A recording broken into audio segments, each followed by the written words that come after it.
Hello, everyone, and welcome back at the FIDE Women's Grand Prix in Nicosia, Cyprus. We are Alik and Keti in the studio, and we are only halfway through the end of the tournament. Alik, how do you feel today? Absolutely. It's a fantastic tournament. I feel great. Welcome back. The chat was missing you. We were missing you.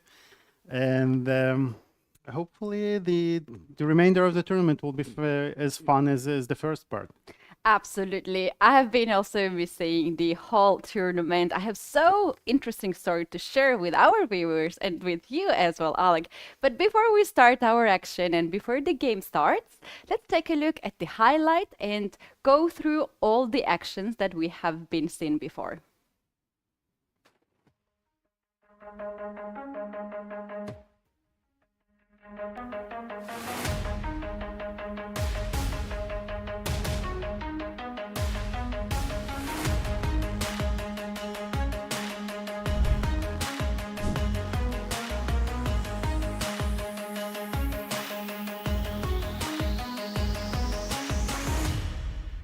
That's it for today. We have two decisive games, as you said.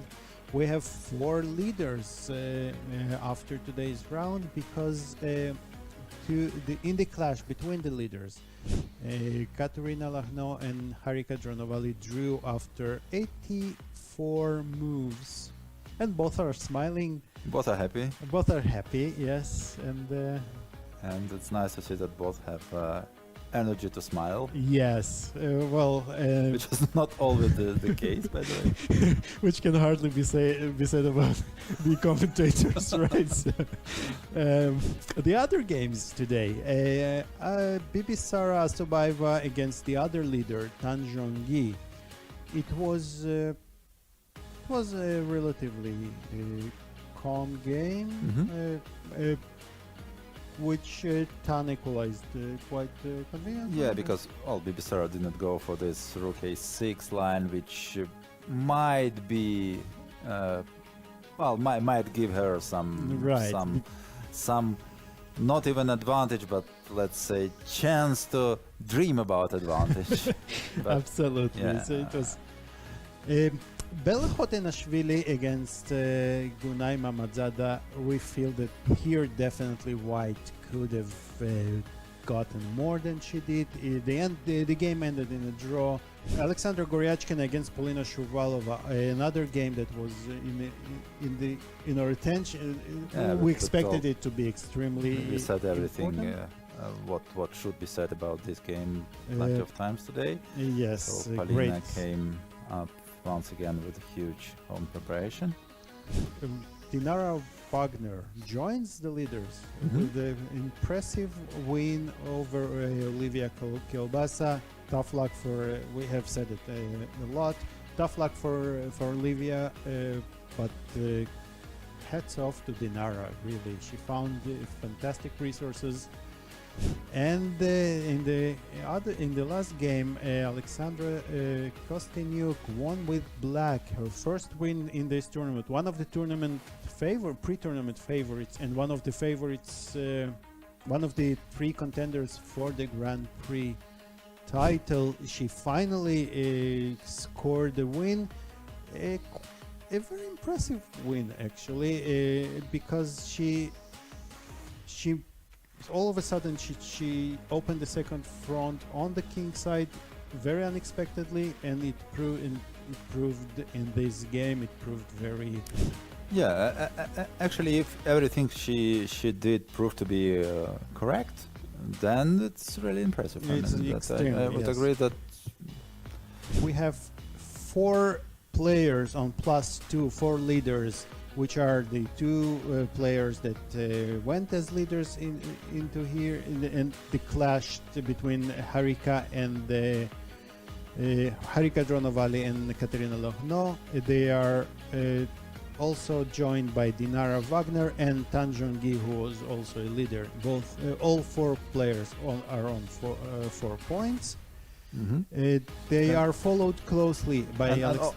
All of them did not suffer any single loss. Yes, absolutely. So they keep their goal clean, as they say. And They are closely followed by Polina Shuvalova and Alexander Goryachkina, who played together, who played today and in a draw. And then we have on 3 points, we have only Alexander Kosteniuk with 50%, and she is followed by Nana Dzagnidze, who dropped to -1, and Gunay Mammadzada. Let's look forward some other exciting games and we'll other finish, and 5 rounds left, all will be decided.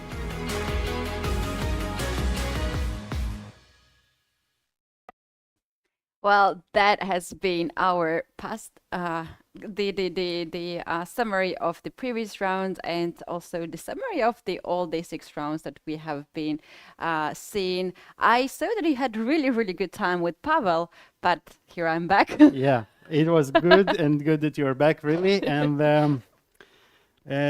you know, the biggest problem when you were gone is that we suddenly all the decisive games have dropped, and our viewers remember Pavel did take full responsibility for this. He said it was his fault. Okay. So hopefully now the girls will get back to. Although you know we didn't have many fighting, many decisive games, but all the games were so much a lot of fighting spirit.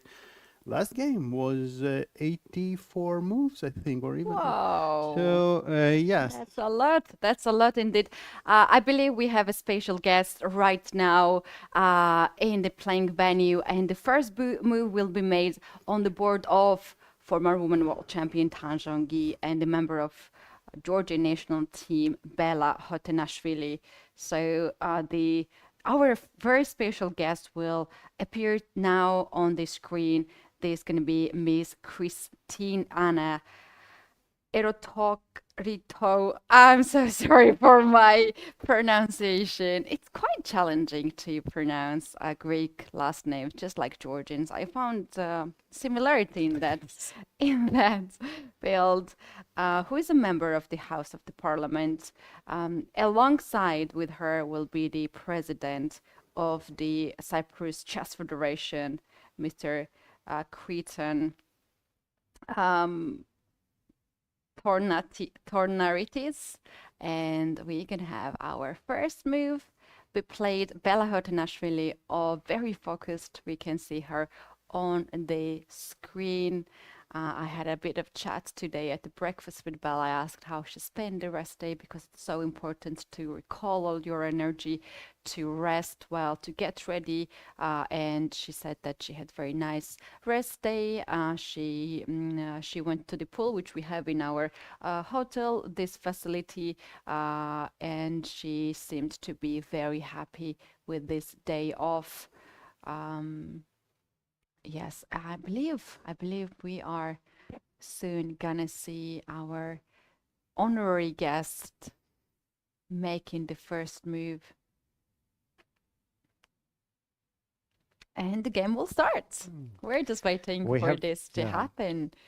All the games gonna start. Of course, we're gonna take a look at today's pairings. It's so important. After we begin, right? So we'll not... Oh, there you go. The first Miss move. Christiana Erotokritou, the member of the House of the Parliament of Cyprus. E4 is on the board. So technically, Tanzhangi can change her choice. I think Let's see if she will. You think? She would change to D4 or C4. Oh, maybe not. So we'll see that. Handshake and the 7th round. Yeah, C4. he played C4. C4. Miss Christiana on the camera. We are so honored to have so many special guests coming at the tournament. That means that they support the event, and without their support, the event is getting a lot of attention from local authorities and from local media also. So. Yes, and earlier we were talking how much the conditions and the place can affect the players. And in the private talks with the players, also at the interviews, they openly say that the conditions are fantastic here. They enjoy this time, and the tournament goes really smoothly for many of the players. I think there is one player who is struggling a little bit, Olivia Kielbasa, but I've seen her interview. She is still very optimistic about this tournament and about the chance that she was allowed to play. And I like this kind of events never ends your career. It just starts. Absolutely. You want to And work harder. absolutely, Keti. And I also followed I like her attitude towards because she takes this event as she should, I think, because this is her first really this world-class event against those world-class players, and she sees it as a huge experience for her, and she's playing some very, very good chess. Indeed. And even those losses that she suffered, they were on the very, very last moments after some very stubborn defense, sometimes some complicated games. So I think she will take it.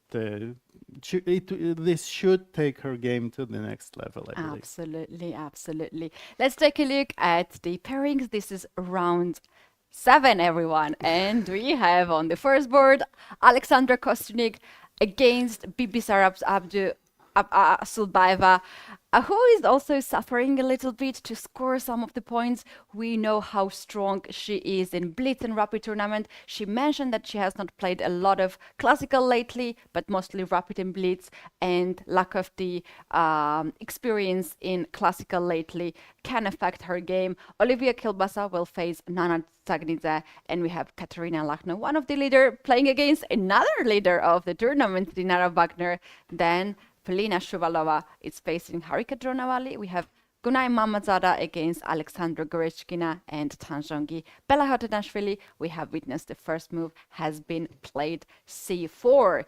Alik, which game would be our focus today? Well, naturally, I would suggest to follow both leaders, Katerina Lachno against Dinara Wagner, both showing very well form in this tournament, and hopefully for them, it did not change after the extra day, given anything else, even more energy for them. Another interesting game, I think, is Polina Shuvalova, who is showing some extremely good preparation so far, and some also good play against Harika Dronavalli, one of the leaders as well. So those two games are probably our main points of interest today, but all the other games also, Keti, very important, because as you said, 4 leaders in this tournament. So we have also Tanzhangi playing Bella Kosteniuk, the game that we have already seen, and also the Grand Prix standings are getting quite more and more important as we approach the finish line. That's right. And once again, let's remind our viewers and also ourselves to keep in mind that we have 3 participants who are fighting for the 2 seats at the candidates tournament. They have the best of the chances. And those players are Katerina Lachno, you can see her on the screen. We have Alexandra Goryachkina and Alexandra Kosteniuk. So far, after round 6, Katerina Lachno has the best chances out of 3 who can qualify to the candidates tournament. 2 players can have the right to play at a very important tournament. Candidates tournament is the way to go to the finals of the World Championship match. And I would argue that this is the main, given that we have very generous and good prizes, but this is the main prize of this whole Grand Prix. For those players, they want to become world champion, and for that reason, they need to qualify for the candidates. And the battle for the second for all 3 spots is basically very, very close between those 3 players. So yeah, indeed. So we have here this board. Let's take a look deep into the chess, because this is the line which I think is very common these days. Yes, this is the anti-Sveshnikov, so we call the Moscow variation. The bishop b5, not playing d4, not allowing the Sveshnikov.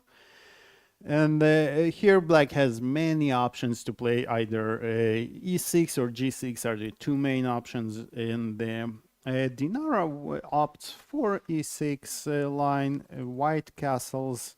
Oftentimes here we can see sometimes white opts to take on c6 instead of castling, to make sure to ruin black's black's pawn structure before the knight has the time to get to e7. But this would be a lot of different game. And so now black has the time to go to knight e7.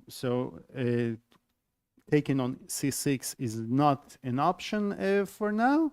But white will keep the bishop now on the board with the idea to eventually play d4 and fight for the center. And for that reason exactly, black plays c4 here. So yeah, very interesting opening. I don't play this with white, but I have to face it with black because I'm a Sicilian player, and I have to admit that this side line is the least thing you want to see as a Sicilian player. Absolutely. I've been for my whole life, I've been a Sicilian player.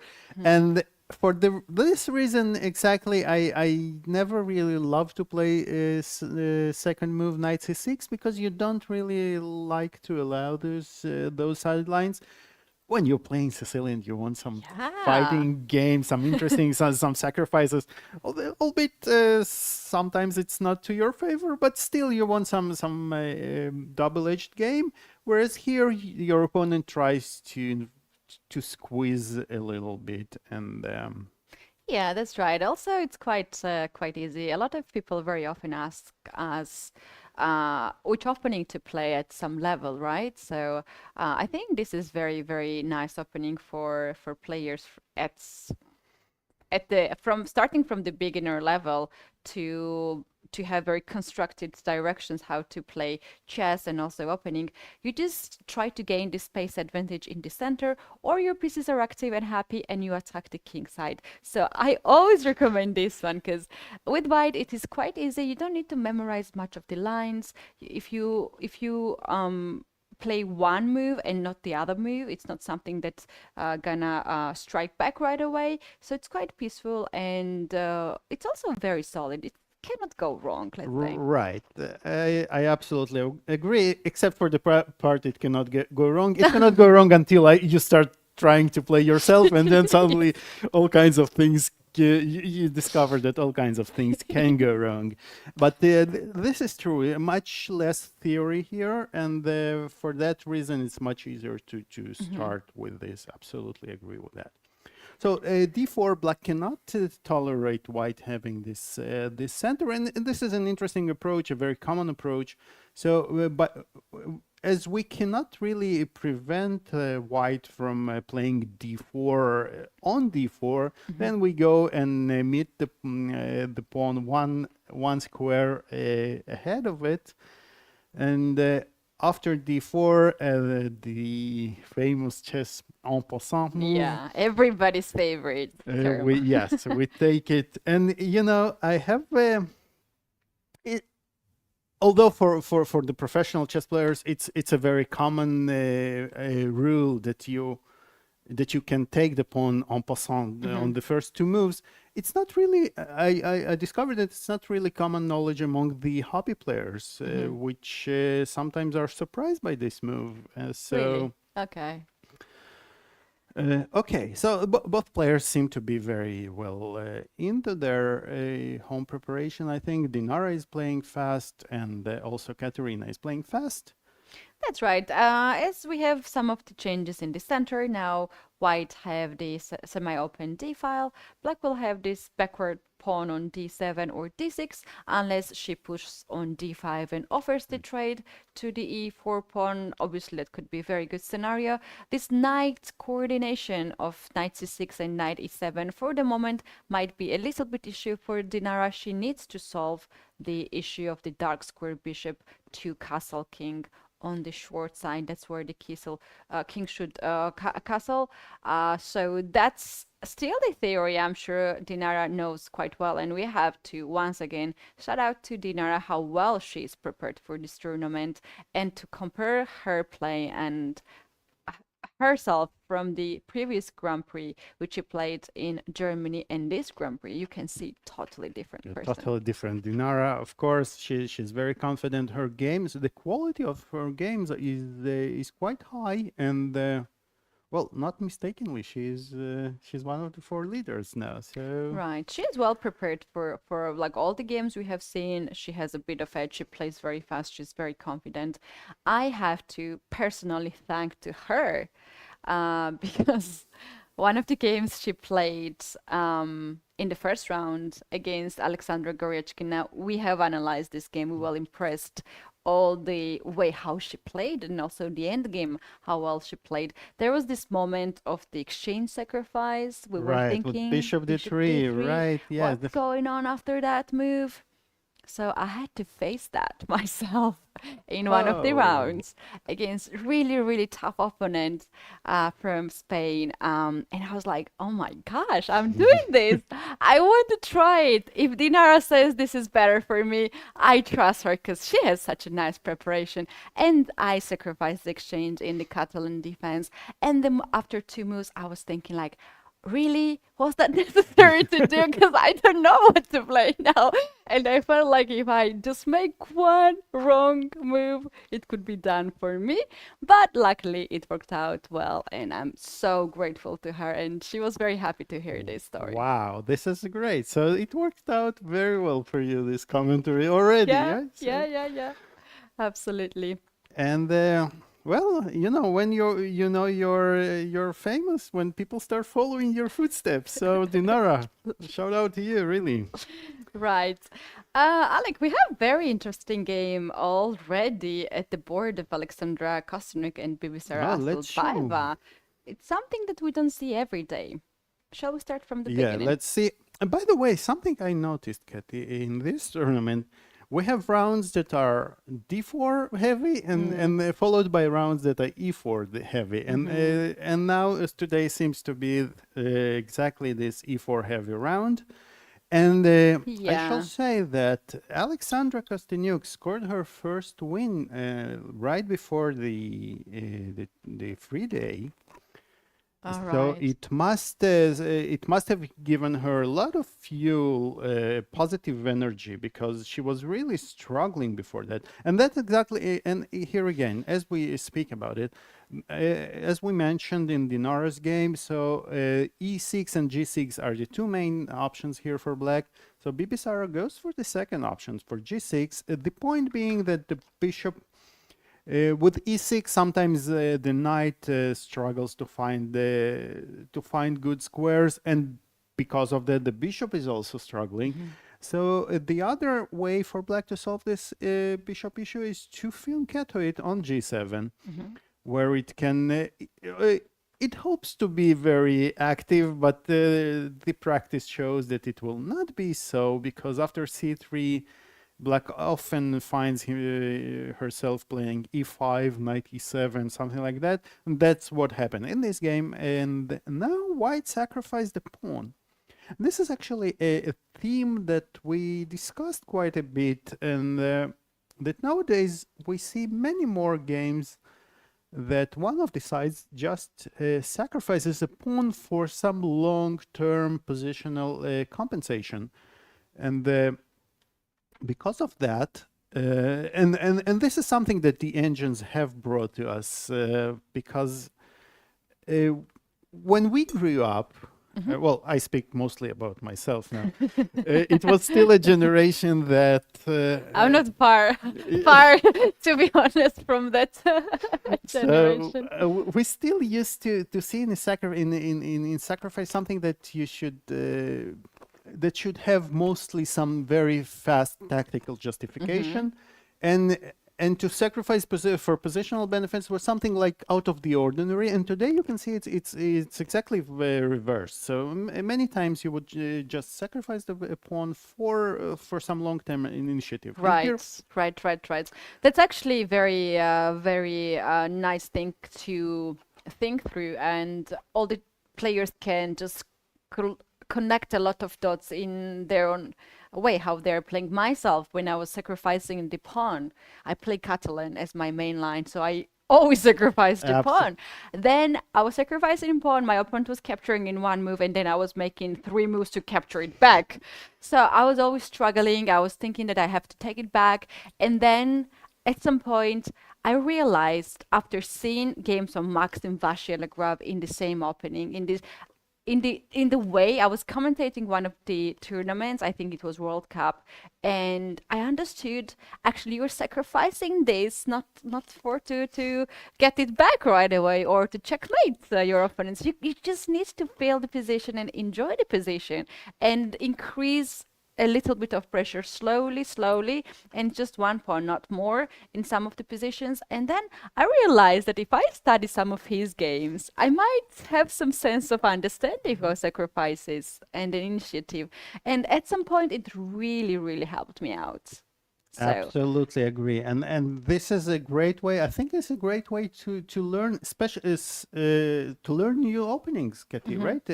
You pick your, let's call it, role model in this specific opening, and let him or her teach you how she or he do it, because this is a great way to understand the nuances of the position. Indeed. Alik, what do you think about the time situation? Here we see Kosteniuk has spent 10 minutes of her clock, including the increment that she's having for 30 for all the moves. And Bibisara seems to be well prepared for this variation. And so far, she still has this extra 1 minute of the increment. Yes, it does look like I wouldn't read too much into Alexandra's thing so far. She might have been remembering her notes, but Bibisara obviously had this prepared. And so basically, I would say that here the idea, the positional justification for this sacrifice of the pawn, that whenever we are able, if and when we are able to capture this pawn back, Black will have a very weak pawn on the d file, which we can readily attack with all our pieces, with all our might and force. Whereas, and we have all the we hope that we will be able to do that, but Black, on the other hand, hopes to be able to perhaps finish her sacrifice while we are doing so by playing at some knight e7 and d5, because, as we said, we gave up the pawn in 1 move, then we need 3 moves to capture it back. So these 3 moves can be used by Black to get rid of this pawn. And for instance, just let's go over some idea. For instance, if we go knight, we can go knight ge7, knight c2, d5 already. It's probably possible to do, because after e takes d5, I would even consider maybe even to take it with the queen to not allow checks. And after knight d4, using the pin, for instance, castling. If I'm not blundering, and I might have just blundered something. I think White would take with the Black would take with the pawn. Of course, queen takes d1 is impossible due to this intermezzo check, and we are just a piece down.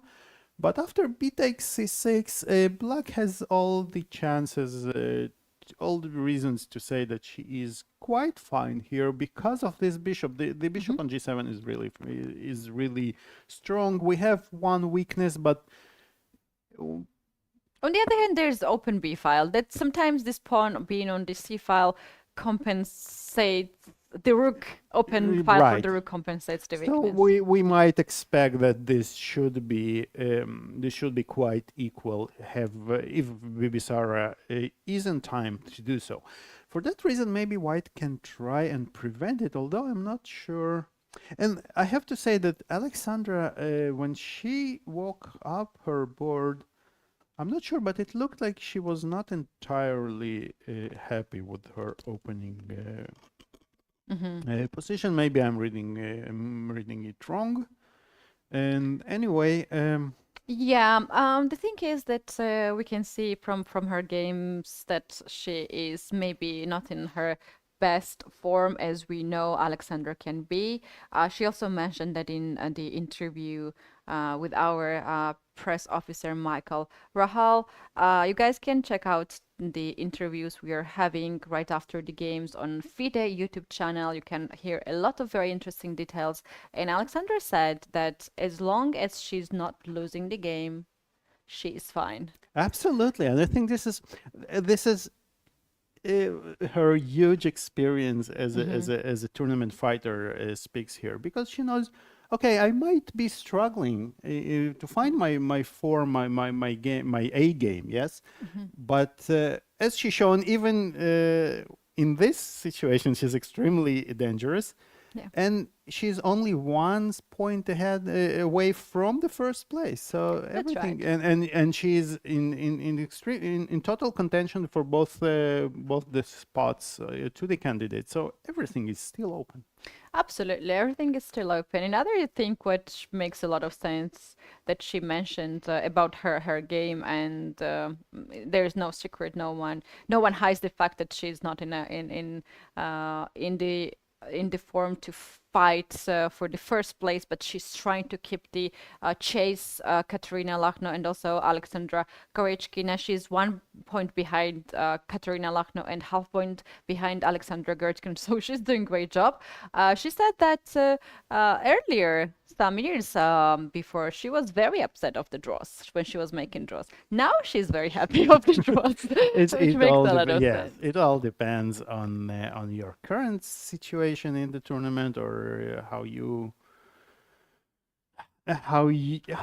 because from sometimes you always feel after the first round you feel in which form you are in, basically. So this wisdom comes with the experience that you don't over push yourself sometimes, because frankly, if you're not showing your A game, you keep trying and it will come eventually. So yeah, that's right. I think that's exactly what Alexandra is doing, and she definitely plans to win this game, because her opponent Bibisara is struggling a little bit to score the points. She has drawn 4 games and lost 2 games. The current standing for her is 2 points. So Kosteniuk, we can consider with these current situations and the standings to be a slight favorite in this game. And by the way, Keti, they both came here straight after the Armageddon, this Armageddon event, which was extremely energy consuming for all of them. So this also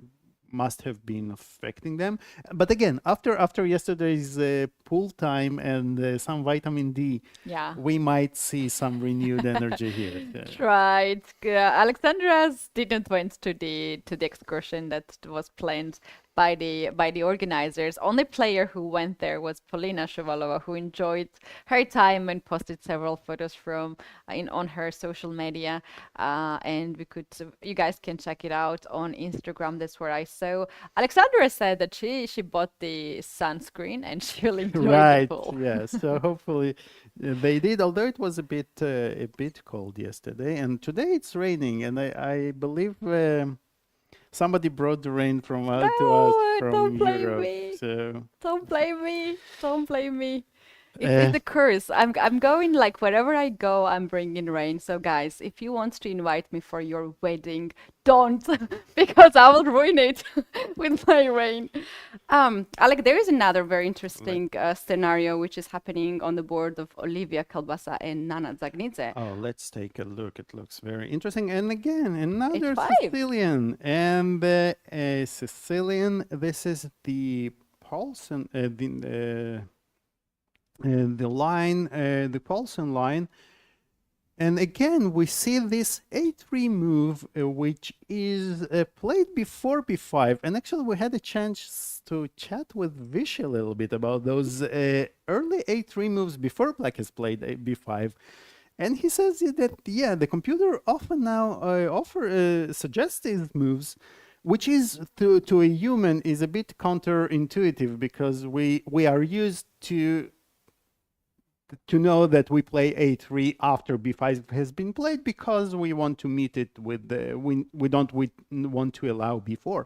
Right. But the point is that apart from playing b5, black really doesn't have many options anyway, so why not play it immediately, and then we will have this extra time to react to b5 in maybe some other ways that are not present here at this moment. And one of those ways is playing h4, perhaps. So the point here, h4 is a very thematical move in, well, nowadays in any position, basically. Yeah. So It's exciting for us to see. I think we need a little bit more time to understand the whole idea, but I can see in the database that Olivia herself has already played h4 in this very same position last year, 2022. And she scored a win against a bit lower rated player. And this is not some sensation. There have been other games as well played. I can see very least like 5 games, and the results are very impressive. In all these games, white won. Wow. So but first of all, judging by Nana's time situation, she's not surprised. Right? She hasn't spent she has barely spent any time, less than just a bit over 5 minutes. But h4 h5 is always something that is not very I wouldn't be too happy with black to meet these moves, because, well, we will have to castle short at some point, because staying in the center is a bit problematic nowadays. And now, even how do we solve the open? How do we develop? For instance, Like, okay, always queen I c7 have has this been- yeah. question when I see h4 happening: where should I stop the pawn? Should I Absolutely. stop it on h4? Should I allow the pawn to go on h5? Maybe even on h6? On h6 sometimes, Where yeah. should this pawn stop? So that's I think the question. And I think what this we is have now. the question nobody has been able to answer for Yeah. the past 10 years. So that's a problem with those pawns, because wherever you stop it, you will have drawbacks. For instance, of course, not in Sicilian, you never stop it, or almost never stop it on h5, because you will allow white to open the game so fast with g4, so you don't you almost never want to do that. Right. Now, Queen C7 was played very fast here by Nana. I think she was prepared for this line, as it took her seconds to play. But for me, the most natural move was h6. Would be h6, yes, I agree. And in the game, Olivia herself played bishop to d4 after this move. So her idea is to totally paralyze the king side. You cannot develop your direct square bishop because g7 pawn is hanging. If you develop your knight on f6, then you have to be ready to double the pawns on f5. And in the game, that's actually very, very difficult, because you have to somehow solve the problem of the king side. Knight f6 has been played anyway.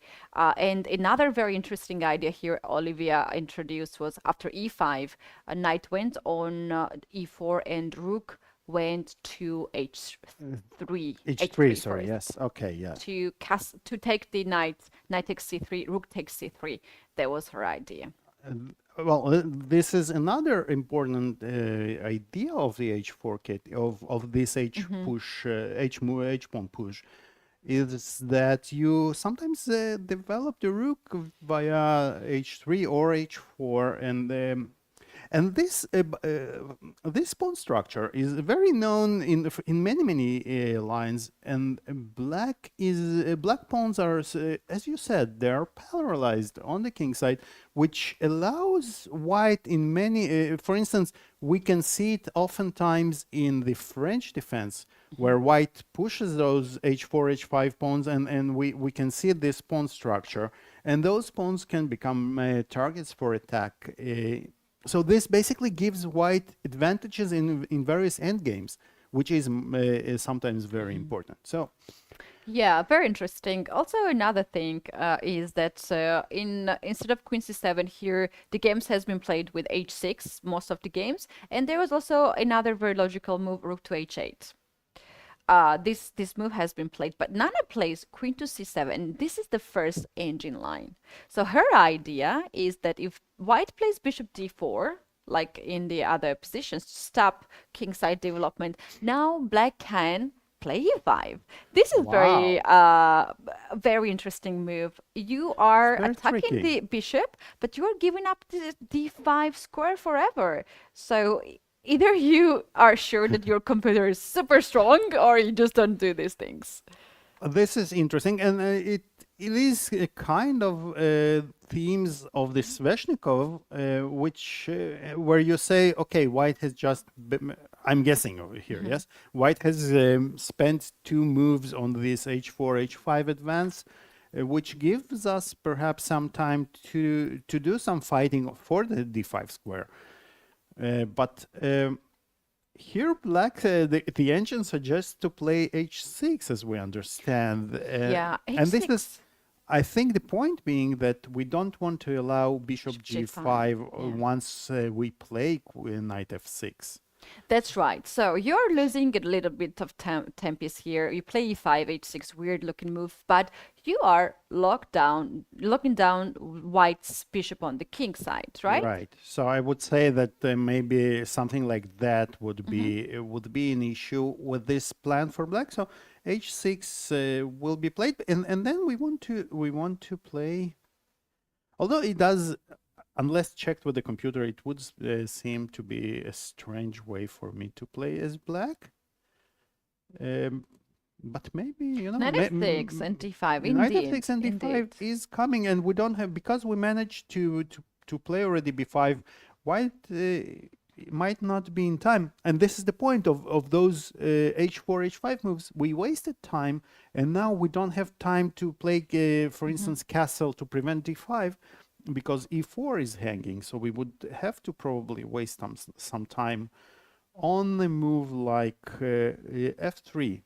Yes, and as here- this position, as we know, is double-edged position. Black is attacking on the queen side, white is attacking on the king side. Somehow, it seems to me that black is the one who starts to attack first on the queen side. Absolutely. So it will be, if it goes this way, it will be interesting. Okay, Olivia says, like, all right, you know it.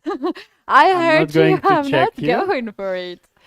And this Right. is this is another approach which is perhaps very interesting, because she wants to complete her development. h4 h5 are always handy moves in the Sicilian. Yeah. You can rarely find a Yeah. game where h4 h5 hasn't been played, right, as Yeah. white. So white really hasn't What done is one much from- item that you just buy randomly that it's good to be at home? You just buy it. That's this kind of thing. This you is the know? kind of thing, you yes. just get it at the board, and Because- like you can use it or maybe exactly. So if not, but Nana is still blitzing out her moves. This will be interesting. We can maybe, what do you say? Let's maybe take a look at some other games we haven't seen, and we can come back to it later. not. Indeed, another leader which you mentioned, Alik, was we the- have some Oh. game. We have already Oh. a game ended in a draw. Oh no! Ladies and gentlemen. We were going there, and they And- left us. And I think we can chalk up another game. Paulina didn't leave her home prep, it seems like, because let's see. So it was the 4 knights game, and black sacrifices a pawn temporarily. Black sacrificed 2 pawns, and it looks like both players were checking each other here, if they remember the Yeah. notes.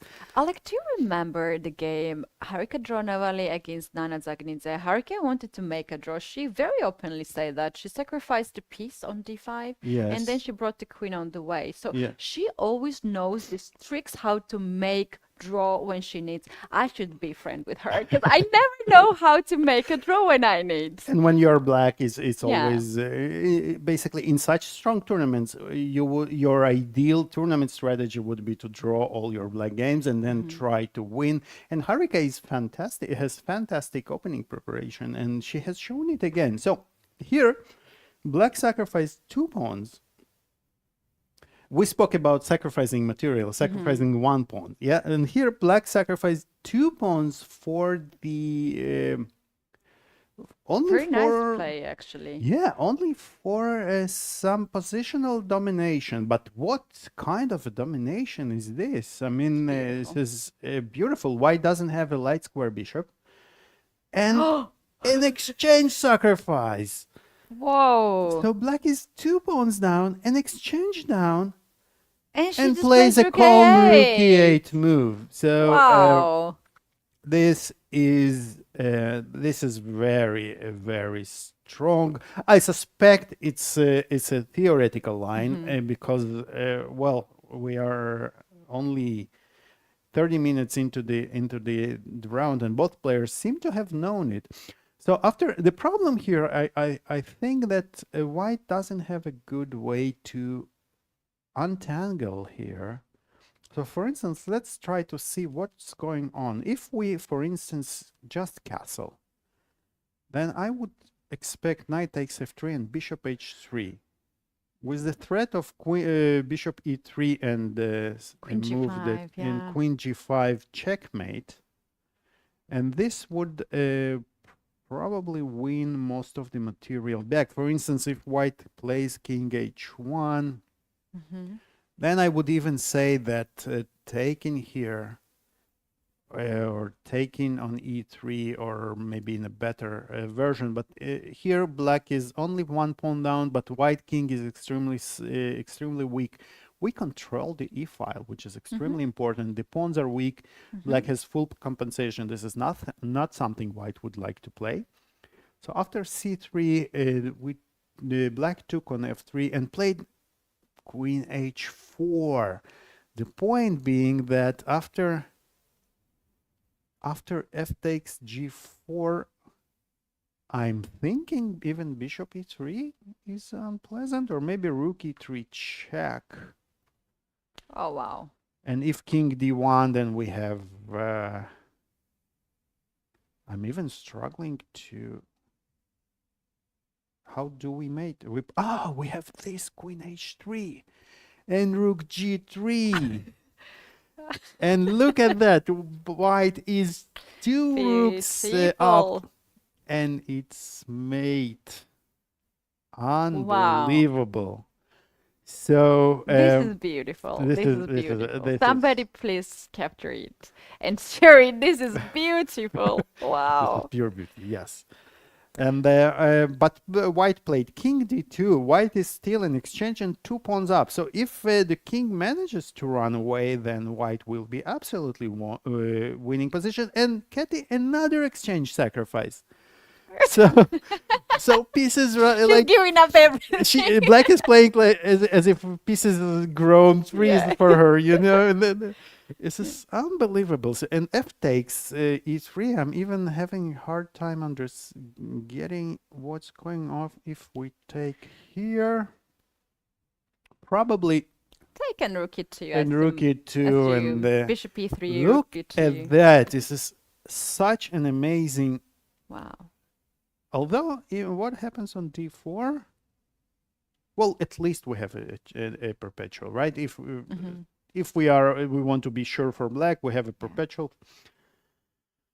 Wow, incredible! Unbelievable. Incredible. So I'm not aware with this line. So for me, this looks absolutely great. So queen f2 check, king goes to c1. We don't have queen e2 here because of take and bishop f3. Look at those pieces. Each piece, you feel the power of those bishops. You feel their coordination. And now they start picking up material. Because look, white is 2 exchanges up, but the rooks are still in their hubs. Actually, these kind of lines, forcing lines, are the best to check your opponent's knowledge. If she knows this. If she doesn't know, if Polina didn't know, she knew it perfectly well, then Harika would score here. Absolutely. One small mistake, just one very little mistake, and not only move, and you're done. You're gonna lose this game. So Harika knows these tricks, and this is, I think, another very, very nice skill that she's having, and it makes her very solid.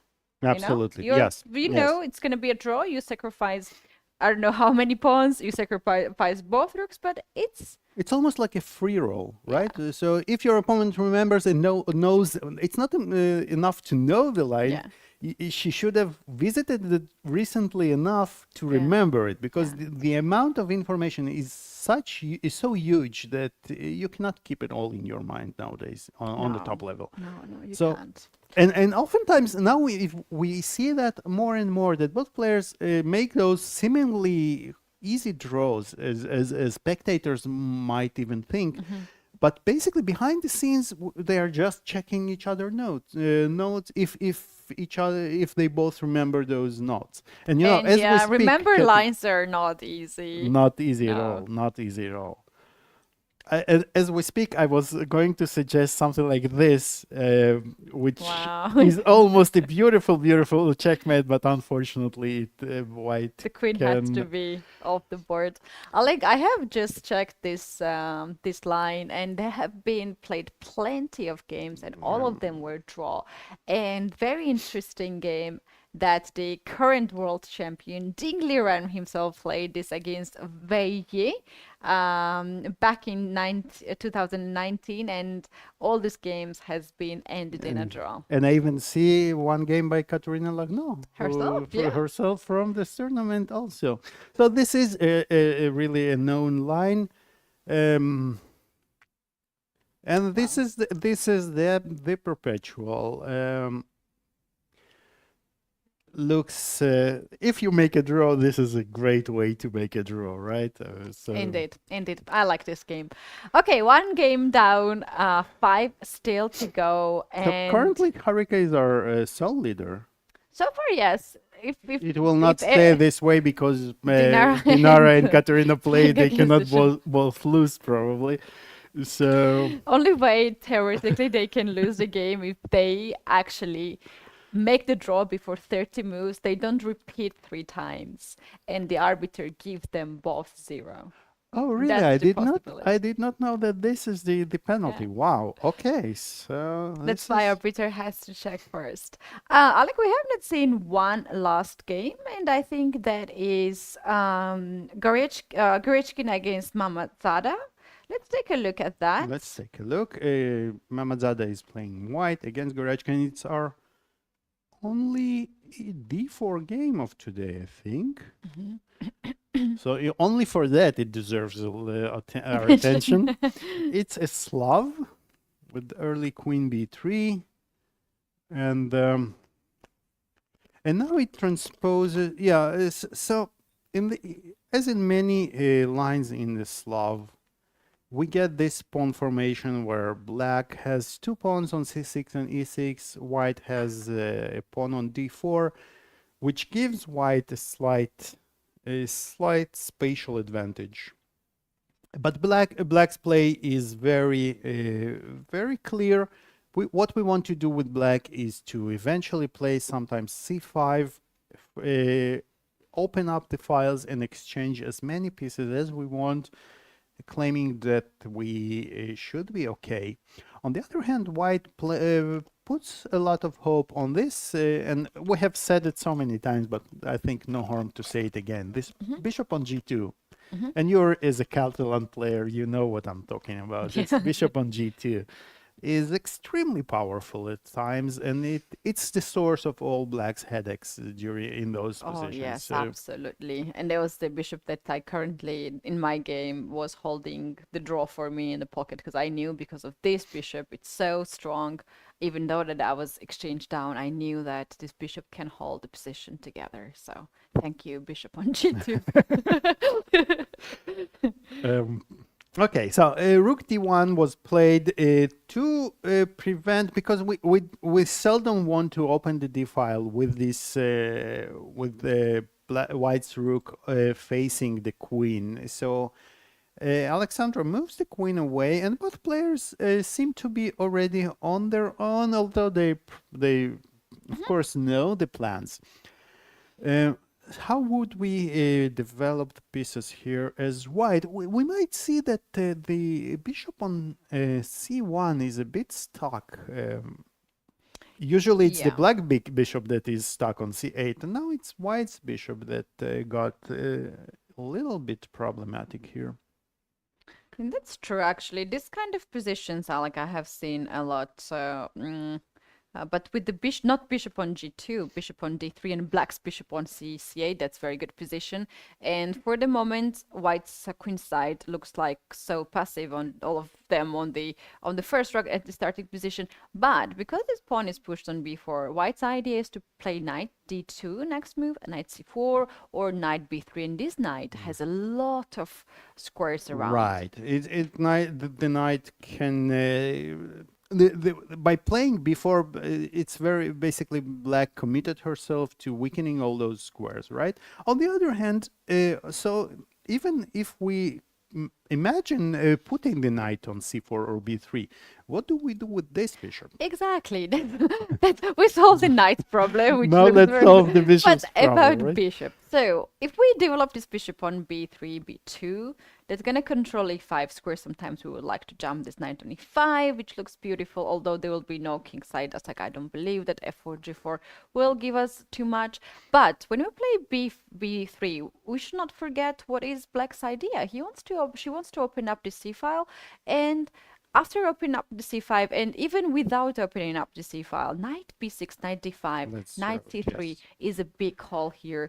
And if white is not winning in that game, as black gonna obviously take this square, even creating the pass pawn on c3, Absolutely. strong pass pawn, or you can even recapture it back with a I piece. would recapture even with the knight here, so the knight can go from here, and you're absolutely right. So this, by playing b3, we would weaken, terribly weaken the c3 square. And it's a bit slow. And it's a bit we slow. know that to fiancare the bishop, it takes one more move, so it's a bit slow. And black already knows the idea here, so there's another way to develop this bishop, which is connected with the first plane, knight d2. So you want to push the pawn on e4, get the center space advantage, and open up the road for this bishop, maybe on f4. Looks great, but you cannot jump over the knight. Knight is not transparent. You can't. And if you move your knight first, knight d2, and then e4, then if you move your knight away, if you play knight c4 or knight b3, then your pawn on e4 will hang. Absolutely. Because Let's black is just- going to play bishop to g6 and wait. And we cannot move Yeah. neither of our pieces. We're a bit stuck. You're absolutely right. And then because the e4 pawn will be hanging, and now black is already ready to play. Ready to play c5. Pretty much equalizing, I would say. So, Right. So we what cannot would- develop we either can on do the other both. side. However, there is another try. We can try with that to play a3. Which is a very natural move, right? Whenever the pawn is so extended to before, we want to target it and ask black, what do you do? How do you keep the pawn? So probably a5. That's the should be worst played. scenario for white because black is not changing too much. I allow you to open up the a file for the moment. Of course, this is not something black should consider, right? No, I don't Taken believe is it. too much concession. Actually, I can think that both the captures have their merit here because b takes a4, b takes a3 will just solve immediately the option, the position of the bishop, and the knight could jump to c3, which is an ideal square, or even capturing with the knight would give us knight c4. So. So b takes a3 would be a positional blunder. We Yeah. could say it, Yeah, right? Indeed. But a5 here is a bit unpleasant as white takes now before, pawn takes before, and we have very similar position. Open a file for the moment. White is controlling. Actually, black can take over very, very fast here. Without agree. playing c5, just keep this pawn on c6. Go for rook a8 if you want to activate your rook, and a file is yours because white has two pieces between the rooks and they are not connected. Absolutely, but on the other hand, maybe it's not the end of the world, because if we are in time to do all that, to put the bishop on b3, then the knight on b3, sorry, the bishop will come to b2. This pawn can become somewhat vulnerable, because we haven't played b3, so black doesn't have a good square on c3 for her pieces, although I do feel that white didn't achieve much here, to say the least, and maybe it's even white who needs to solve problems already in the opening, right? So yeah, and time says that a lot about that Gunnar is the one who is very much cared now about her bishop. I have seen some of the games as Pia Kramnik solves the problem of the light square bishops on c8. She plays these openings where she very often has the problem of bishop on c8, which we mentioned earlier, that there is a problem in chess of that bishop. She very often plays bishop d7, develops the rook, and bishop e8. So maybe either now right away, or knight b2, knight d2, knight b3, or knight c4. But the idea might be to play bishop d2 and bishop e1, waiting for a beat, look for b4 pawn. And we cannot say this bishop is bad bishop, because it can have some daylight. It's not that bad. It's not a bad bishop. It's a good pawn, one, right? Tall. A tall pawn. No, you're absolutely right. Yes. So the bishop. This is an option which oftentimes players opt for, because it reminds these kinds of positions remind me of those this game. I'm not sure how it's called in English, where you have only one free spot and you have to maneuver your you have those plastic pieces. It's a board game, and you need to shuffle them to when you always have only one free spot. That reminds me the game of the one chair only and two people. Also, as well. So, but definitely, I think black is quite happy with the outcome of this opening so far. Oh yes, black is for sure happy. For like last 5 to 10 minutes, we are trying to solve the problem of white. So indeed, Alexandra Goryachkina must be very happy. Shall we go back to the game of Tanjongi and Bella Hatanashvili? We have not seen more than one move here. So we have seen two moves here, right? We have seen e4, which was taken back, and we have seen c4. And now this is a known opening, and again this theme comes over and over again. G6 is often met by h4, because as you said, that's the only thing. If you need to buy a thing for your home, this is the thing you buy, the h4 pawn. Put it somewhere in the shelf. Put it somewhere. It will be useful one day. And so we have transposed into. Oh, this is interesting. Can I say what I have at home, which looks like h4 pawn? Georgian wine. Oh, yeah. Well, Georgian wine is... Tell me that it's very smart. it's absolutely smart. I have it at home. I don't drink, obviously. But if a guest comes over, or if I want to go somewhere, that's the best thing to bring. That's the thing. That's my h4 pawn. A world famous, I must add, Georgian wine. Yes. So. We transposed into Grunfeld, but with this inclusion of h4, h6, which is, I think it favors white, because now black has problems to develop. So you cannot castle, or can you? This is interesting. I would be scared. The h4 is feels already. They don't even need to lose the time. H4, h6 is not good for your for your castle spirit here, I think. Alik, I'm actually very much curious why 95. I don't understand why black wanted to play with the bishop 2 moves. Is not there other square for this knight that knight can go after d5? Well, first of all, I think we need to check what happens if we just grab the pawn, right? A pawn is a pawn. Yeah. But I think white is forcing the bishop exchange, and that's not favors black. To say the least, right? Because now, first of all, now we don't have knight e5. The knight will have to go either to b8 or a8.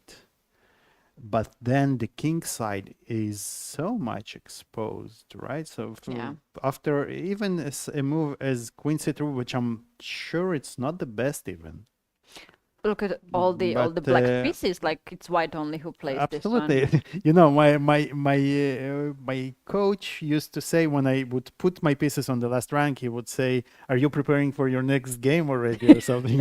Are you setting up the pieces because it doesn't look good at all." So this pawn clearly is not worth to getting into such position. Right. And then where do you go? If you go here to b8, although it's better than the previous version, I still think that black is very far behind. Okay. After this one idea what you can do is you can still force the change of dark square bishop with c4 bishop b2, and Right. after bishop is gone, white has a very, very nice position. Yes, it's a commanding advantage here, and like that, this is one way to do.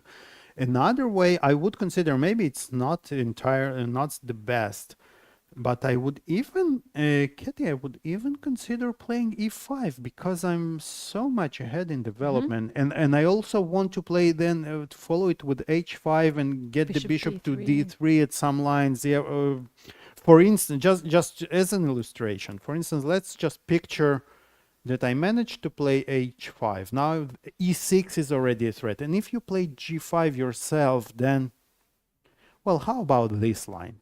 Even just a straightforward bishop takes g5, h takes g5, h6, pushing as far as h7 maybe, and then bringing the queen to the party, and the black king seems as it's on its own here. It's, yeah, we can very least take the pawn on g5 and queen h5. Yes, and the queen goes to h5, and it feels like the game should be over soon because this is black's extra piece. You know, it's not doing much. It should, had it been reversed, had the king been on h8 and the bishop on g7, it would feel much better. But here white has two pawns, and yeah, it gives you to show you the unpleasant ideas that come with those h4 early h4 moves. It gives you so much, so many options down the road. So, and I'm not sure, and I think that this transposition into Pilla is the Greenfield player, so I think so it felt comes very comfortable. very natural to Yeah. her, but I think that here this inclusion is it's a bit problematic for her. And the black, what do we do with black? This is the current position, and We can, I think, just consider bishop g7. so do we castle here or bishop That's g7? possibility actually, to castle here, give up the h6 pawn, but now you can take the pawn on c3 with a check. And when bishop d2, you can go back with the bishop on g7 with a tempo. Although still, I think it's white's game is still easier here, right? We want to, and we want to push the h pawn, the h pawn very, the h pawn, the next. Yeah, that's right. I think at this point, black can still Maybe concretely black can untangle, because if we exchange the queens, all those king-side attacks will be much less convincing, of course. So right. And But, also to go back to answer this, if I don't want to go in this line and risk so much. okay, yes. What happens after bishop to g7 to lose this one tempo, but then I can castle? Yeah, but I think that white will have time to create, to get some very nice advantage. So for instance, yeah, maybe I can develop with the tempo. I check, and then I can go back to, let's say, either I can go back, or I can even keep the bishop here. So I was thinking that, for instance, if I attack something like that, and then I will push h5, how how happy will your king be here once you With this light square weaknesses, with the yeah. last exactly? So let's just imagine that we put all those pieces like that.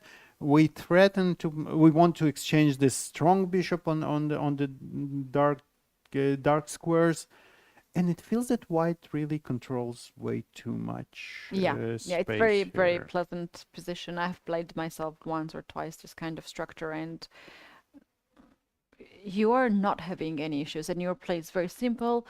You know your plan, you attack the king, and black has to find a way to equalize the position, maybe even try to trade the pieces, but it's not so easy because, like, for instance, here, white will be happy to trade the dark square bishops because it will create more and more weaknesses. Then you can push pawn e5 and get the space advantage. And also, if we talk a bit about the endgame, black is not the one who has advantage on the queen side, even though black has the extra pawn on b6. It's white actually who can push a4, a5, not here, but in the, for instance, rook endgame to create the weakness. So in the long term, black can be struggling here. Yes. Pretty much if Bella decides to go to this line. I think she should risk and give up the h6 pawn and get the c3 pawn and then try At least to maybe. push But pawns in the then center. it can really be fast and painful if white attack and folds. That's right. Tanjongi is another player who has 4 points and joins the leaders. And I mentioned this earlier, but and we can actually repeat this. When you play matches like candidates match or the World Championship match, you have such a huge preparation, so good preparation that then next tournaments for you is very successful. And we can see here how confident Tanjongi Absolutely. is, how well she's playing. She's not even spending so much time. Absolutely, yes. And she was not even in one bad position throughout the whole tournament so far. So she's extremely confident.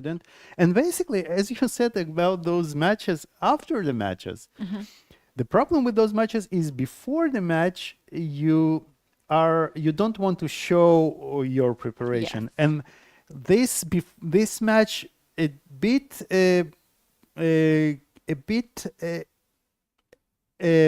hurt her in this Grand Prix because one of the legs was played right before the match, Yes. and she didn't play, and it was not such a successful event for her because of that match. So now she's not really fighting for the first No. places because But of she can that, use right? everything. But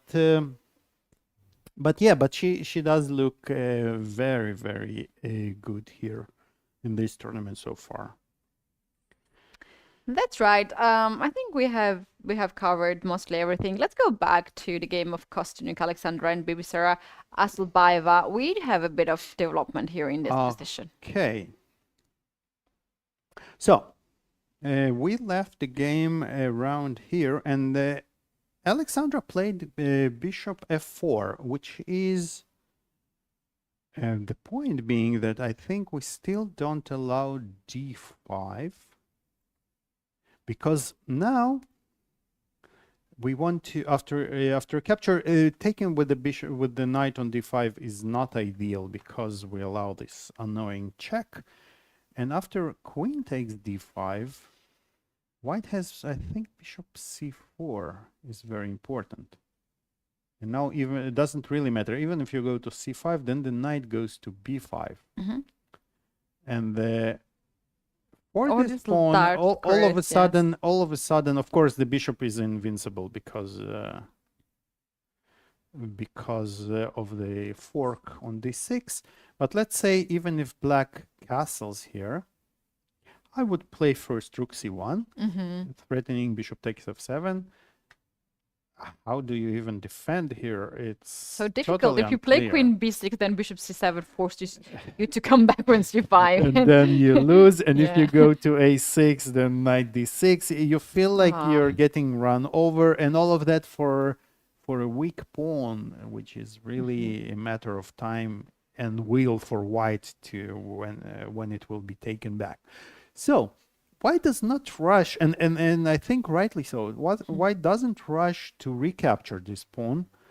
And she played bishop f4, which is very impressive. And I think the main positional threat is to play a bishop d6 here, cementing this queen side of blacks with the bishop on d6.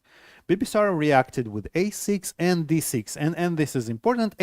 Why not d6 immediately? Because then the pawn would be because the bishop, the knight would be pinned. White would have knight takes d4.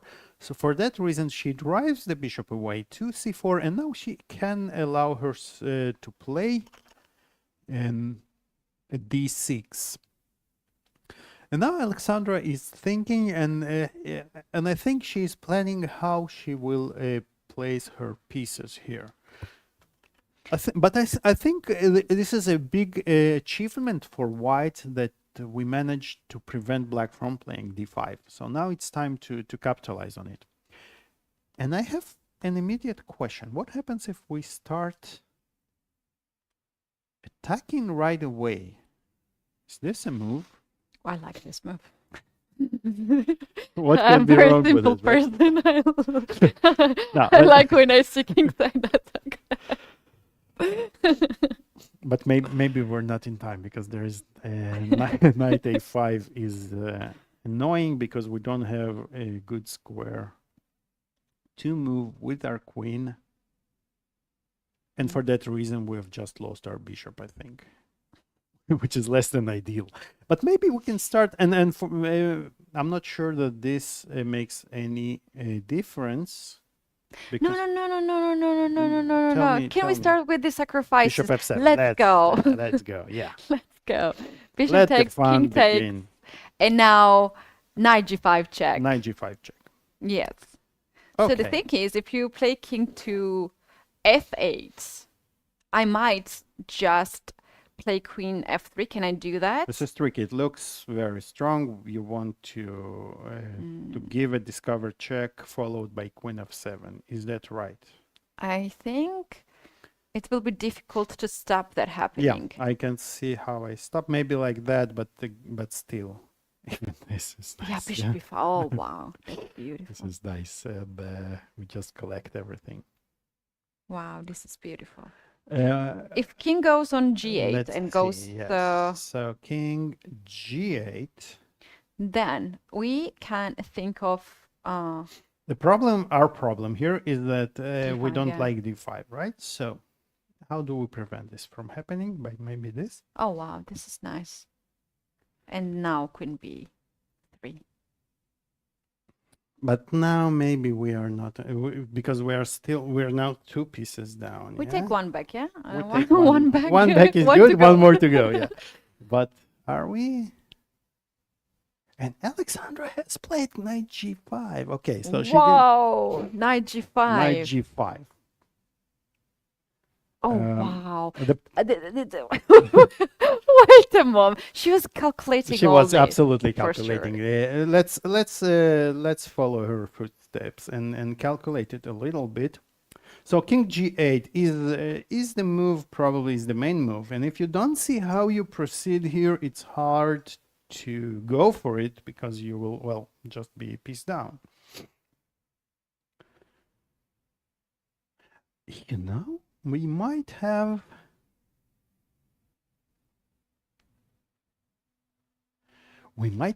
this move, perhaps. How about knight c4, Keti? Is this a move? Again, it's not our pieces. We can do whatever we want. Wow. I know what you were doing on the free day. You were you were solving a lot of I was solving puzzles. Puzzles. Yes, I was trying to do that. All the point being here is that actually we had a fantastic day organized for us by the organizers. Went to a nice beach in Ayanapa with beautiful white sand, and wow. and then we went to Lefkara village, which was up in the mountains, which is also extremely interesting.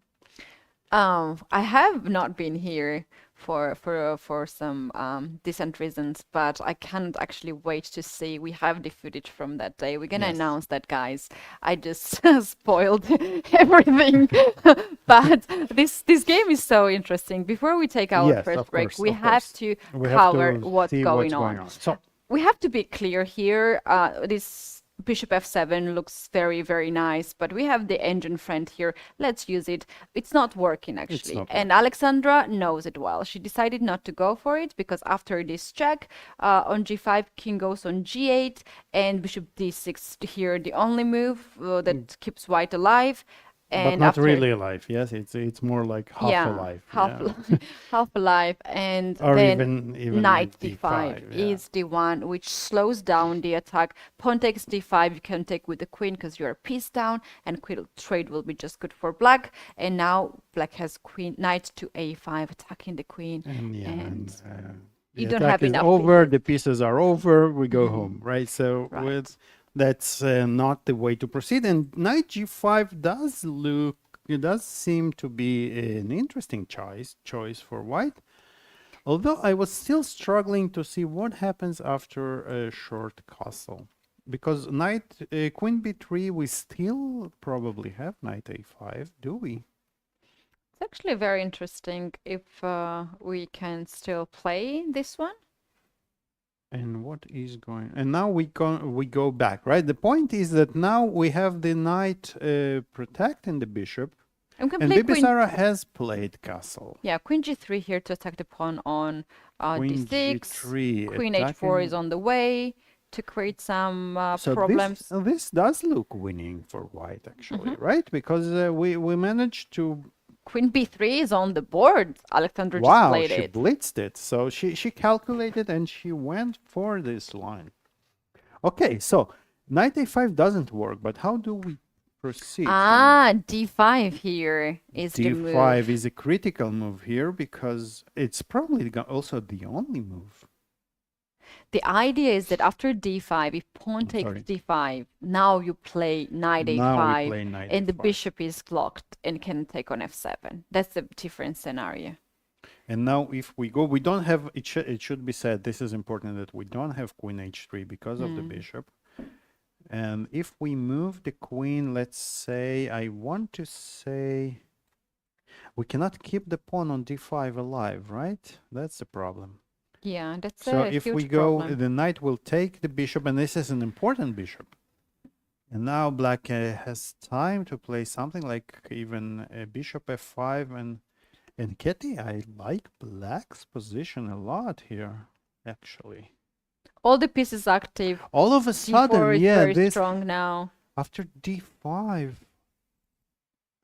Okay, but white probably has to. So e takes d5 looks a bit forced even.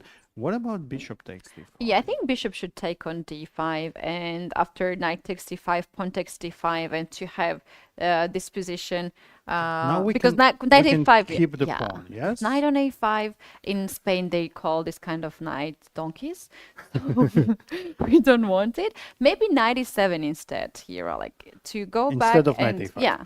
Yes, this looks, this makes much more sense, but what about is d6? And knight the f5 move? now. And knight f5. And now we want to recapture, and white is just not, well, maybe knight e4?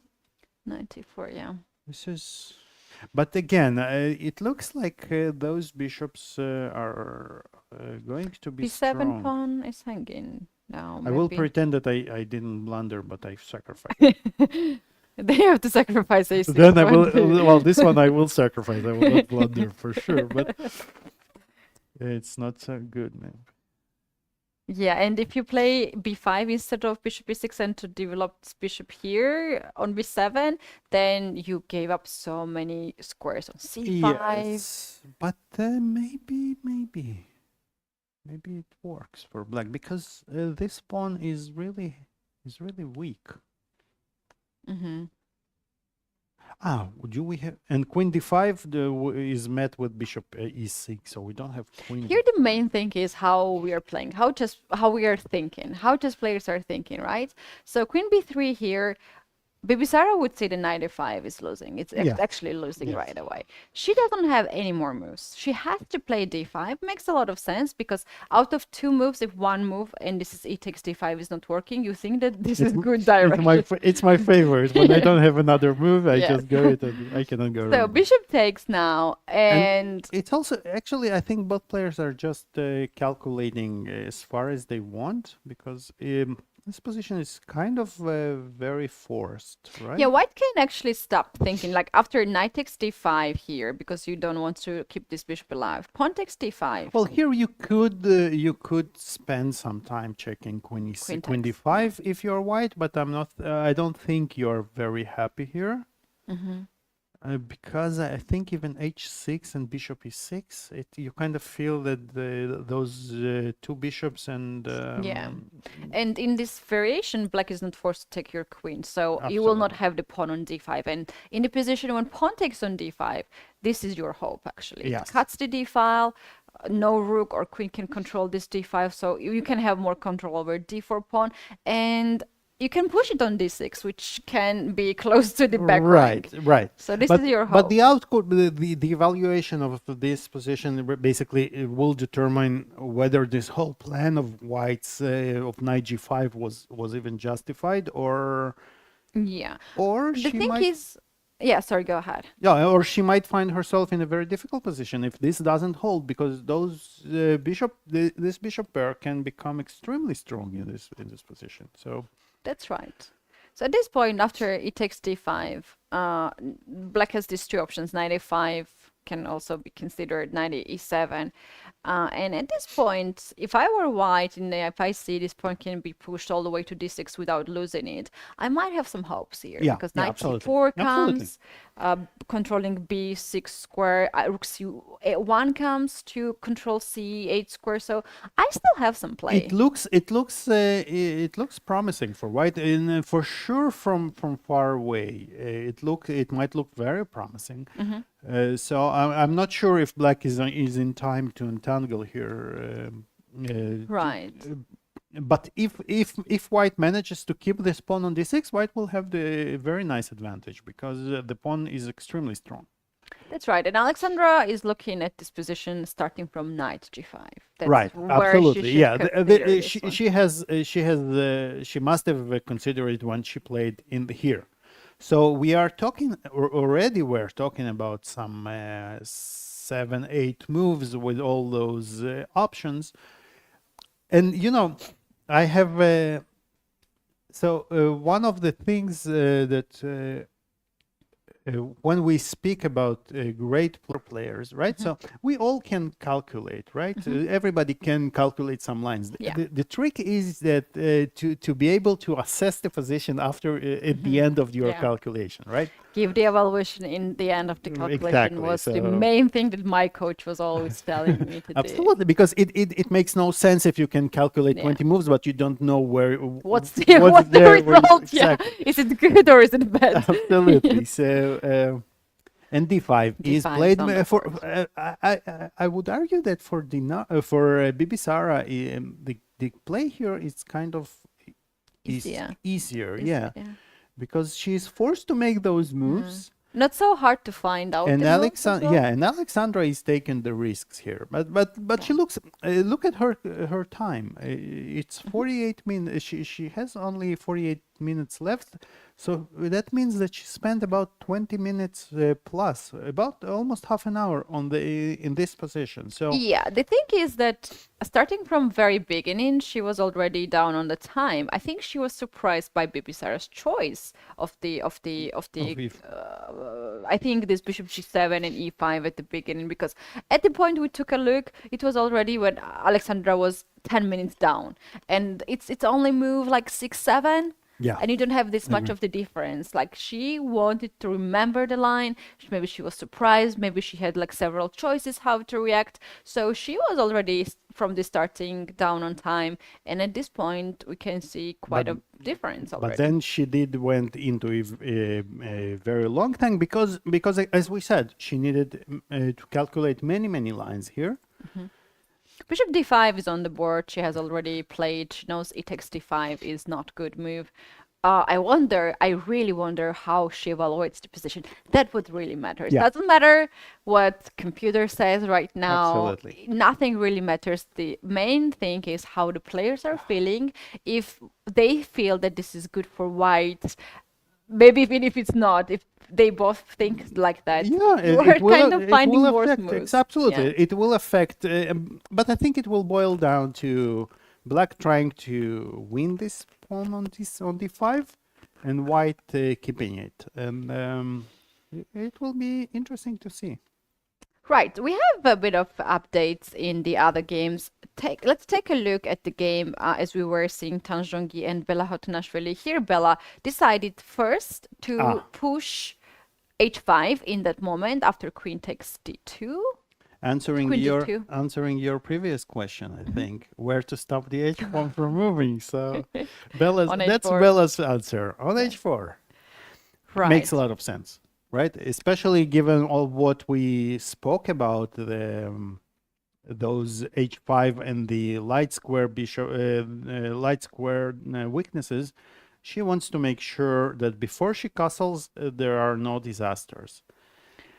Yeah. But there are issues after h5. There will be issues that these pawns are very much paralyzed, so to speak, and oftentimes in after a castle, an f5 break might be very unpleasant for black in these positions. The thing is that this pawn chain is very good in the rook end game or any kind of end but game. you have that to they are survive supporting. until the Yes. rook end game. So. But you need to trade in pieces before that. If not a rook end game, if you have to castle here, there are so many ways to break through here Yeah. for white. f5 is a one thing here. e5, e6 another thing. There's bishop e2, g4 another thing here. Yes. If we don't consider the sacrifices on h5, we don't necessarily need that. We So- will, but not yet. Yes. Not yet. So this is like the choices here Tanjongi has. She played f4, and at this point we're talking about black's king and black's king side. What you can tell about white's king here? Yeah, this is true. White's king is not much more protected, but it feels like white has such a huge spatial advantage that her king will be, for now at least, quite safe on the king side. But again, if the game opens up at some point, and we have seen this team many times, even in this tournament, that when one player makes those active moves, they can turn out to be pseudo-active and fire back and backfire at white for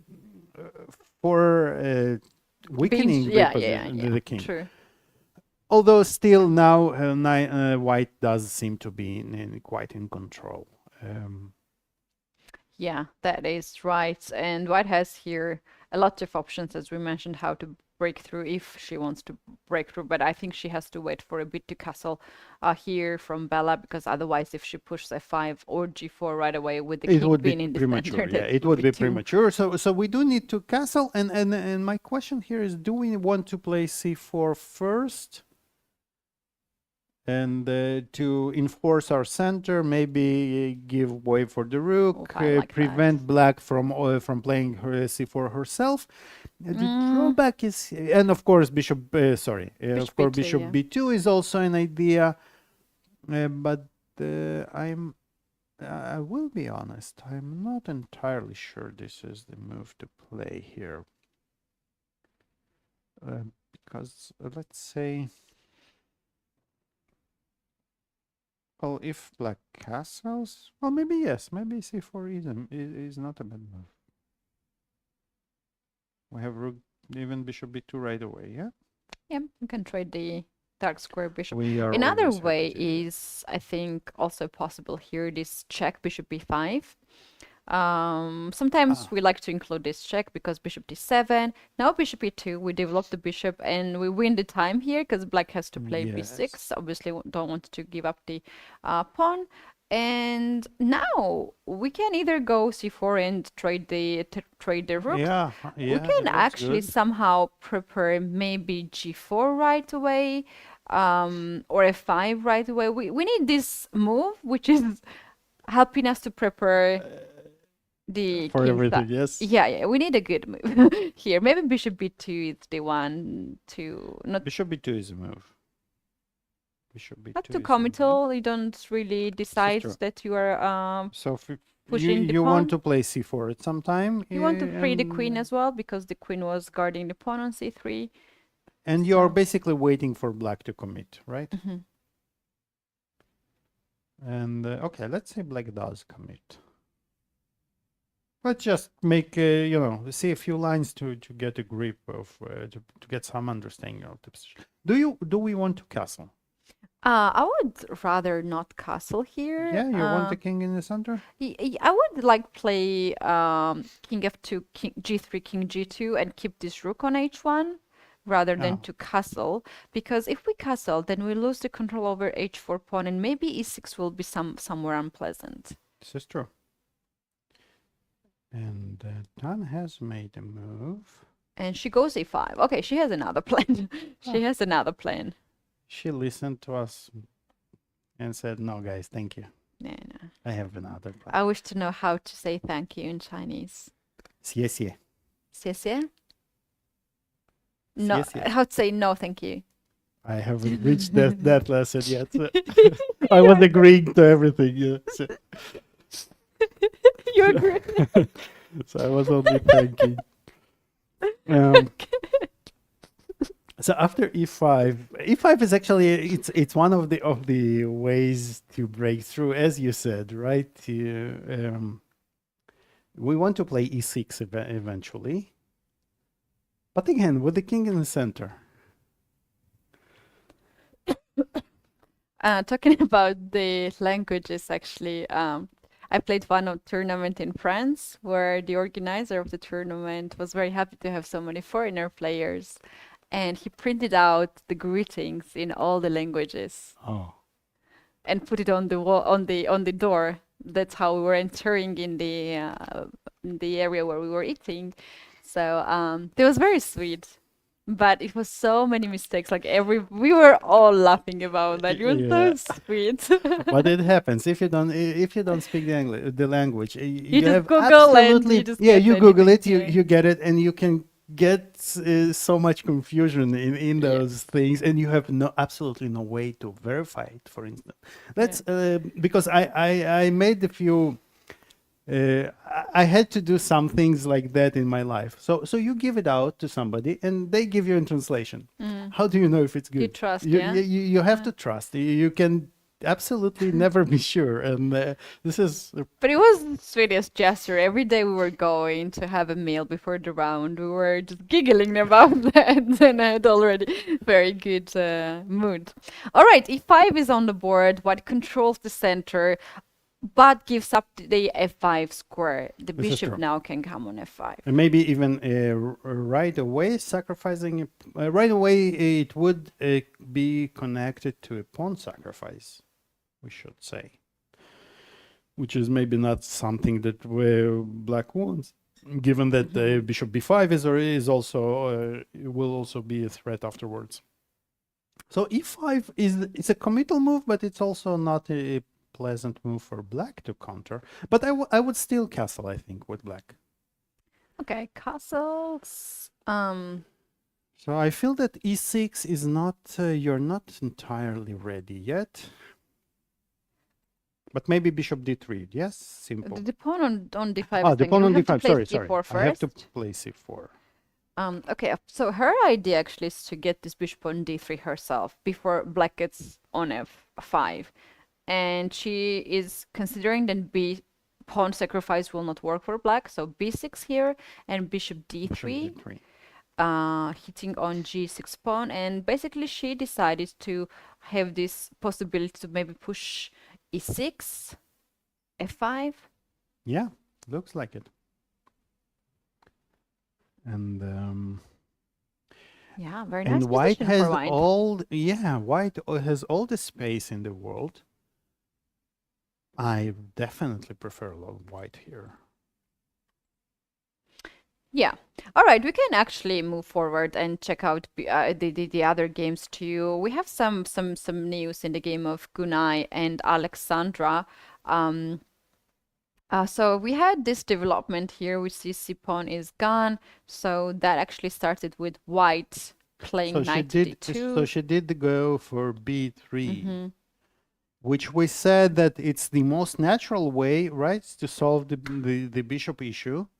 But c3 is a whole. c3, and it's not one that it's easy to cover. And bishop g4, I like this bishop g4 move because you force white to make some unpleasant choices. First of all, if you play f3, you force you close your bishop, and you rarely want to do that. Right. And Gunay did play f3. Yep. Because what else? Because you even less you want to get into the spin which you. Oh, and this knight goes to f3, loses by force, I think, to e5 followed by e4. Maybe not loses by force, but it's not something that you're happy with, right? So this knight is stuck and, there somehow. e4 is threatened, and you cannot play e4 yourself because e4 pawn will be lost eventually. So Gunay went for f3, but now the bishop goes to g5 to h5. And bishop b2. I think Gunay actually should be quite happy to solve this problem of the bishop. Rook c1 can come along, and if white also managed to push e4, then how the knight goes on c3? I think right away. Like here. That. Is it possible? But that's a very valid observation because white does threatens e4. And things can get really wrong here for black. So let's say rook c1 attacking the queen. Okay. And queen goes, here. Not here, to b8. Probably I don't because want to c4, get, I don't. But knight c6. Ooh. Queen b7 on the other hand. Yeah, maybe I need to. Yeah.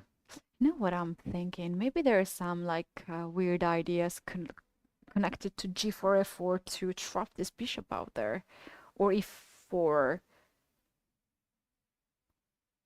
And also, especially the queen on b7, it's on. You want to play e4 kind of most sometimes when you guard the pawn on f4. So this is some sort of possibilities. Gunay played bishop to b2 already. She's preparing rook c1 to happen. And if black goes to knight d5, which we are considering right now, rook c1, queen b7. Another thing is like, what if I just play e4 here? And I welcome very much. I welcome you on c3, but I will capture this one. Will you? And knight c4. And knight c4. I'm a very materialistic person.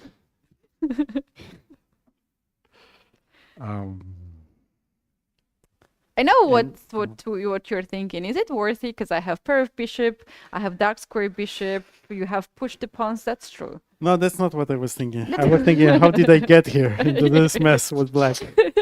That's what I thought.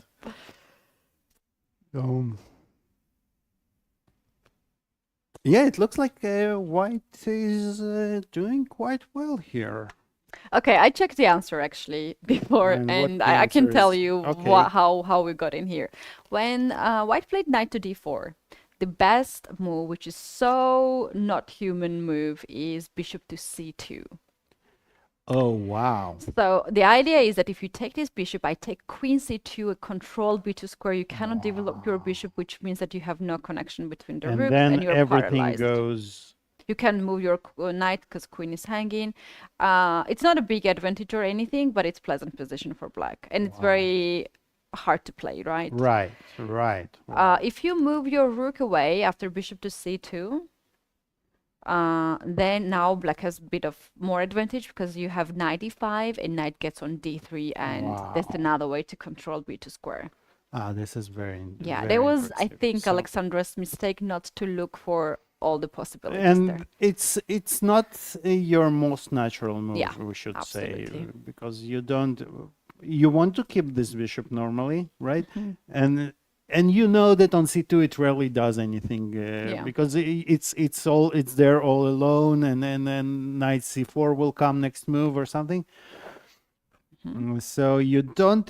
That's a move that is really easy to overlook. And Alexandra played. This is the move that can be, for instance, in one of the Dvoretsky's books, when he has this very heavy positions. You have to, and he says that you have to think 1 hour before you find out the move, and this is the position. That's the point. Yeah, that's the point. But when somebody says here you have to find a move, you find it. Yeah. Right. Yeah. But nobody says it to you, and that's the beauty. By the way, that's my favorite book. The books, the which Dvoretsky gives books. a headache. You just have a headache, and you know it, and he let you know actually at the very beginning. That's what you get. The idea of it is that this is your first line for sure. Bishop g4 is your first line. Bishop g2 is your second line, and you're going through, you're calculating, you're given the evaluation, and you are understanding they are not working, and they are coming back and understand what's the problem in that line, and you're fixing it with bishop to c2. Absolutely. So that's actually the whole training process. It's good at the training, you can go through to this, you can spend hours, but at the game you can't afford to spend hours and go through so But much having details. solved enough of those exercises, your chances of finding one or sensing that you need to find one during the game are increasing. So I have solved 2 positions already. so that's what you've been doing those last 3 days. Okay, so and it shows, I must say, because you're killing me in the variations today. Okay, I think you're gonna purchase that book this evening, and we're gonna have a competition. Okay. So actually, Alexandra, I don't think she's very dramatic about her position. Oh, what happened? Hopefully they didn't hurt us. They're looking at us, right? So. Yeah. The thing is that she played already bishop c5, and that's a bit of mysterious move to me, because she is... Well, she probably calculated this, the line that we saw, and she didn't like it. And I think she wants to prevent e4, which is... which makes sense. And she prepares for... another... what happens? Another thing that I think she wants to be ready to be able to play queen b8 after rook c1 without the having to face this knight c6. That's so smart. It is a multi-purpose move. That's very smart, but we have this plan actually we wanted to play, right? g4, bishop g6, and f4. No, that's the plan you wanted to play. She's not aware of it. I went you and me. f4. So the idea is that I still want to win the piece. Is it win of a... No, it's not. Oh, it's not. Because bishop h5 is guarded by the knight. Yes, so it's... but it might still be... it's not that strong. But if you're not threatening f5, then it maybe loses a bit of the sting, yes. Yeah. But then this whole idea makes a lot of sense, right? So you cover the c file. Yeah. The bishop is well placed on c5, and you get yourself a queen b8. What can be better? And she didn't even spend any seconds. She played right away. Well, I think that was her idea when she played bishop g4. Instead of wasting her time on crazy moves like bishop c2, she calculated this, I think. And what do we do? My natural reaction would be king h1, just to get away from this pin. Yeah, I can imagine. Like, I have seen so many interviews of her, and also all the players, that if our press officer asks him, like, what about bishop c2? What about this move? And she would say, like, yeah, that's a move. Possible. Bishop c4, bishop g4, they are moves. So they're not very dramatic about this computer lines, and very often it doesn't really matter unless it's like something crazy. We have seen some really cool computer lines moves that is like wow. Right. Yeah. But if you get frustrated by every computer move you see in your game, you should quit chess probably, right? Yeah. Because nowadays they're really suggesting some things that as a human, it's impossible to see, and you cannot really go over all those ideas. Right. Okay. so- This is very interesting, and we're gonna have very interesting development. We have seen almost like all the games, and let's take a one last game. Look at the one last game. I think Olivia Kielbasa and Nana Dzagnidze, they are escalating things really fast. Rook a4. Now this is nice. Okay, so we have seen bishop d3, queen e2. This kind of formation is it's very vicious actually, because by having the queen on the e file, we often have all kinds of ideas of knight d5. Right. Which open the e file, and the king, a black king, doesn't feel so well afterwards. So queen e2 is a very good spot for the queen in these lines. And now look at that. F4, b4, and now Olivia plays rook a4. So she hinted that she wants maybe to play with this rook, but eventually she played with the other rook. Or maybe they will meet, on the fourth rank. And Interesting. this is so basically it's a pawn sacrifice, but I'm not sure it's a pawn you are happy to take as a black, because giving up this dark squared bishop can prove to be a deadly mistake. Well, it's actually a very hard decision to take this pawn. And 'cause now like I bishop was- d2 now. for I'm instance? thinking either, or even, maybe even king f2, using the fact Preferring. that the rook is doing such a great job on a4. It protects the pawn on e4. It can go to c4. It prepares bishop c4 ideas. Right, that's interesting actually, and like most like d5 is just not on time because bishop d4 actually, Feels like, it or could- maybe it is. queen c6 now. You want me to sacrifice? More sacrifice. No, I will not. Okay, let's think for a second before we change. There's rook b1 move as well. That looks quite tempting. Oh, I love it. And now if bishop c6, then Bishop we d- caught the queen in the middle of the board. This is beautiful. See? And but you still maybe have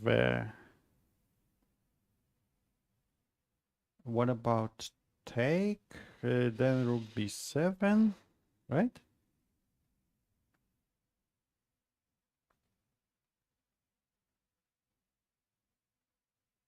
I was actually Or you were going thinking to do something next. because this Bishop b5 maybe? bishop No, c4 and bishop, bishop c4, but but then I can't attack. Bishop then rook, then rook we b3, don't have. rook b3. Ah. And you caught me again. Sorry.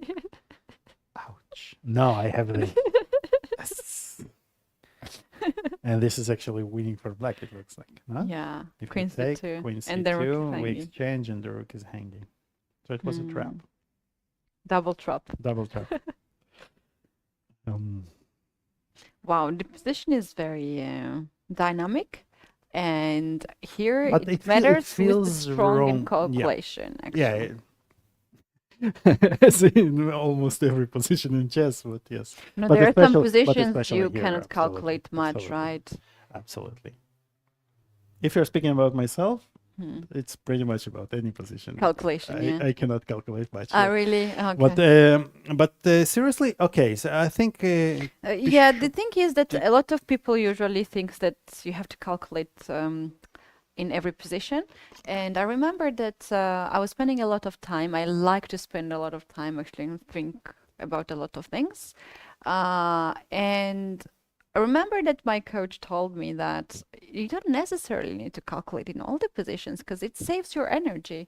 We're Right. consuming so This is much true. energy with all these calculations. Sometimes there are these basic rules. You just follow them and make one or two easy moves and let your opponent be pressure on time and think more. this is true, but this is also how you miss stuff. Yeah. So True. 9 out of 10 times it will work well, but this 10th time you might. Yeah, you need to find a good balance actually. So, To think in the positions that you need to think. I cannot say much actually what Nana is going through right now. She's happy. well, her other option is probably to go back and pretend that nothing really happened. Then bishop rook comes on c4. No, Yeah, it's not so pleasant. knight goes on a4, b6, and this rook is doing a great job actually guarding e4 pawn. This rook on d4 on the 4th rank is very interesting. So, but taking. Oh, is and very another thing, committing, Alec, right? is that after bishop goes away, if you don't take, maybe this is actually must play move, bishop c3. If you don't take, white can actually play e5. e5. Ah, And where the knight goes? I think only to d5, right? On a d5, and now you can take on d5, and now the pawn on a6 is hanging, right? And also pawn on g2 is under attack, but you can take this pawn either now or to play king f2. I love this move. King f2, rook a1, and all the play switches on the queen side where you're gonna have Yeah. extra pawn. Yeah, it looks like a commanding lead advantage for white here. Yes. So if Nana sees this line and she dislikes this line, then maybe she has will not take. much She of the will take on choice. c3. Mm-hmm. Okay, let's take a look at it closer. So we think that king f2 looks good, but also there is a more straightforward way of bishop d2, right? Mm-hmm. And but now black has this important tempo maybe of queen c6. Which side do you take here? I think I would take here, I would say white side. I knew you were lying when you said you're a materialist. I also like bishop. That's my problem. It feels like white. Yeah, I would also take white because although being a pawn down, I don't feel the pawn is important, and those the dark squares and the bishops look. It's just very dangerous to me. Like even if you castle with black here on the short side, this looks probably- very much like this Caro-Kann pawn structure where g4, g5 comes on the Right, board and you're right. almost checkmated. Yeah, so it's easy. It's definitely easier to play with white. Yeah. I think. Yeah, so Yeah, we can assume can- that. So, after seeing all these games, one draw has been already done. Do you think we're going to have more decisive games Oh, today? for sure. Since you're back, we have at least 3 decisive games today, and I would even vote for 4. So I think here we will have a decisive game, and I will not be surprised to have two more Tanjongi and Tanjongi and one of the games between Bibisara and Alexandra Alexandra. Kosteniuk and Bibisara also looks. Yeah. And also the other game of Goryachkina and they Brunei. can all be resultative games. So Okay, so it's At least I did not only bring the rain here, so that's that's a We'll good see. news. You guys, we're going to take our first break today, even though the games are very interesting. Please don't go anywhere because we're gonna come back and we're gonna have so many updates. But now what you're gonna see is the video that Alik was talking about, that you guys enjoyed the rest day and went to the beautiful places here in Cyprus. So now let's take a look together.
Welcome back, everyone. This is FIDE Women's Grand Prix in Cyprus, the final leg, and we are right now in the 7th round. One game is down, but 5 is in progress. In this studio, we're working for you, Alik and Keti, and we have so many exciting positions right now, Alik. I think today we can feel that players had a rest day, and now they have a new energy. They had good preparation, and we have really a lot of fireworks today on the board. Absolutely. And let's start with the Dinara, with Katerina against Dinara. There are not so many fireworks, but there was a very, very important and impressive decision made by Katerina Lahno just last move. If we haven't followed the game so much, but I wanted to point you in this position. Dinara, they started repeating moves. Okay. They had, here, Katerina Lahno, down to her last 20 minutes, she could have repeated the position for the 3rd time and could have made a draw. But having only 19 minutes left, 19 minutes on the clock, she decided to continue the game. Okay. And which says a lot that she's not willing to give up her tries to win every game. She wants to be a soul leader. She wants to become a soul, exactly. Yeah. But Dinara is looking very confident, and she plays very fast. Another very interesting thing is that Dinara is more than 100 points behind Katerina. So that sometimes is a big thing when you're playing a tournament. There are some players which draw is fine for you because they are higher rated players, or you have some kind of history with the player and you're fine to make a draw. But in this match, Katerina is a favorite by the rating and by the experience, because she has won so many tournaments, she has played so many tournaments. And for Dinara, this is her 2nd tournament at the Grand Prix, actually 3rd tournament, and she's just starting. So you can see how big is the difference in the experience, and all these details plays a big role. And she's with white pieces, so I assume that there was a little bit of small things which lead Katerina to keep it going. Yeah. Right? Yeah, and we shall see. But you know, eventually in chess, it's not about the rating, it's not about the experience, it's about the moves on the board. Yeah. And the less time you have, the bigger are your chances to go to error. Of course, we shall see. But still, I think it's a very important, very interesting decision. And the position itself, it's actually quite balanced, it's at this point. Black, each side has her own trumps. The black, I loved the last move by Dinara, the knight a5. The knight wants to go to c4, which is very typical for Sicilian defense. Black will want to provoke this b3 by putting the knight on c4. Black often wants to provoke b3 and then have a good target for attacking along the c file, the weakened c pawn. White normally will play bishop c1 in these kinds of positions, and then it will all boil down to whether black can conveniently play d5 and equalize or not, or maybe not immediately. And I think the next moves will revolve around here. But visually, I do like black's position, to tell you the truth. For instance, we even have knight f4 here. Right. The thing is that for me, for the moment, I don't really see a clear plan here for white. Well, and I think that was exactly why and Katerina, she didn't just get to only being left with 20 minutes, because it's not easy to find a way for white to play. And I think Dinara should be extremely happy with the outcome of the opening so far. Would you agree? I would not agree more, actually, because at this position, what we have right now, all black pieces are extremely active. Look at this knight controlling the main squares. Bishops are also looking fantastic. All black needs now is to open up the position. But even if I were Dinara and I know that my opponent is not comfortable to make a draw here, I would just pass some moves. Like Right. you can always, it's a close position. You can always play some little moves that can help and improve your position. Little bit, not change too much, and let your opponent burn a time on the clock to find out the way. Absolutely, because it's harder for white to find a way here, and I would even argue for a move like King H8, in foreseeing the opening of the position and the weak, because we have weakened these. This is the only maybe drawback of black's position so far. The F6 move. So I would move the king away maybe from the diagonal, expecting the opening of the diagonals later on. So we shall see how it develops later on.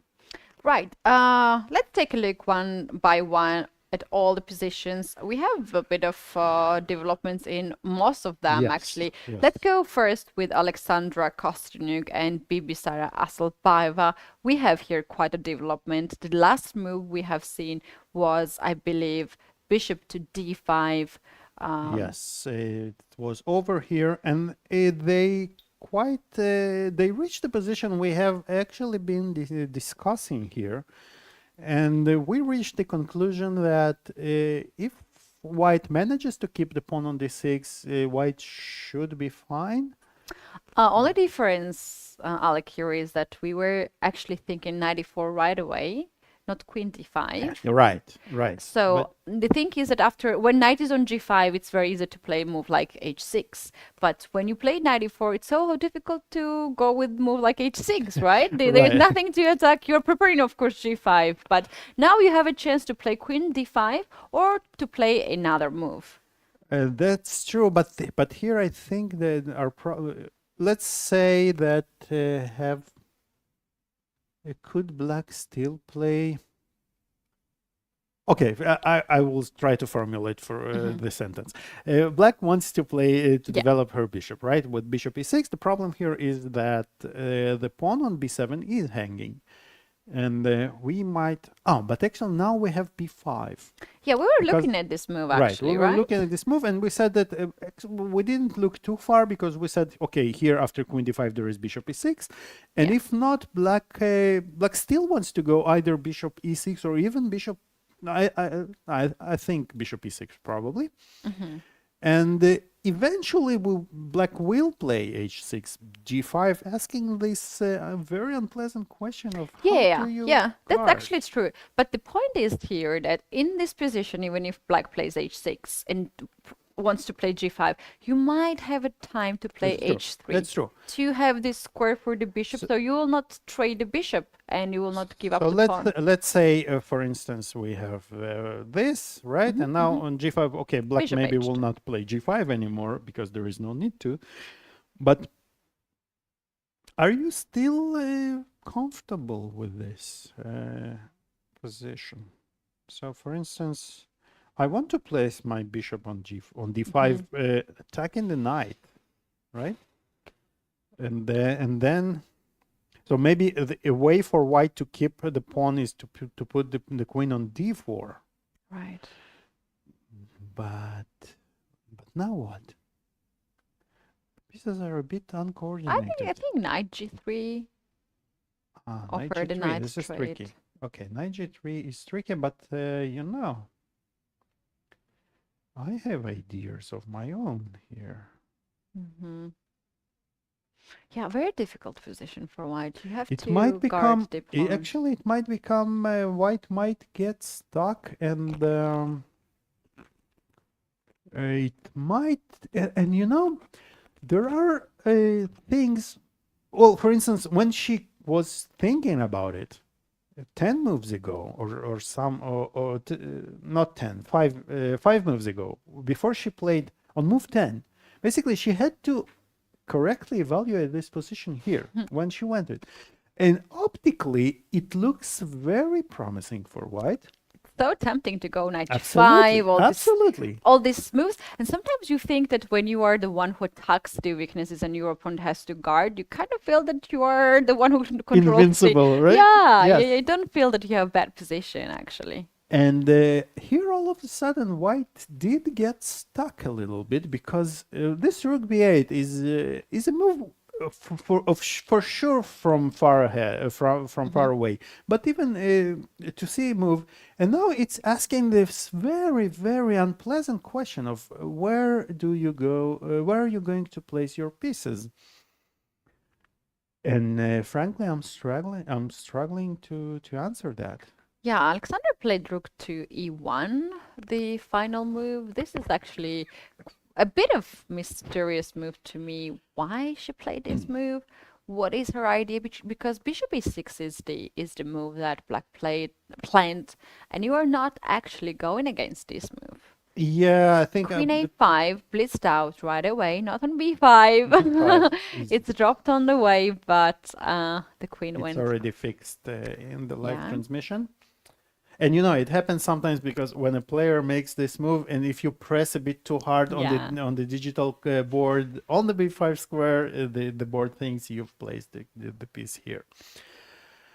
So I think Alexandra's point is The thing is that if she trades now the queens, bishop gets on e5 and bishop wants to go on c7, and Right. that's gonna be this would be really good huge for position. white. Of Yeah. course, if white manages to put the bishop on c7, it would be like winning some very, very big lottery for her. I don't think we will see Bibisara allow it in any time. For instance, what about b6? I'm not sure. I'm not saying. I'm not even sure that black wants to Trade the exchange, to queens, trade yeah. the queens. To be honest, but maybe. Let's see. First, you know, we need to evaluate the captures and the attacks. How do we go about this position? So white probably wants to provoke a5, right? Because a5 is good for white. Yeah. It will free the knight to go to. I think we can start with bishop d5 here, and then preparing a5.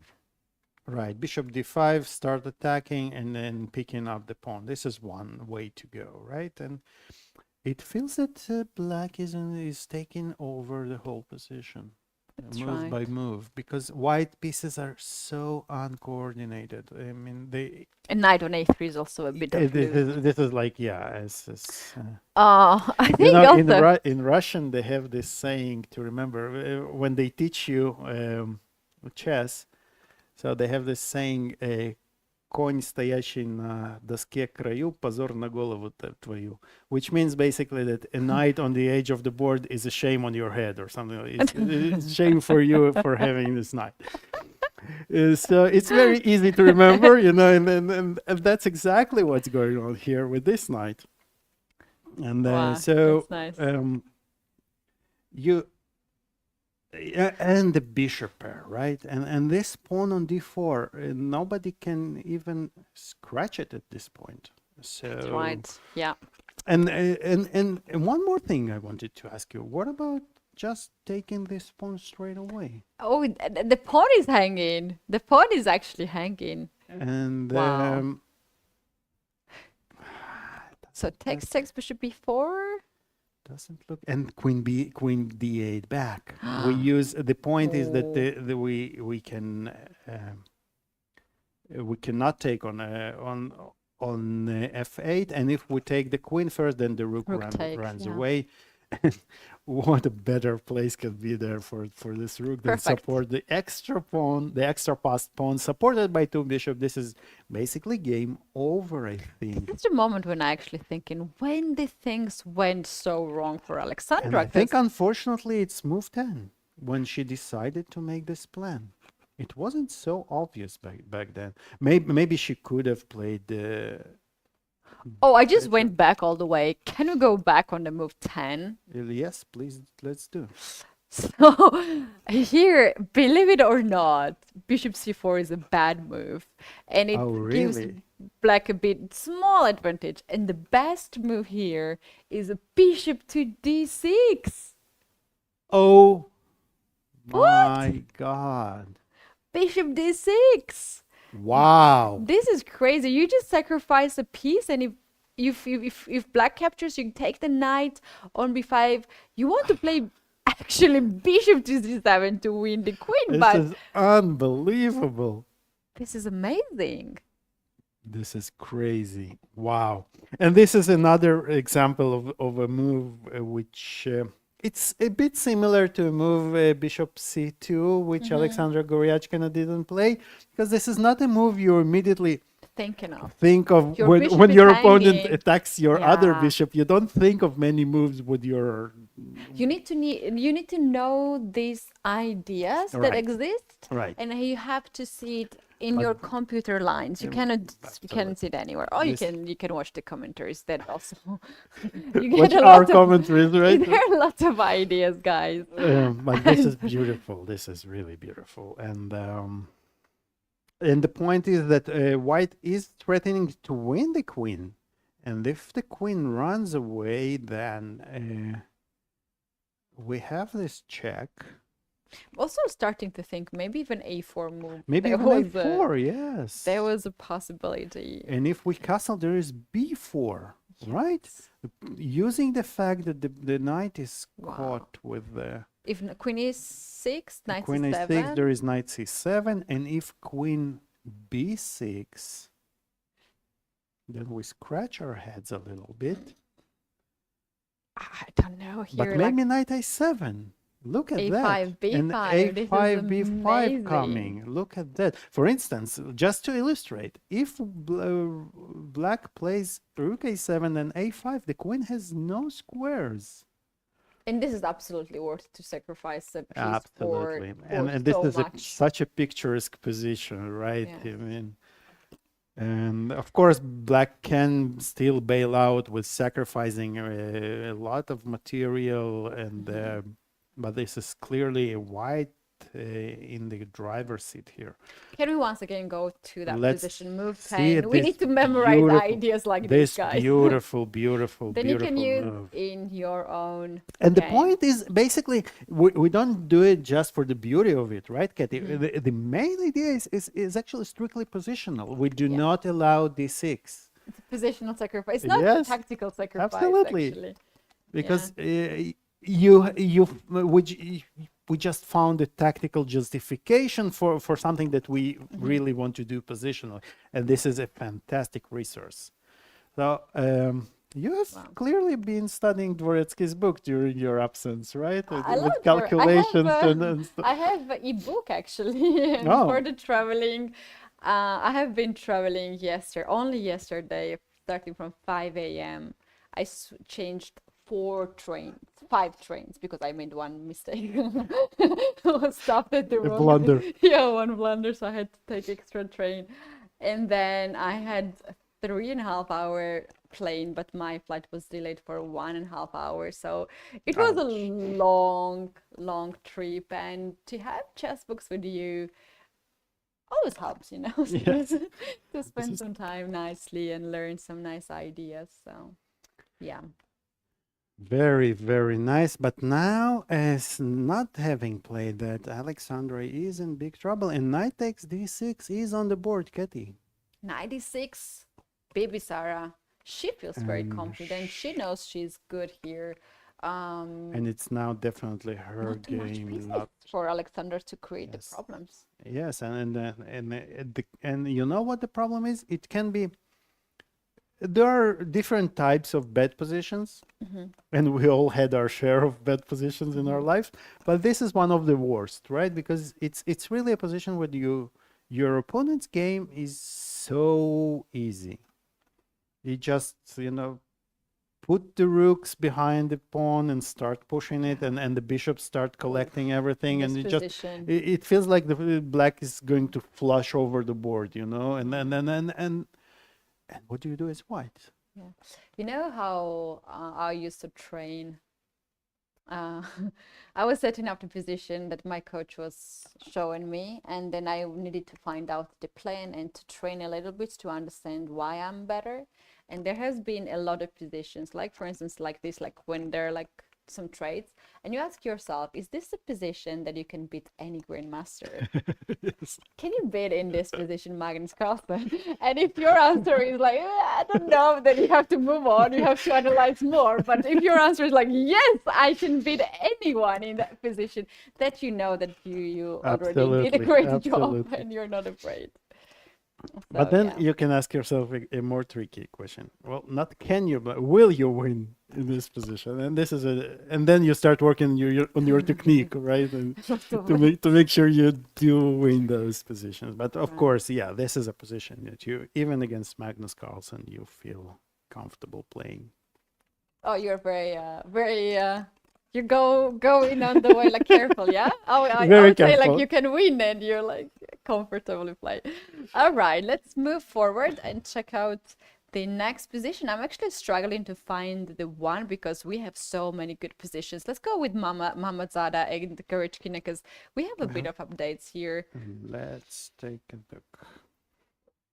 And who would where this knight came on d6? Like I remember the knight on Wow. d2 was going to z4. Yes. So we left the game here. And now we see the game as well. Knight went to c4, which is normal. e5 was played by Alexandra. And that's how the knight landed on d6. These two knights now look very supportive. They're supporting each other. They're controlling so many squares. Absolutely, yes. And the knight on d6, we have already spoke about the knight on d6 in this during this tournament. Octopus knight. The octopus knight. And this is interesting. Can white just take the pawn? Always. You can always take the pawn. Sometimes they are good, but most of the time, sometimes they're bad, but most of the time they're good, right? So let's see. Now you have to take, otherwise You have knight to f7 take, is then a we try. take. The problem of black is that if you capture this pawn, there is just simply rook takes c5, and the knight is protected on e5. So Just have an extra pawn. just a pawn up, very much to our liking. And if sorry,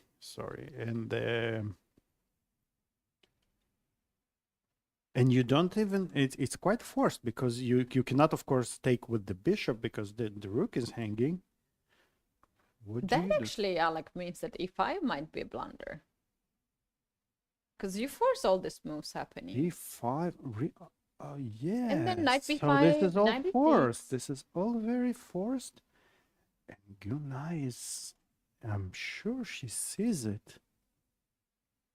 You cannot take knight e5 now because rook takes d6 and your black's bishop is supported by Right. the knight. The point is that black's point is that this is impossible now, right? Because the knight is, as you said, is supported. So we do take with the bishop. We don't love to give this bishop away, but for a pawn, we are We can sell more our than soul. happy. You said it, but I meant it as well. Yes. I said it out of loud. So. Yes, and it all it all is very forced, and this is just a healthy pawn, especially you know, Central with pawn. a central pawn, and knight will go to to c6. We also want to close the black pieces on the With king one side. pawn e4, you potentially block two pieces because bishop is locked there, and when knight is on f6, it's best to have the pawn structure e4 and f3 because it takes a lot of squares. And our bishop will be able to Bishop move. e5 is on the He's board. on the board. Oh my God. Oh, wow. So far, Keti, it doesn't look as Alexandra's round. Both Alexandras are struggling quite a bit. And you know, this might change the whole scenario of the tournament situation because Alexandra Goryachkina is very stable player. She's rarely losing the games. Right. And if she is if she loses this game, then it can be a very tricky position for the whole tournament and the Grand Prix itself. Bishop e5. Now the threat is real. Actually, knight f7. Another pawn is hanging. White can take that. They release this pawn here. There can be moves like f4 to support your bishop, open up the light square bishop, and threaten to play f5 again. I'm so stuck. And none of the variations this move is working. Even though it's another game, but you still want to win this mission. Oh, it's another game? Okay. That makes me look better.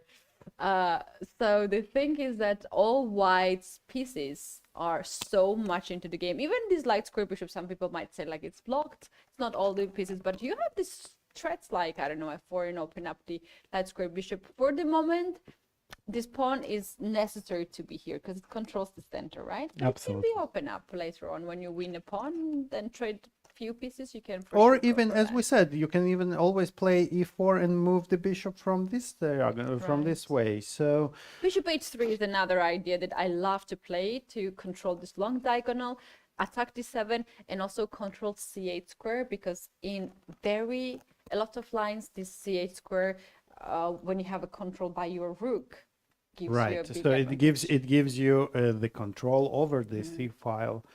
Almost for good, because black can really not do anything. Alexandra doesn't look too happy, I think, here. No. She realized, she probably realized already before that she blundered. A very good game by Gunay so far.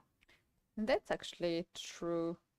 That she played a very, very good game. There is a computer line. Shall we go and see that? Yes, always. So bishop e5, knight takes e5, knight takes e5, and now black has this bishop e3 move. Which is important, yes. Yeah. So queen takes now the bishop and rook takes the knight. So basically you take back the pawn, and maybe that's her idea. She's not losing here the pawn, the central pawn you got back, but now white has knight c6 move, attacking the queen. If you move your queen away, queen c7, then knight e7 wins the queen. So you cannot do that. You have to take, yes? Take the rook with a check. This is the intermediate move, rook takes. And now wherever you move the queen, you have to watch out, because your two pawns, a7 and b4, are hanging, and I think we're leading to that direction. Well. And white still wins a pawn like that, will she? She can still take, yeah. Well, here we take on b4 probably, yes. And what if queen b7? Actually, here queen c5 is the best move, according to queen c7? Queen b7 or any queen move, c7, doesn't because matter, the threat is knight e7, knight g6, and your rook on f8 is hanging. So if, for instance, we try to hold on to one of our pawns, then this is the real threat. And I'm pretty sure that Gunay is going to find it. This queen c5 move, which is very strong. This is one of those moves that when they are played, you know it's a strong move. And it's very hard to find out from the distance, right? You are looking. You're not clear at all, because you always, when you calculate, first thing you do, you calculate all those concrete lines or the forcing lines, and it's very easy to overlook those more quiet moves. Yeah, it's funny enough that after actually queen c5 is stronger after queen c7, and if you play with queen b7. There's this f4 move that light square bishop finally goes into the game, very strong. And bishop e3 is on the board. We're gonna see this. And more importantly, Keti, I think finally your dream comes true. You will play f5. I can't believe it anymore. That I gave up on it. We have this position, rook And d6. so this is the current position, and Gunay needs to find knight c6, which is a very, very natural move, right? So it's the first move that comes to your mind. Exactly. Another move what she might consider is to play first rook d6, queen d6, and then f4. And now the point is that your knight is guarded, your a7 pawn is hanging, and I still have very good position. I think this is also valid. This is valid, but I think comparing to the other line, you would prefer, let's just visually compare this to this, Yeah. where black has to find a way to deal with this threat, and both pawns are attacked. I think you choose, especially as somebody who loves pawns, you choose this one over the other one. But what about queen b5? Do we just take on a7 after queen b5, or do we have a stronger way? That's interesting. Indeed, I think we can take on a7, attacking the queen. And the queen doesn't even have a good spot, right? Because of course, if we go to d7, there is always b7. There is always f4. Oh yes, yes. or knight maybe c6. Oh, we can no, do knight no, c6. not yet.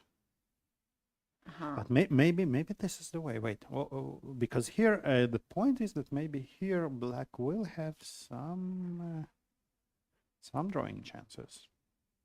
Knight c6 on the board. She finds the best move, targeting 3 pieces at the same time, 4 pieces of black. Alexandra has not much of the choice, but she has to trade. She has to trade because queen c7 is not even an option. And wow, that would be, if she loses, that would be a huge upset. Yeah. Already having half a point behind of 4 players. And it would be great news for Katerina if both Alexandra Kosteniuk and Alexandra Goryachkina lose. It would be, for her, it would mean, of course, the way for both of them to lose is still very long way. And right, yeah. Let's take a look at Alexandra and Katerina's game because it is very relevant now. So the last move was knight f2, d4, a3. A3, and they are shuffling. White's pieces look a little bit like Fischer random starting position. But again, I mean, still nothing. White has obviously no weaknesses, and we are more or less where all we talk. All we can speak for black is to equalize. Black doesn't really have much more here yet, right? Because white still have the spatial advantage, and black has weakened this by f6. Black has weakened her position a little bit, so d5 is not so easy to play. Wait, this king was on h8, right? Before, or it was our variations? It was our variation. Oh, it was one of the few that we made, and we wanted to just illustrate that one of the moves that black can make is king h8, preparing, and I think it's still valid, preparing for opening in the center. Especially as we see both sides are shuffling their pieces, so we might see something like that. And but still, in this position, would you say that the time factor? I can see this position in this way, that it's gonna be like this for next 10 minutes. And then when they both gonna have low time on the clock, then some dramatic things can happen. Agree. Before that, I don't see here anything happening. I don't see here some kind of attack or anything. When they have low on time, we are all panicking. So we want to find a way how to continue the game. And I think like if we come back in 10 minutes, we're gonna have. Okay, and Dinara is catching on Katerina on time. She had a huge time advantage, but now she is catching slowly but surely.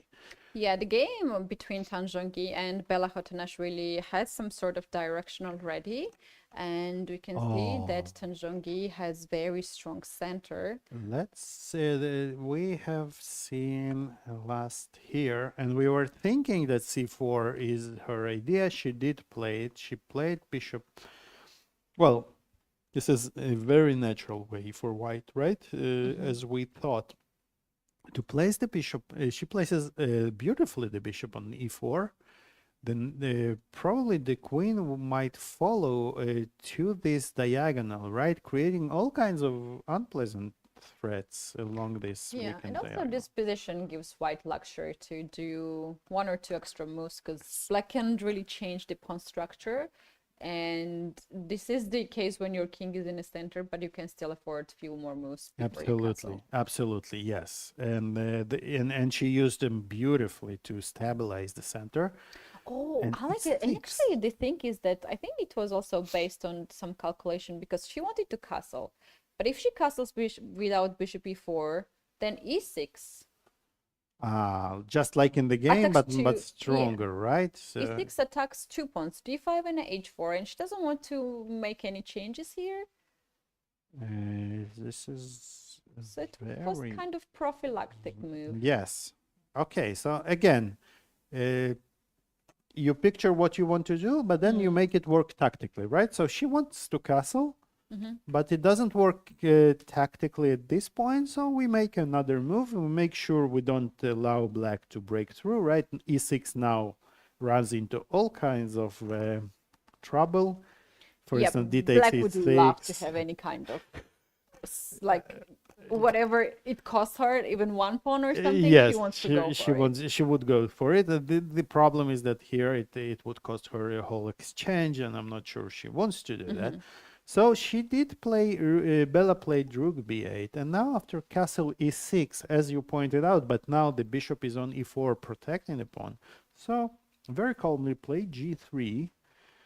And now look at this beautiful center. And what is important is that this bishop is blocked. True.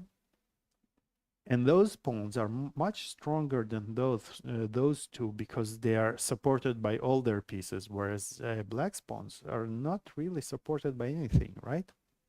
That's true. In the game, somehow Bella still managed to roll these pawns on the queen side.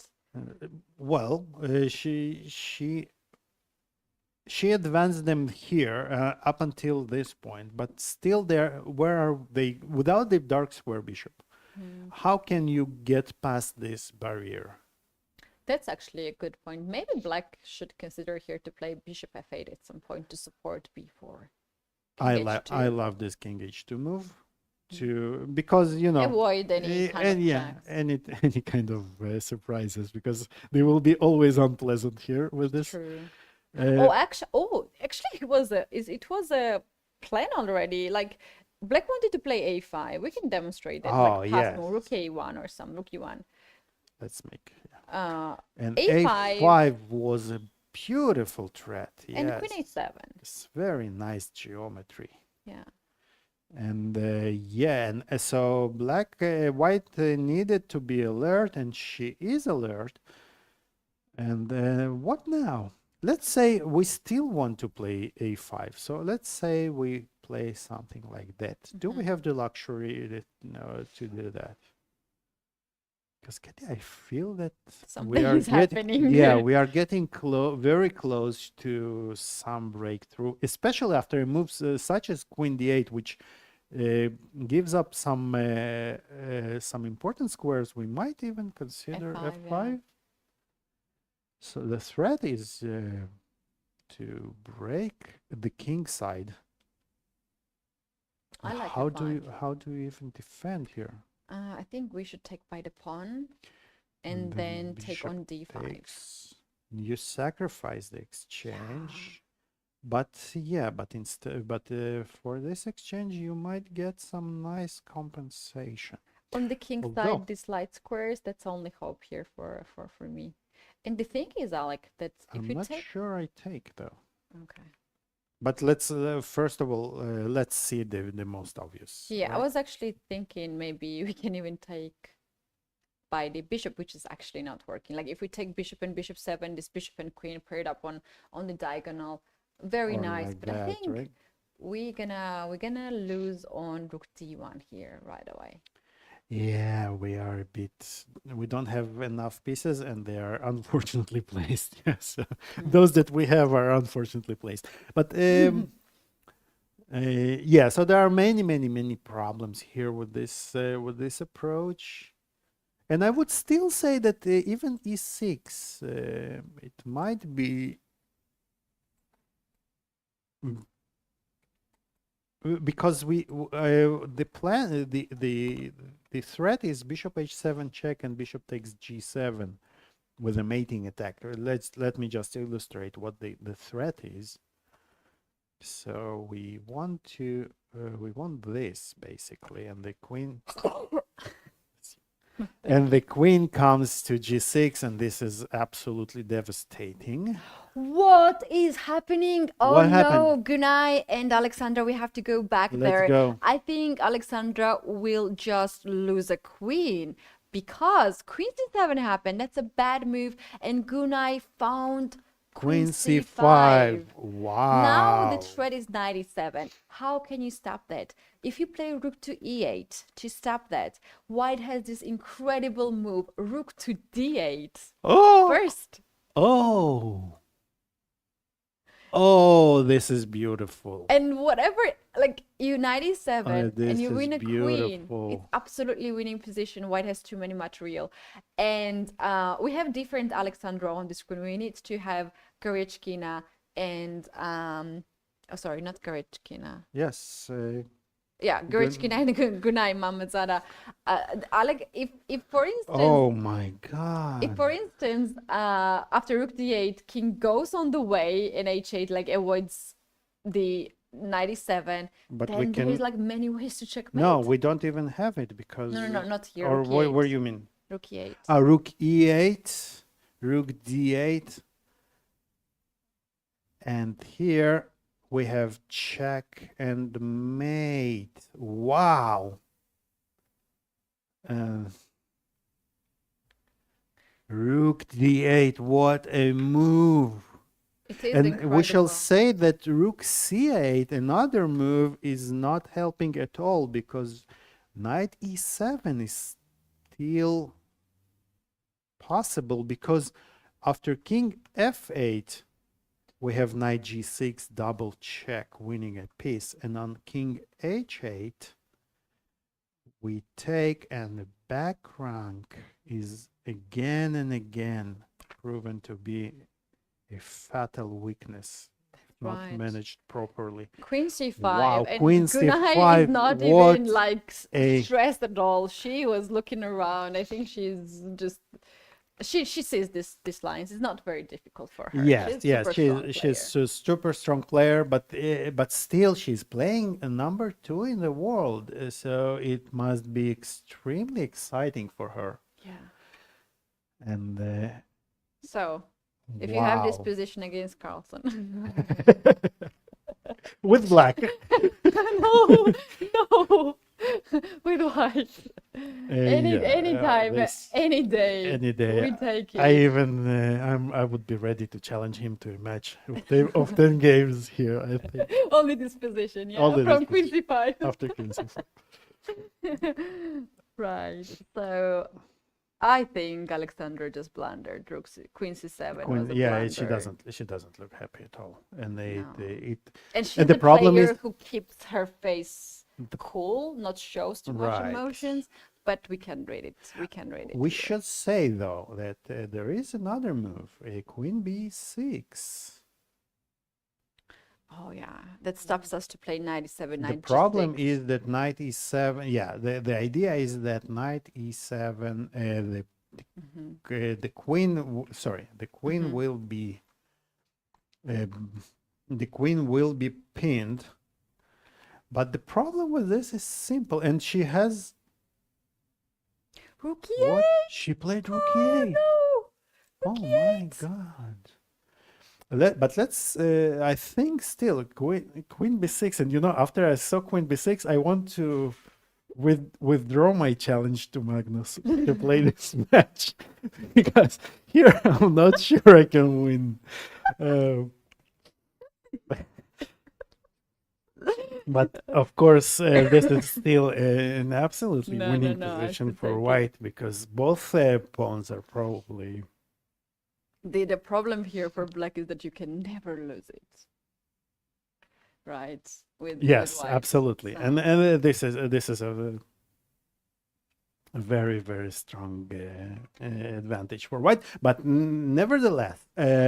Do you think Alexandra is just now bluffing? Bluffing. She That says that's the word that comes to mind. She's bluffing, but maybe she also feels that this is her best chance to bail out with this queen sacrifice and not win. enough. But you cannot even win the pawn because you don't. If she had the time, sorry, To not take the the way, bishop. not the Tall- way. tall pawn. If you play against me, you always have these chances to win, even in such positions. But against a normal player like Gunai is, King E1. King E1 will be played, and Rook the, G2. the rook is you cannot take because again and again there is this back rank problem. And you don't have time to keep the rook on the second rank and keep the last rank protected. So here you would have to go here, to h6 or something of that kind. But now white is the one who takes the pawn, I think, or even better, the b pawn, covering d2, which is very important. And then the plan is to, I would here like keep, yeah, exactly, Yeah. g4, king g3. Yes, to make it sure your feels king like a is safe, very good safe A4, place. get this queen at This the is best just- place and push the pawn. It's how black can here. And here I solve extend it. my challenge again. Yes, Yes. for sure. Wow, this will be unless we jinx Gunai and she doesn't find rook d8, which is not. Just remember this situation when Gunai played the move g5 in the rook endgame, which was completely draw. Right. She knew it was draw. We knew it was draw. And she's playing it. Oh my Rook God. d8 on the board. Rook d8 is on the board. Wow. White goes all in and threatens to win the queen. And you win the queen, you win the game. So, oof, I can feel the excitement. Absolutely, absolutely. What she feels right now. This is the moment. Beautiful, beautiful game. Rook d8, and the point is again, maybe Alexandra still has queen b6 actually. 97. I think And at this go time this here. rook can change a bit.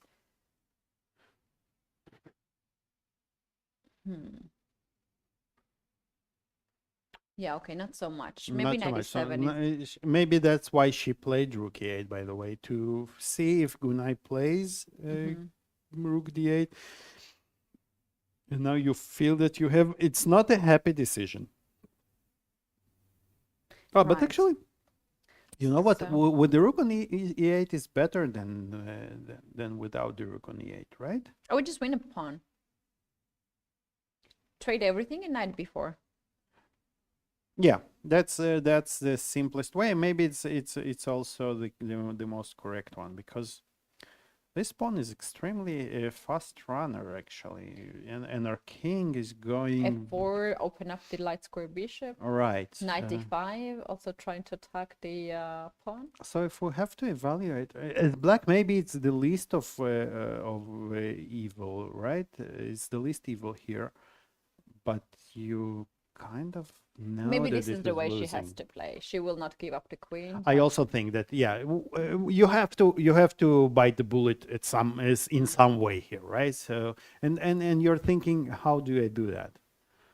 So here you don't even feel that you have even practical chances to save. No, no way. There are some tricks here, but you get over these tricks, you have extra queen. Right. And Alexandra, she took took the rook. she feels that she has more chances here than in the other in the other position, which is very interesting. Wow. And it has to be said that Alexandra is a great defender, and she No. knows Without to. queen, she can't really defend this, but I can't believe in No, the but I think miracles. she feels that she has better chances here than in that other end game of only light pieces with the pawn down, which is interesting. I think I would go for the other position. And suffer a very long time. It's suffer. Well, unfortunately, the I don't think it game. would be Yeah. so long. But yeah. But here the problem is, you know what? Maybe she's planning to play a5 here, using the fact that there are no immediate mates here because we cover all the squares, and by not dropping the pawn. But again, it must be said that white is absolutely winning here, right? So we can threaten checkmate, and we take a5, protecting both pawns, and d4 will probably fall as well. Wow, what a turn of events, Keti. It is indeed incredible how this game turned out. At the point we thought that Gunay was struggling with her pieces. Just one inaccuracy turned the tables. And it was all kind of forced after e5, right? It's a very forced, almost very forced variation. Although here, of course, it should be said that queen c7 is probably just a blunder. In a difficult position, but queen c7 makes things a bit easier for white.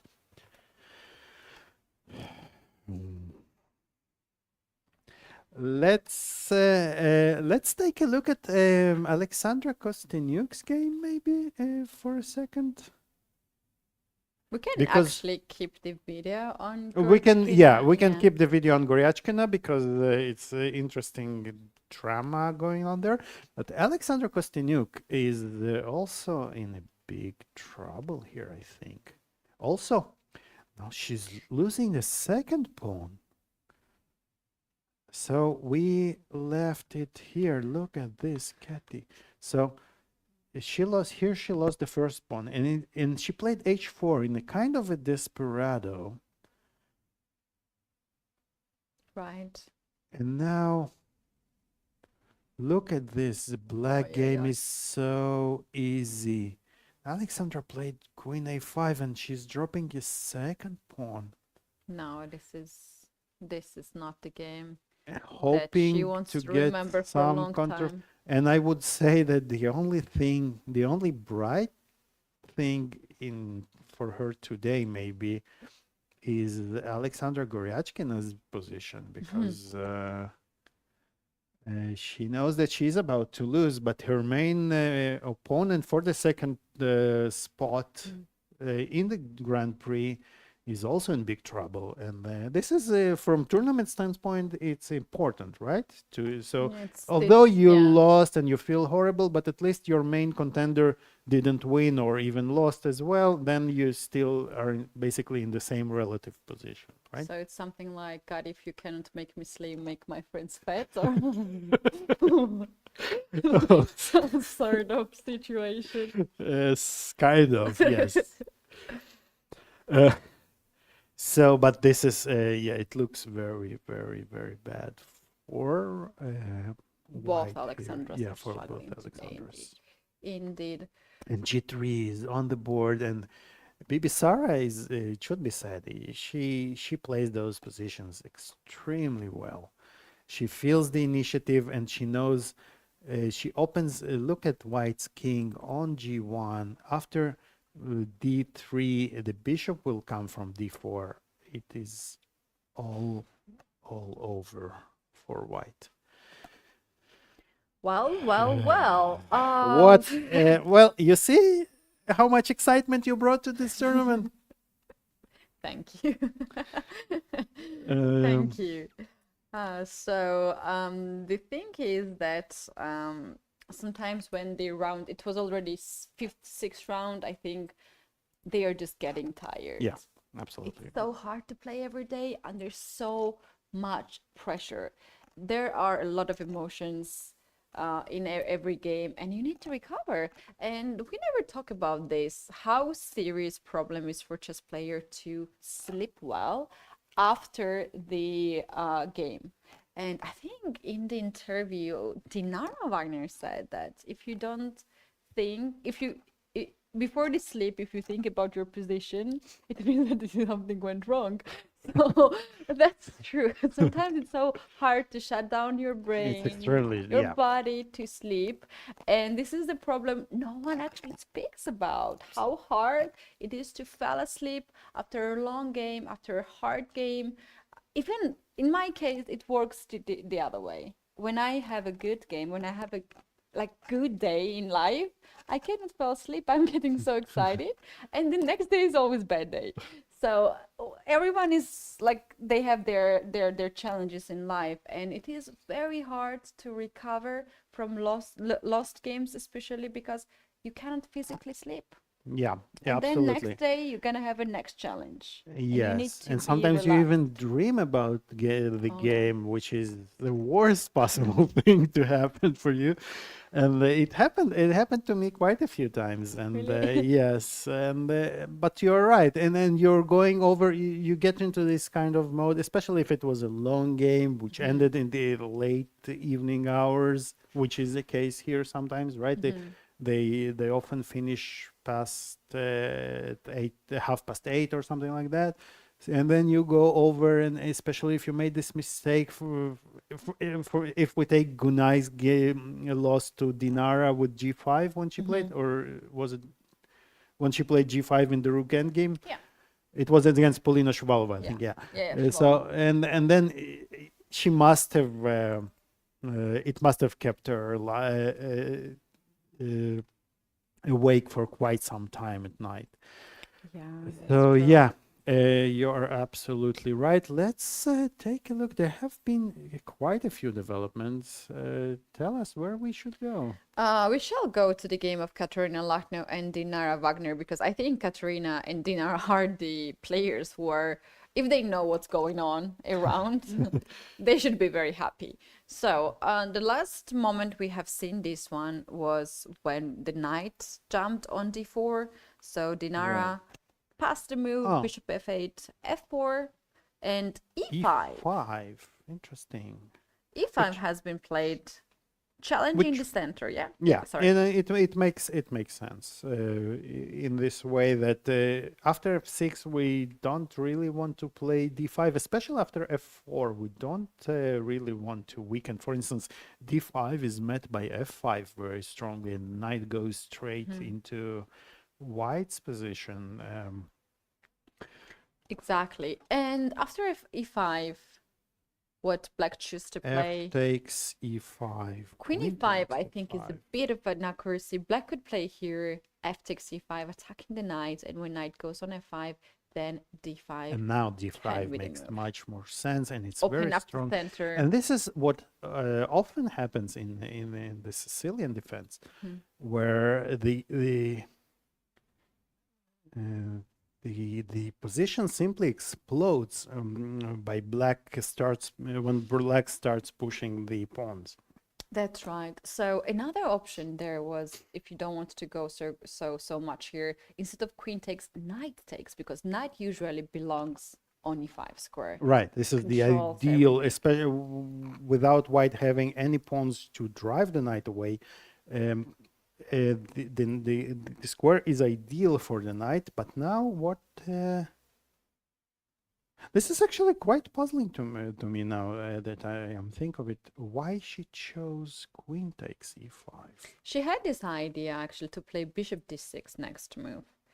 So but she wants to put pressure. yeah, pressure. Now knight f4 is And the knight f4 is hanging, threat. of course. But now the problem is that queen is not really belonging in the center because it can be under attack. I think she sort of missed this knight f3 opportunity. And But bishop anyway, there's e3, a which check. is important, right? Yes. So And then queen c7 still attacking the knight on f4. But now, after knight g6, black is supposed to take on g6. And the move that keeps white advantage is e5. If Katerina Lagno finds this move, she has a good chance. She already has found it. Really? She played? E5 Wow. is on the board. And wow.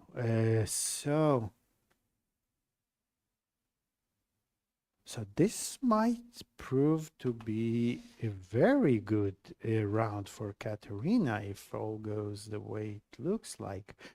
I'm looking all 4 games, which, why I see 4 games? It should be 5, yeah? Okay. All the 5 games I'm looking, it's gonna be 5 decisive results, one way or another, but It was quite obvious, by the way, but the point, I think, is also that after many points, and one of the points is that we have this e takes d6 intermediate move, which wins white the piece. And what do we do with black? So, for instance, if we take, I think bishop g6 immediately is a strong move, isn't it? Bishop g6 with knight g5 ideas? With the... As you said, I'm a very materialistic person. I want to take on the 8. The point was that if you take here, then this is threatening, and queen h3 is a threat. Going from here, but knight g5. I will leave it to you to play this move. The problem is that black has to play first, and there's no way that black moves the rook and then knight g5 is a good move. For instance, here, yeah, this is a kind of that's a big suicide. problem. And also if rook goes on e7. It kind of forfeits the whole idea Yeah. of knight g5, right? Maybe rook e6, that's not gonna happen. But if that happens, even after that, it's not so good. Okay, So but I what give- happens? But what happens after this? I think we can simply. We need to get the Take. queen on h file, right? Maybe Right. queen f2, queen h4. Makes sense. And we don't even care to take back, right? We just go here. Yeah. Another good thing about this queen f2 move is that we also threaten another idea, bishop b6. Ouch. This is in total ouch. Wow. And what to play? And you don't really have an option here.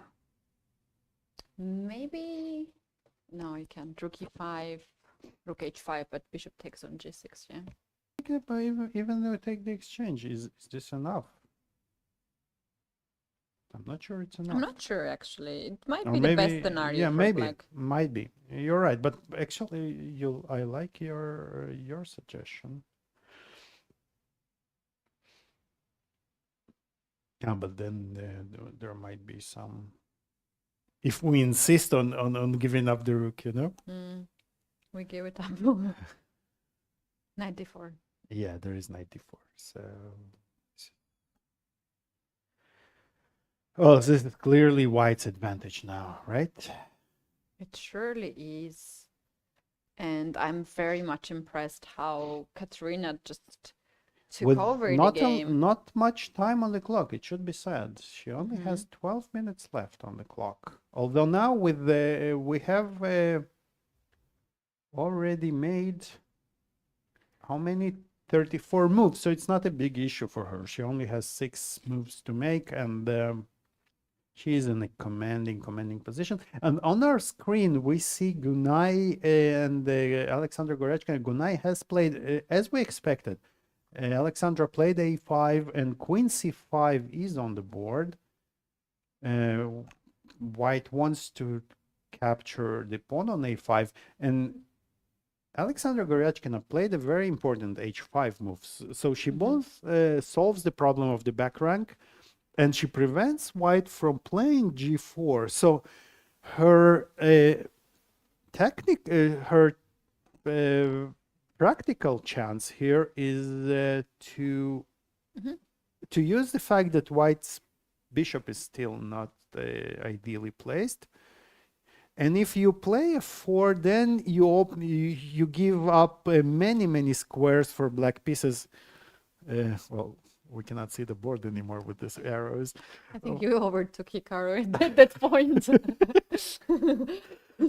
The thing is that I just realized what you mentioned earlier. If Alexandra would play Queen B6, which I thought was how I would play as well, it's such a risk-free position. Absolutely. You can't even fall asleep and not lose the game. Because it's just moves are coming on the way. You play king in the center, you push the pawns, and what black can do? Nothing. But this one is still lost, maybe even worse than the other position by the evaluation. But you still have a little bit of tricks there and here. Absolutely, and this is a very important quality of top players. Yeah, they know. Because we all get into bad positions here and there, right? Some of us maybe get into a bigger share of their of bad positions than others. But anyway, and the ability to find the best practical chance, because at the end of the day, you need your opponent to make a mistake. And where is it best to make a mistake? And she decided, and probably rightly so, as you said, here white has many more chances to go wrong than in the other position. right. Yeah. Very Lesson learned. We need to learn these kind of lessons. That's actually true. And you know, and the bright side here in her decision that if she loses, she will lose faster because she will suffer less.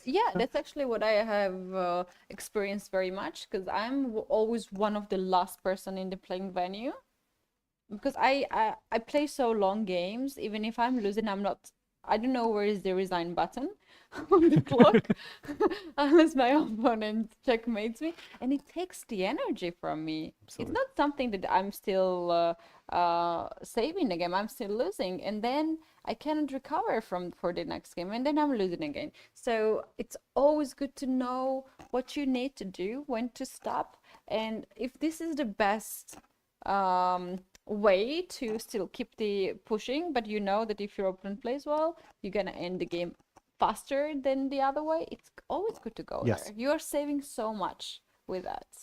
And I think this also is some kind of skill that, for instance, Alexandra has by playing so many top level tournaments against very strong players. She knows, she values her energy and her time, and that she goes there. Very valid point, yes. And Gunay only has 4 minutes left. Okay. I'm not sure it's a huge factor now, right? Because move 34, only 6 moves, and one of them might be a few checks. But you need to make some decisions as white here, because you desperately need to activate this bishop, right? True. And how would we proceed? Gunay wanted to play the move, but she's not so certain what to do. Shall we play check, queen c8, king h7, and this bishop needs to see the daylight from g2. Yes. I'm actually thinking, Alec, maybe we should go bishop f1, king f2, or king e1, and bishop c4. And this is probably the way to go, because once the bishop lands on c4, we will start getting much more confident in our win, right? And how shall black proceed?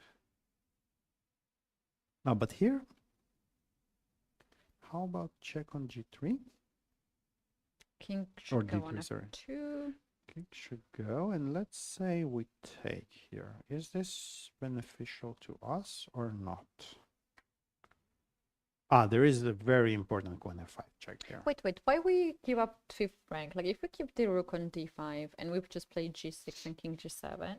So you want this kind of a fortress, yes? Yeah, rook f5, rook d5. And I think I will be able to drive you away by h3, g4 at some point.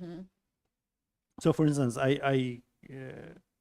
here Yeah, you will keep the King king on g7, right? h3. We'll play h3.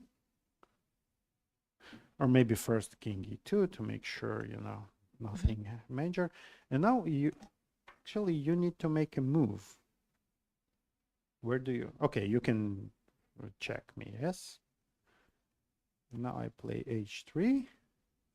I'm surprised that Gunnar is not feeling happy. Actually, She's very... no, but actually you're absolutely right, because this might be, you know, the computer might be showing some +2 or 3 here, but it's Let's actually check how much computer shows. No, not much actually.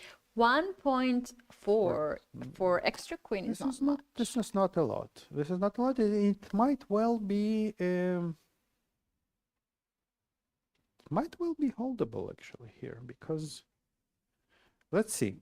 For instance, so what is our plan? So we want to push g4, g5, but when we push g4, for instance, so black is waiting, and if we push g4, then black will play g5 herself.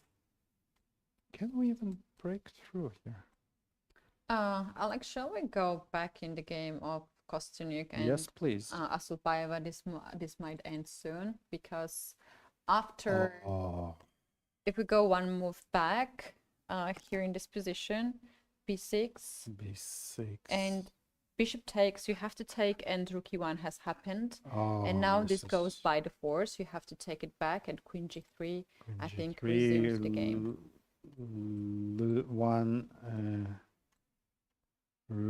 One of the rooks will be dropped. If the king goes here, this rook is dropping, and if the king goes the other way, or rook g2, then this is simply, we expect resignation. Or maybe, can we see the footage?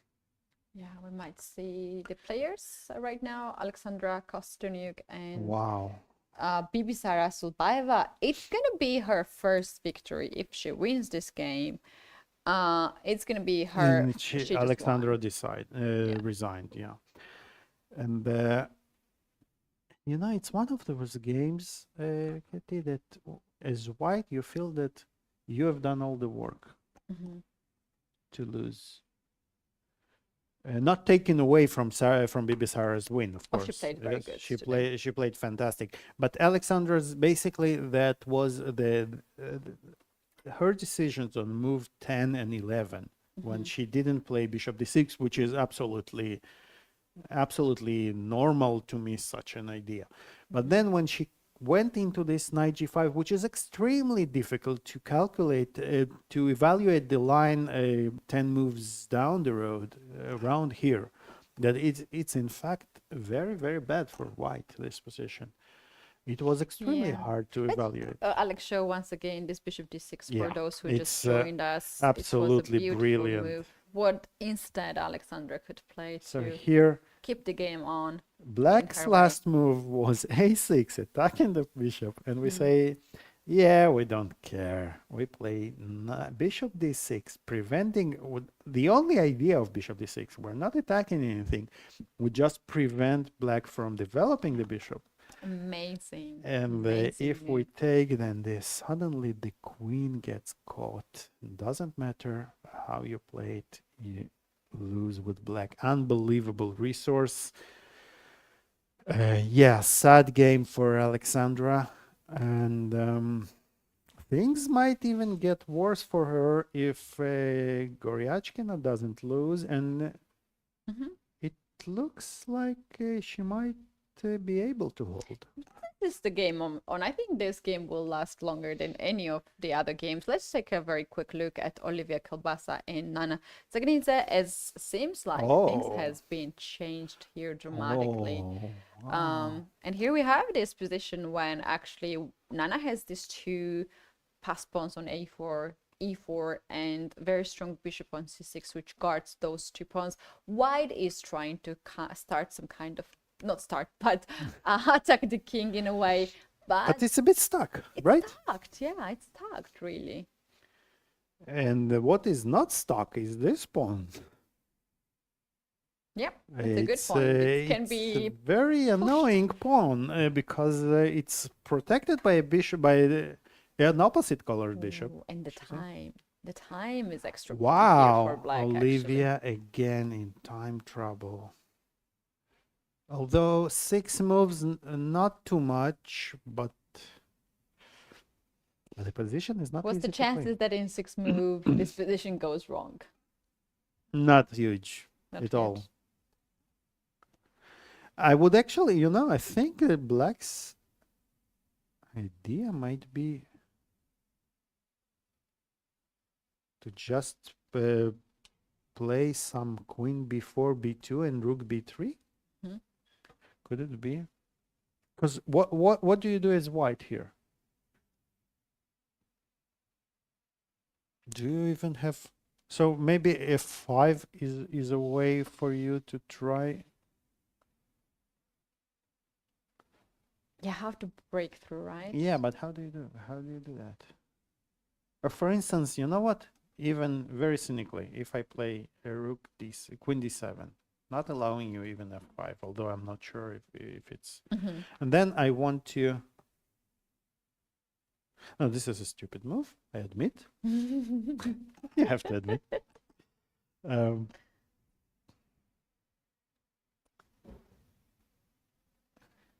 What's the black's plan? I want to play queen b4, queen b2, rook b3, and touchdown. Ah, wow. Well, she played rook b2, which Attacking is the bishop. attacking the bishop and connecting those two dots here at some point, some lines, which is interesting. And the point being that where does the bishop go? The D4, answer yeah. to You d4. can't go on E3. E3 would be bad because the rook would be dropped. But now we can ask some questions, right? We can ask the bishop, and now where? Where do you go? And another, this is actually a very clever plan. And if the bishop, let's say, goes right, where can it go? Somewhere It's a here. B6, yeah. Now queen d7 is a good move because now we want to play rook d3. That's what I wanted to do. I want to Disconnect the rooks. disconnect the rooks, exactly, and then this pawn will be extremely strong, and you will have to choose which rook to keep, the one that tries to attack or the one that is necessary for defense. So, And none of the options are good in a way. Not at all. So a very, very big advantage for black, right? It feels like not such a good position for white. The game between Lachno and Dinara Wagner developed in a way that after bishop g6, rook f. She took actually. She played f takes e5. We haven't considered this move, but Dinara actually found, I think, a decent way to continue, right? So to open up the f file, I think it's very smart. And yes, so queen d3 has been played, attacking the bishop on d6. The best in that position was still queen to f2. I think that was the winning move. That was your idea, right?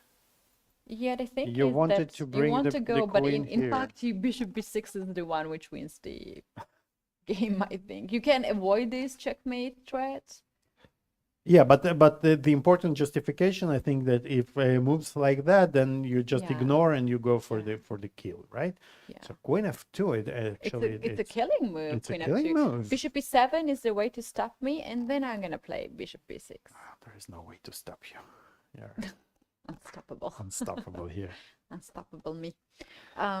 So there was, I think she played a little bit fast. Maybe it was because of the time. Maybe it was because also this move is quite tempting to get the queen on d3, attack the bishop. Yes. And then after knight c4, she gives with check, and knight h4 was the move, right? She played. Oh, so she wants to go straight for the throat, but is it so winning? Actually, here engine says go e4 Dinara, it's equal position. Wow, equal. Yeah, this is gonna equalize the position. Maybe Dinara sees that. I don't think she has another. She has another choice. Other choice, here. yeah. What else? Wait, what Nana just did? Rook G2? Oh, sorry, we're going to. Oh, beautiful. That was the point. Oh, guys, my this is God. beautiful. The point is that She is so dangerous.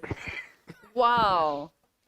and we could have spotted it, but we didn't. And the problem is, We can. The thing is that Nana, every day she solves so many studies and she's so many unbelievable. No, this puzzles. is unbelievable. I'm not surprised that she found The this one. point is, and look at the precision with which she did it. First, she drives the bishop away to a1. Why? Because now, after e3 check, after capturing on a3, she doesn't want the bishop to be on d4 for white to have the chance to recapture on e3. But she wants the bishop to be on a1 vulnerable. Yeah. And this is two passed, extremely strong Queen passed C1 comes pawns. on the way to checkmate And white Keti king. doesn't even care about the passed pawns because she wants to I go saw for the checkmate. kill. And rightly so. Wow. Wow. 15 seconds for Olivia. That is a This is final bad touchdown. news for Olivia, I think. Wow. And, If I don't know Nana, how sweet person she is, I would be so scared of my life.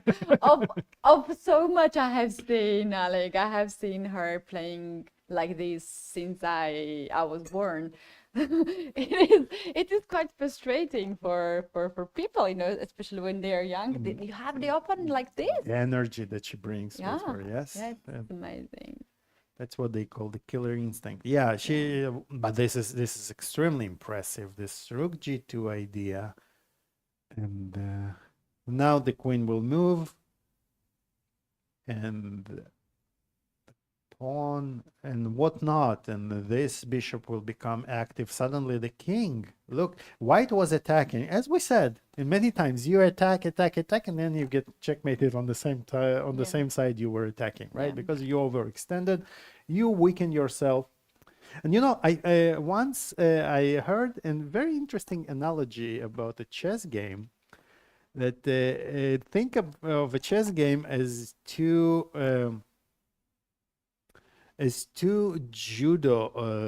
two people who fight, but on the verge of an abyss. And if as you push your opponent is trying to throw him down, but you're also yourself, you're getting closer to this abyss, and in one misstep and you're getting thrown down. Oh, So that could be perfect in sumo. I love sumo. I was so addicted to sumo. I have seen all the documentaries. I even learned the rules, and I have watching all the matches. That's probably because we have two very strong players, or the fighters they call, in sumo. And when there is someone for your own country, you are like wow. supporting more. So that's exactly when you say that it has been many situations like that, when you push your opponent, but it's wrong move and you are And out. And you're you are out. done. Yeah. Absolutely. So in many cases, in those we can witness this in chess as well. So if you're ever asked what things are like between sumo and chess, now you know what to answer. Yes, indeed. Olivia struggling very much here to solve her issues. No, but I don't think they are solvable here. We can actually unfortunately for maybe her. move to the other game, where, for instance, another Georgian player in the Grand Prix, Bella, is having no queen on the board. Her queen Oh, disappeared somewhere. what happened here? So yeah, the Tanjungese pressure. As we said, yeah, so those pawns got stuck, but white's central pawns, with the support of the bishops, are... And you couldn't play rook to d8 because you just blunder. You just lose the rook and then pawn on b5. So Bella choose to give up the queen and get some peace and keep the two pawns on the board. So the theme of today is queen versus rook and minor piece. And we shall see how the queen holds. She's said to be the stronger piece. Indeed. Let's see if she can prove it in both games. Of course, here also here, black does after this sacrifice, this queen sacrifice. Black has her trumps now, right? Because the light squared bishop became very strong because it has no opponent, and It's actually very interesting. I'm right now looking at the engine evaluation, and at the point when white played rook to c7, the engine evaluation dropped dramatically. when here, Yeah, here takes, and queen a7, and bishop to c7. bishop c7 is the move that. Yeah, and I don't know if this is the engine thing, but before bishop c7 here, sorry, white has the advantage with 3.2, and the move is f5. But when you make move bishop c7, it's almost equalized. Wow, really? Yeah, because you allow rook a8 with a tempo, and then rook a3? What? I don't believe this engine. But also rook a2 is not so Rook a2, bad. okay, Yeah, it's not so bad. And king g1 gives black the advantage. Oh, wow. But actually here, it feels that white misplayed a little bit because the bishop and the rook are so strong here. I don't understand even a bit why rook a3 is an advantage I here. think you maybe even start pushing your pawns very quickly. Your king is safe. The 7 pawn can be just stopped by bishop takes or rook d3. No, the point is that I have rook d3 now. And this bishop on c7 So looks a bit this silly. d7 doesn't work because we have this and rook d3. Bella played bishop to d7, which makes a lot of sense because It's a very human move to yeah, make, of that's course, the way and, she and starts. you I think and she you want to feels move. that there's a chance. But she feels that the worst, I think, is behind her a little Rook bit. a8, that's also a natural move to play. However, that was not the best move suggested by the engine. It was better to take on a1 and push b4. And why this is not so great? Because takes. And queen c3 stops the c3 pawn. is important, but okay, but what? How do you win it with white? Maybe bishop a5, bishop b4 to stop first this pawn's rolling, and then somehow. And then start pushing Yeah. again, yeah. So the goal here is to push the pawns, and queen c3 will stop it. Mm-hmm. This is very tricky. And the engine plays rook a6 here Yeah, do you know why? to prevent bishop a5, right? It's unbelievable. So the point is, so, which makes a lot of sense. And basically, black, the engine. Alik, you know what I says- imagine right now? In few years, hopefully we are still alive at that point. Imagine artificial intelligence being the third commentator, making comments like this with the voice, like this engine voice. Well, Keti, you're very optimistic. I think it will be the only commentator in a few years, and the players will be also AIs, and the programmers will be AIs. I have a much gloomer view on our future as a human race, unfortunately. This is scary, really scary what's going on with AI. I thought in- you meant the position, and I was like, why this is scary? For who this is scary? No, the position is scary, but the AI, our future is much scarier, I think. Wow, yeah, rook a6. So basically, I think, if I can be the speaker of the machine, what it's trying to say is that as long as your queen is obliged to keep those pawns from moving, we are safe with black, right? So the rook will go to c6, and you cannot make progress because whenever the queen moves, there is b4, and all of a sudden, or even c3, and all of a sudden it's black who is winning. But we have some very, very... Wow. This round has not disappointed us. Another game which is a bit dramatic, if not more, is Katerina Lacno against Dinara Wagner. And the last moment we left was this one. White was perfect here after bishop to f6, but things changed as white played now bishop to g5, attacking the rook, which is a logical move. Very logical. Queen c5 check, and bishop e3 is a blunder. It looks like she miscalculated something. You don't play bishop g5 and then bishop e3, right? What did she... You know what is blunder here, Alec? She probably was going to play king h1. But what's going on? Is your knight b2 here winning for black? Why did she... It's very strange to me. And Katerina is playing on her last seconds.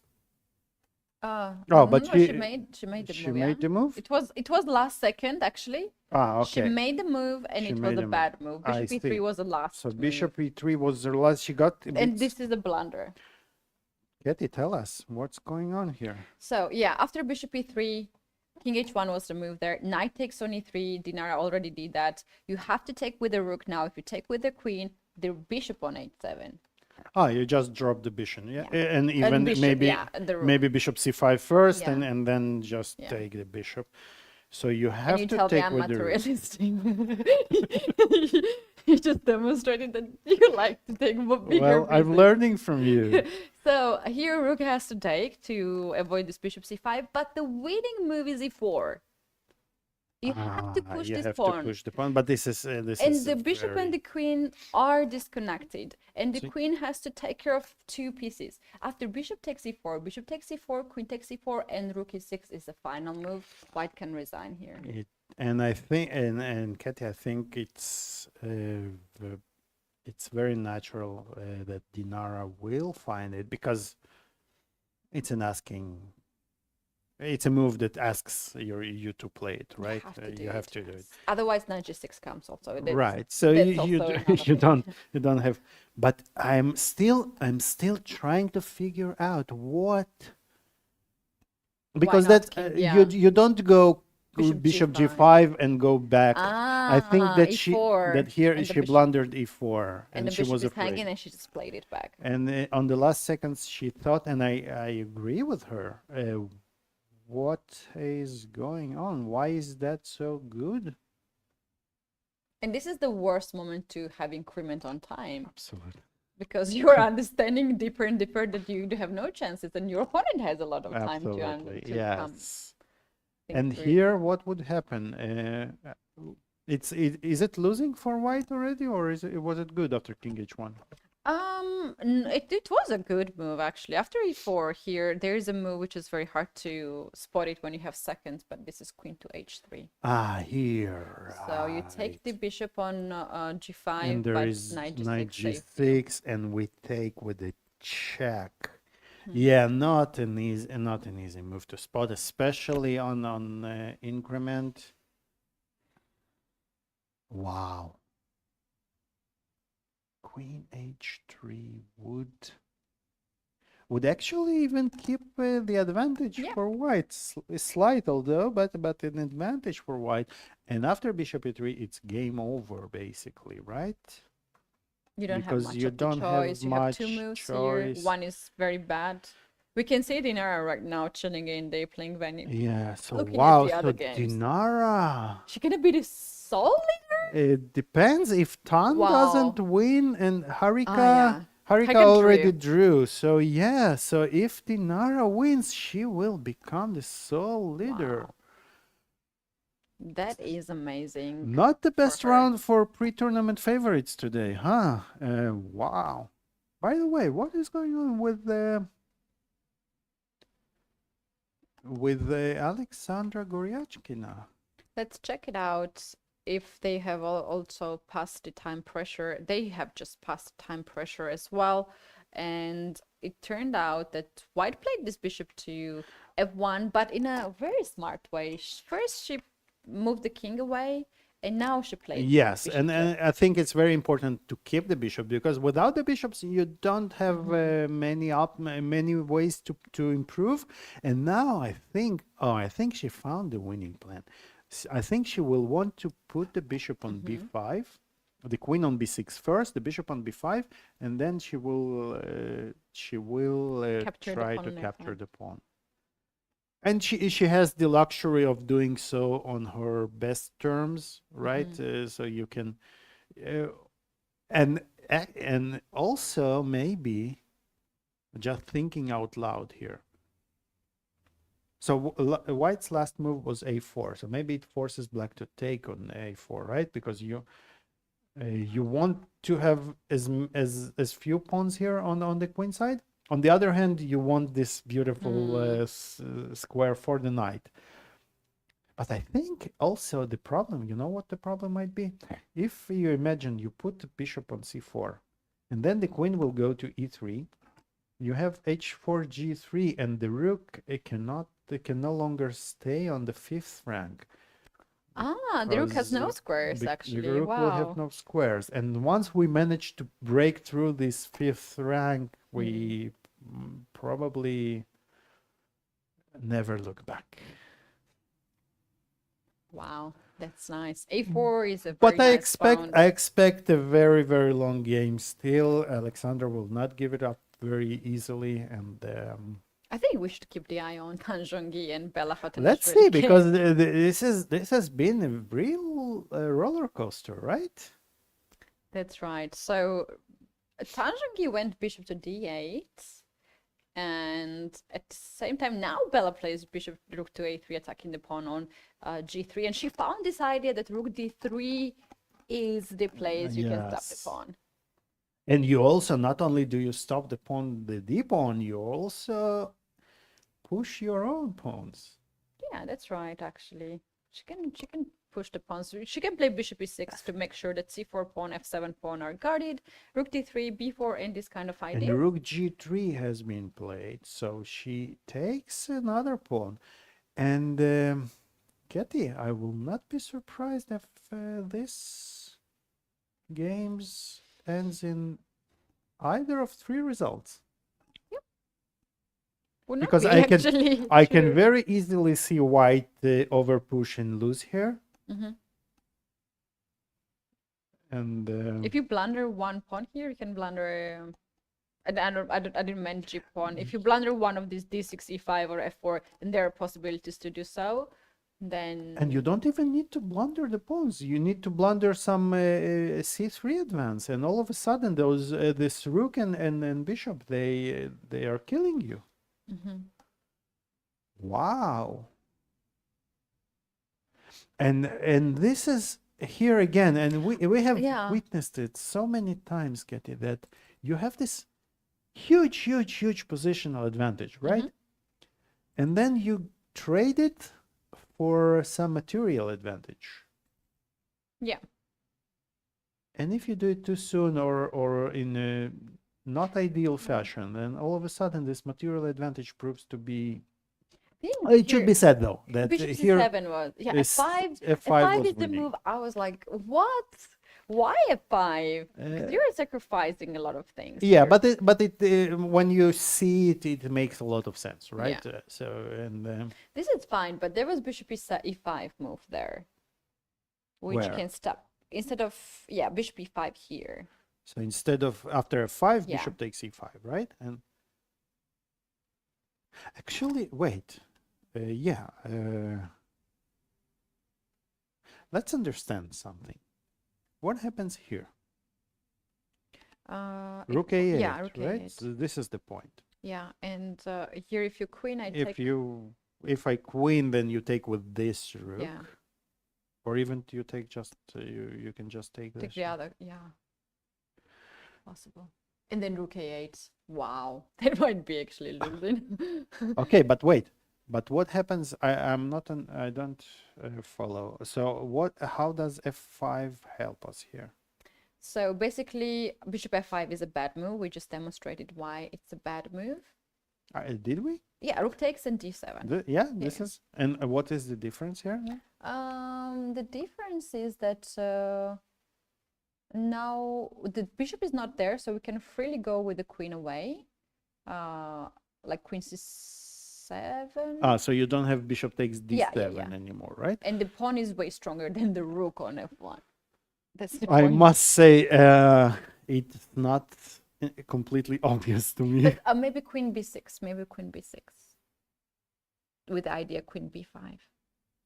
Yeah, but don't we have like pawns of our own here? You have to admit it's for human. It's not entirely clear, No, right? no, So it's not. why f5 no, is not all at of a all. sudden winning? I mean,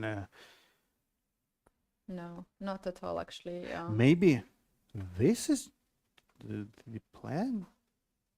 So maybe the plan is just that you can never stop d7 later on. Not You need to get immediately. this queen out of a7. Queen on a7 Is very is badly placed. placed, yeah. That's the problem. So maybe here. that's Yeah, queen f2 probably. And if we go and back, if bishop e5, you said is yeah, the bishop main e5. move, yeah? Now, if we play d7, once again, this is not a good move. Because the same of the same yeah. rook a8, right? Rook a8. And now on queen, we'll probably take. No, what do we do? We take. Chess is too difficult for me. Maybe not rook a8 though. Maybe we have some bishop. This is crazy. This is a crazy, super crazy crazy. position. So, actually, I These couldn't are- believe it. These are clearly. We are showing you guys, just not to be mistaken. We are showing you some computer lines because. Okay, this is beyond all the craziness. Let's go back and follow the computer here, what it says. So, He cannot talk. the computer- He cannot talk, so we have to The computer asked vocalize us it. to apologize for being wrong and to say the following things. So we take here, and the winning move is e6. Unbelievable. So the point is that here we have this bishop. This is And if rook g8, we just take the bishop we take and take the rook. and here we take and take. Yeah. If rook goes on e8 after e6, now, oh come Tell on. me it's queen takes a6, a8, no? No, queen b7. Easy, yes, simple chess, ladies and gentlemen. You can go queen c7 as well.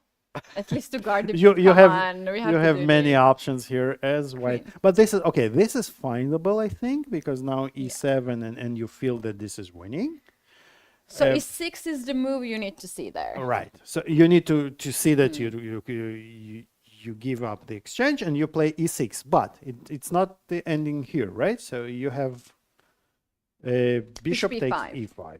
Yeah, this is a bit stronger. After bishop to e5, if we push the d7, now you take on. Oh, you must be kidding me! With g pawn, you are taking on f5. But this is all. It should be said that this is a very. And if you queen, then just takes, and this is by the computer, it's equal position. Queen takes and bishop g7. And there's no check. Wow. No, this is incredible. This is so nice, actually. This is beautiful. This is a beautiful. So you just cold-blooded take the pawn on f5 with the pawn, double your pawn, block your bishop there. And You how open does- up the g file. So how does white win here? If even this is a draw, how does? It's incredible move. Queen c5 instead of d7 wins the game. You're attacking the bishop on e5. Bishop goes back on g7. And now you push d7. And in the same lines as g takes f5. Queen d6, yes. You just Actually, I don't know the line. I'm just following the line and just Unbelievable. commentating. And you can see my reaction when I see next move. It's just so ridiculous. Queen d6 supports the 8 square. Wow. If you promote the pawn right away, it's a draw. So basically, you delay that. How can you delay. This is so big temptation to queen. But that's the equal position. It's not enough forces for white to win. And instead of though go second time this cold-blooded move, queen d6, support d8 square, and then promotes the pawn, let's say before here, then you promote pawn, takes, and because of the dark square bishop still being alive, this game is over for black. Wow. Well, if you want to troll the players, you go after the game and you ask, how could you not see f5 and e6? But this is impossible. It's absolutely impossible to see. Yeah. It's incredible. Wow. This is... So, you know, this is, I think it's a good example of when we see the bar evaluation suddenly jumping, going crazy. Sometimes it's because of lines like that that makes is absolutely impossible for a human to calculate. It's very deep. It's very deep, and especially if you are a bit short on time. Wow, well, these are some very beautiful lines.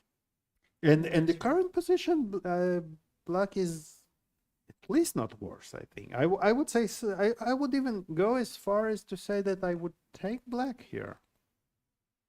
Especially when you know that you have... Especially when I see the computer evaluation. Well, actually, the computer says... I wanted to say that you survived that position, what you had before. But yes, having survived the position, and then and frankly, I really think that black has more practical chances because it's easier. Right. It's easier to play as black. As white, you don't really see how you make progress here, because okay, so if black doesn't want to do anything, how do you make any progress here with white? No, you can't, actually. Shall we trade the bishops on f6? Or I'm not sure, because if we take on f6, I would be a bit scared from the queen getting to f8, and I can do nothing about it.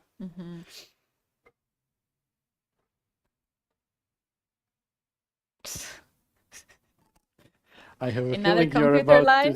to show us some other... So after takes, bishop g4 actually offers a draw here, because after this move you cannot stop this happening, that after, for instance... Just perpetual? Yeah. Wow. You just lock the king. The king can run nowhere.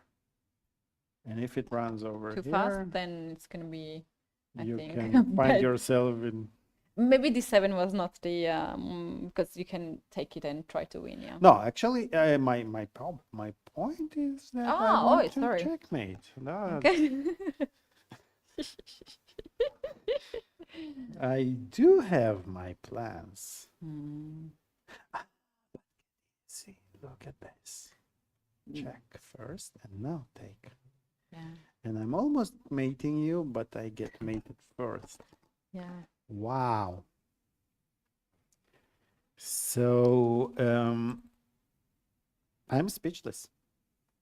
This game is together with the computer line. Yeah, this is really amazing. It shall be said though that I think that the whole idea of, so if we're talking about a more human approach, so I think that here taking the queen from the very beginning, I don't know what the computer says, but I feel that this was already a concession to trade those strong two pieces for a queen that is stuck protecting the pawn from queening was a bit of a concession. So I would think that maybe some more natural moves like queen d4 or bishop d5 maybe, because look at this beautiful bishop. It prevents any kind of counterplay, and black is really suffering here, I think.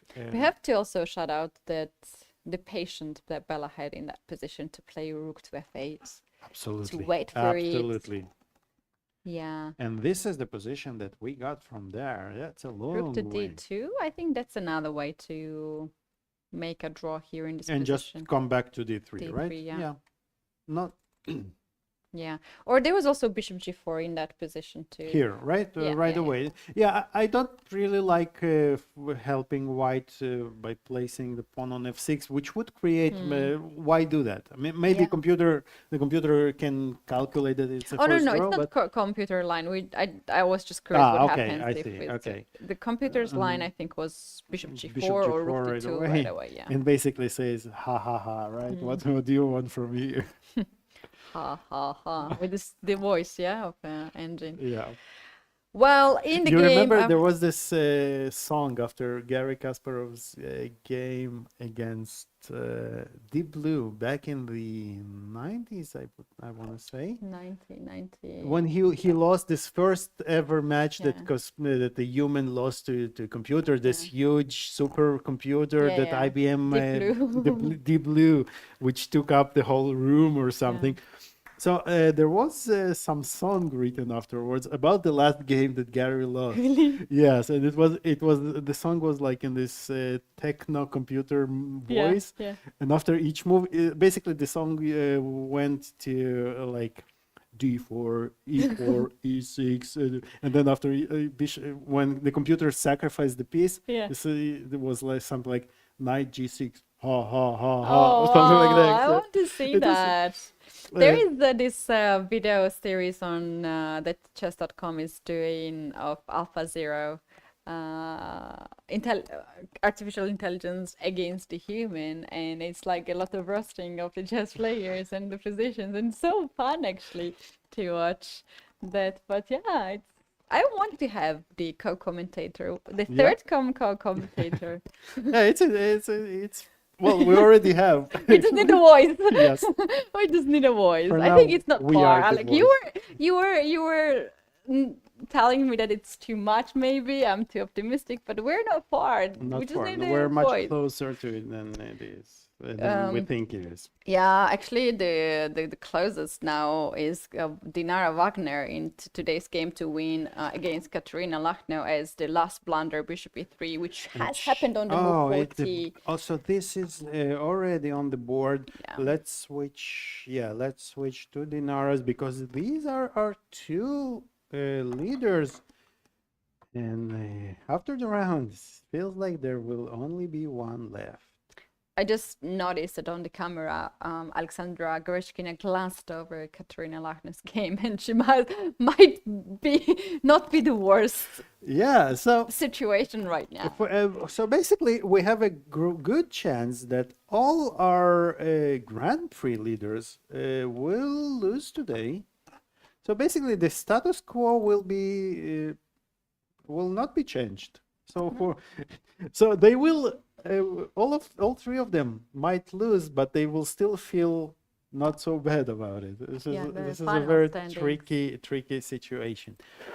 But still, there is a long way to go. Although I think that Katerina is basically. I don't even see Keti. I don't even see a move for white to continue here. How do you even? Not resign Knight immediately. was the last move, and after that you don't have much of the things. You are just losing the whole rook. It's not even exchange. Yeah, and you can't even sacrifice a queen in a way that gives you any Queen chance. h4, if you play that to attack the rook as well. I think you then are it getting just- mated for... oh no, you're not getting mated, but this is only one check, right? Yeah, not more. And you just take the knight. Give up this rook. Or you even take that. the knight. Even that is good And enough. after queen takes king h8, sorry, king h7. And if you give me another check, I will just cover it with the queen, with the rook. And rook h2 mate on the next one. Wow, what an upset here. Katerina Lachno played so nicely today. She found all these very nice breakthroughs in the center on the king side, started the really nice attack on the king side. And then one last move on the move 40 was the most decisive for her, and it was the I last would blunder. even argue that bishop g5 and move 39 was the real mistake because it's hard to find this resource e4 queen h3 with seconds on the go, but she just lost 2 tempi in a very crucial position. So yeah, bishop g5 is probably the move she will blame herself after the game. That's right. In the game of Tanjongi and Bella Khotanashvili, we have the situation when White played actually a very tricky move, last move f5. Uh-huh. She's trying. Tanjongi is a very tricky player. But Like you if know, you take, yeah. She's giving her pawns one by one. She will not left much much pawns left. Exactly. Like look at this position right now. Bella takes with the pawn. Ah, okay. And Actually, you know, now Tanjongi is the one who has to I make a think draw. that she is f5 and bishop f6 and f5 is actually her way of making the draw, because she also felt like she's the one who needs to make the draw. And she found, I think she found a good way to do that, to force the draw with this perpetual. And again, although the engine might say it was 0-0-0, it was a 0-0 in black's favor, if I might say so, and not in white's favor. So Right. I think this game will resume next minute, or maybe they will start to they will take some time, I guess. Like, I think it's a good time to take our second break, as all the time control has been passed and players has been given extra half an hour each. By the time we're back, maybe some of the games will finish, but we will take back all the moves and analyze what happened. So guys, don't go anywhere, because this break will be very short and we'll be back with more updates. see you.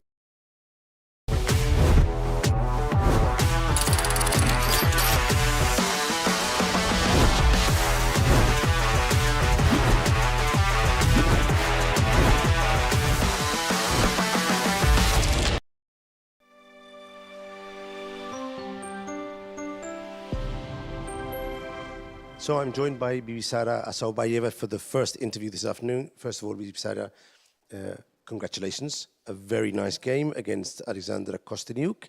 And with this win, things are looking quite good for you. You've clearly recovered from the start of the tournament when you lost 2 games in a row. Tell us about the game and how you're feeling now after this victory.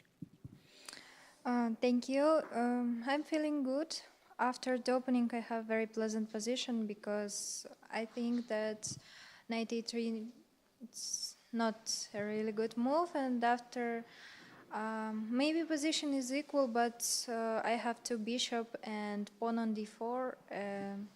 Then I think the critical moment was when I played g5, and I found that after bishop g3 I have rook b8, and she can play d7, but after knight g3 I have advantage.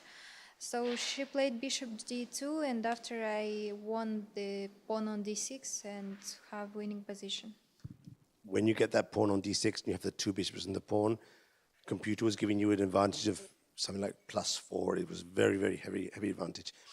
Bibisara, I noticed that you played with Kosteniuk in Astana.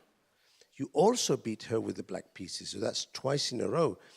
Do you think that your playing style is difficult for her? I've seen you've played a lot of games in the past as well. I don't think so.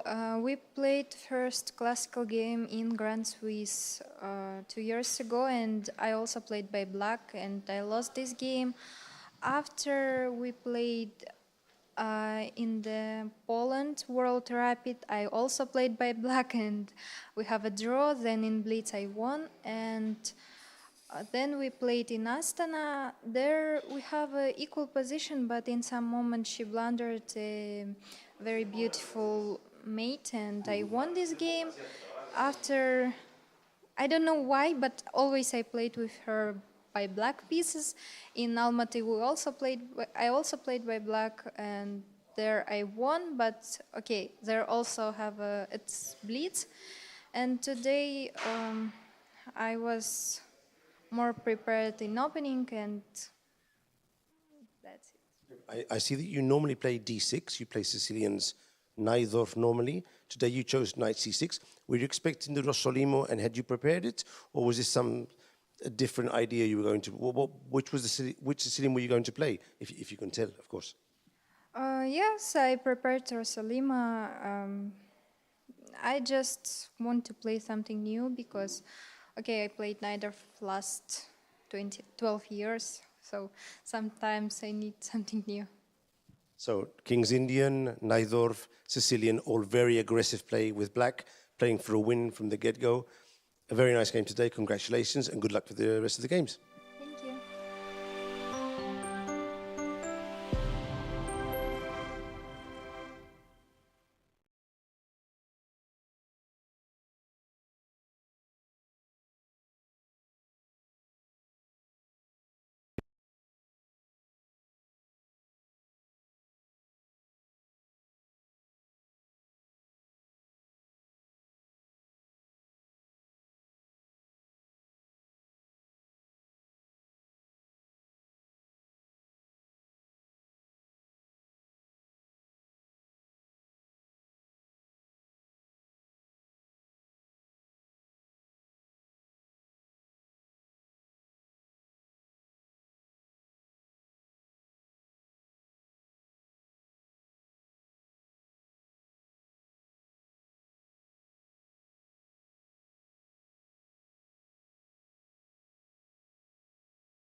Welcome back, everyone. This is FIDE Women's Grand Prix final leg in Cyprus, and we are having very final moments of the round 7. Some of the games have been already finished. Some of the games are on the way to finish. And Alik, which is the game we're going to focus right now?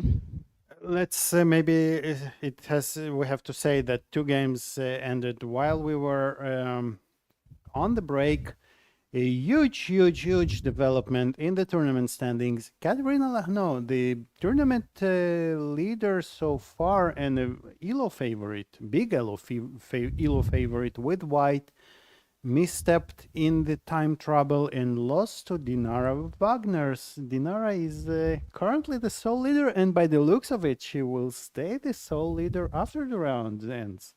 Indeed, that is incredible performance by Dinara Wagner, who is not a rating favorite at this tournament, but seems like it's her tournament. She enjoys the moment, and she's well prepared. That's the word I was looking. You can see by her away from the board that she's enjoying the tournament, right? In the commentary and then the way she behaves outside the playing hall, and this is very important. And the other game that ended is. Olivia Kielbasa lost another game to Nana Dzagnidze. It was a very good game by Nana, and a fantastic finish by her, finding this rook takes g2 idea, which was very impressive. I told her, Nana, bravo, rook g2, and she winked while she was checking at the booth when we have the press fair play officer is checking some of the players. Actually, I think all the players who wins the game, then they have to come in. But sometimes even those that lose still have to go through this. Not so pleasant. And let's go to Tang Zhongyi, who could theoretically, who can still keep be co-leader after the round. And Bella was taking a lot of time here, but actually look at this.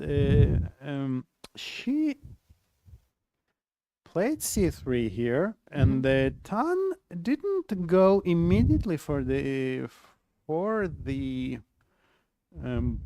perpetual.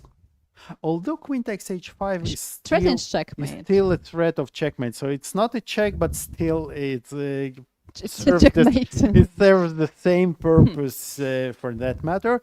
And if the king decides to go here, I think it might be not so good for black, because first of all, we have queen g5 threatening checkmate, and if we decide to be too smart with black and go run away, then we block this d file, and now this is winning for white, I think, right?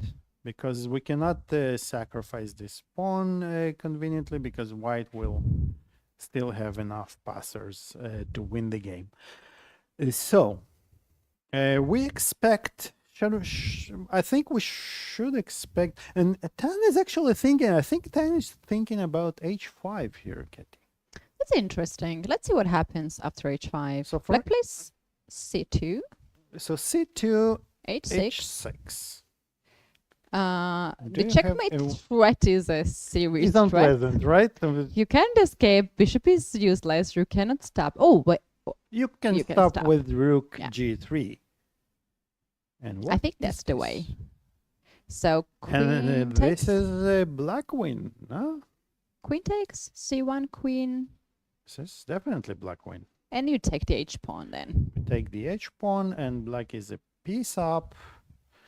Not something Tan will want to do, I think. And this is probably what Bella was spending her time. She was calculating this line. How dangerous it is to make for sure her, she doesn't blunder here. It should be said though, that it feels that even a move like rook h3 should hold the balance for black. But again, to stop h6 in that way. But c6 is even winning. So of course now h5. I think after c2, black is winning already, right? I can't see a way for white to proceed. Stop the pawn, because the threat is rook to d1 check and then D1 is promote. unpleasant.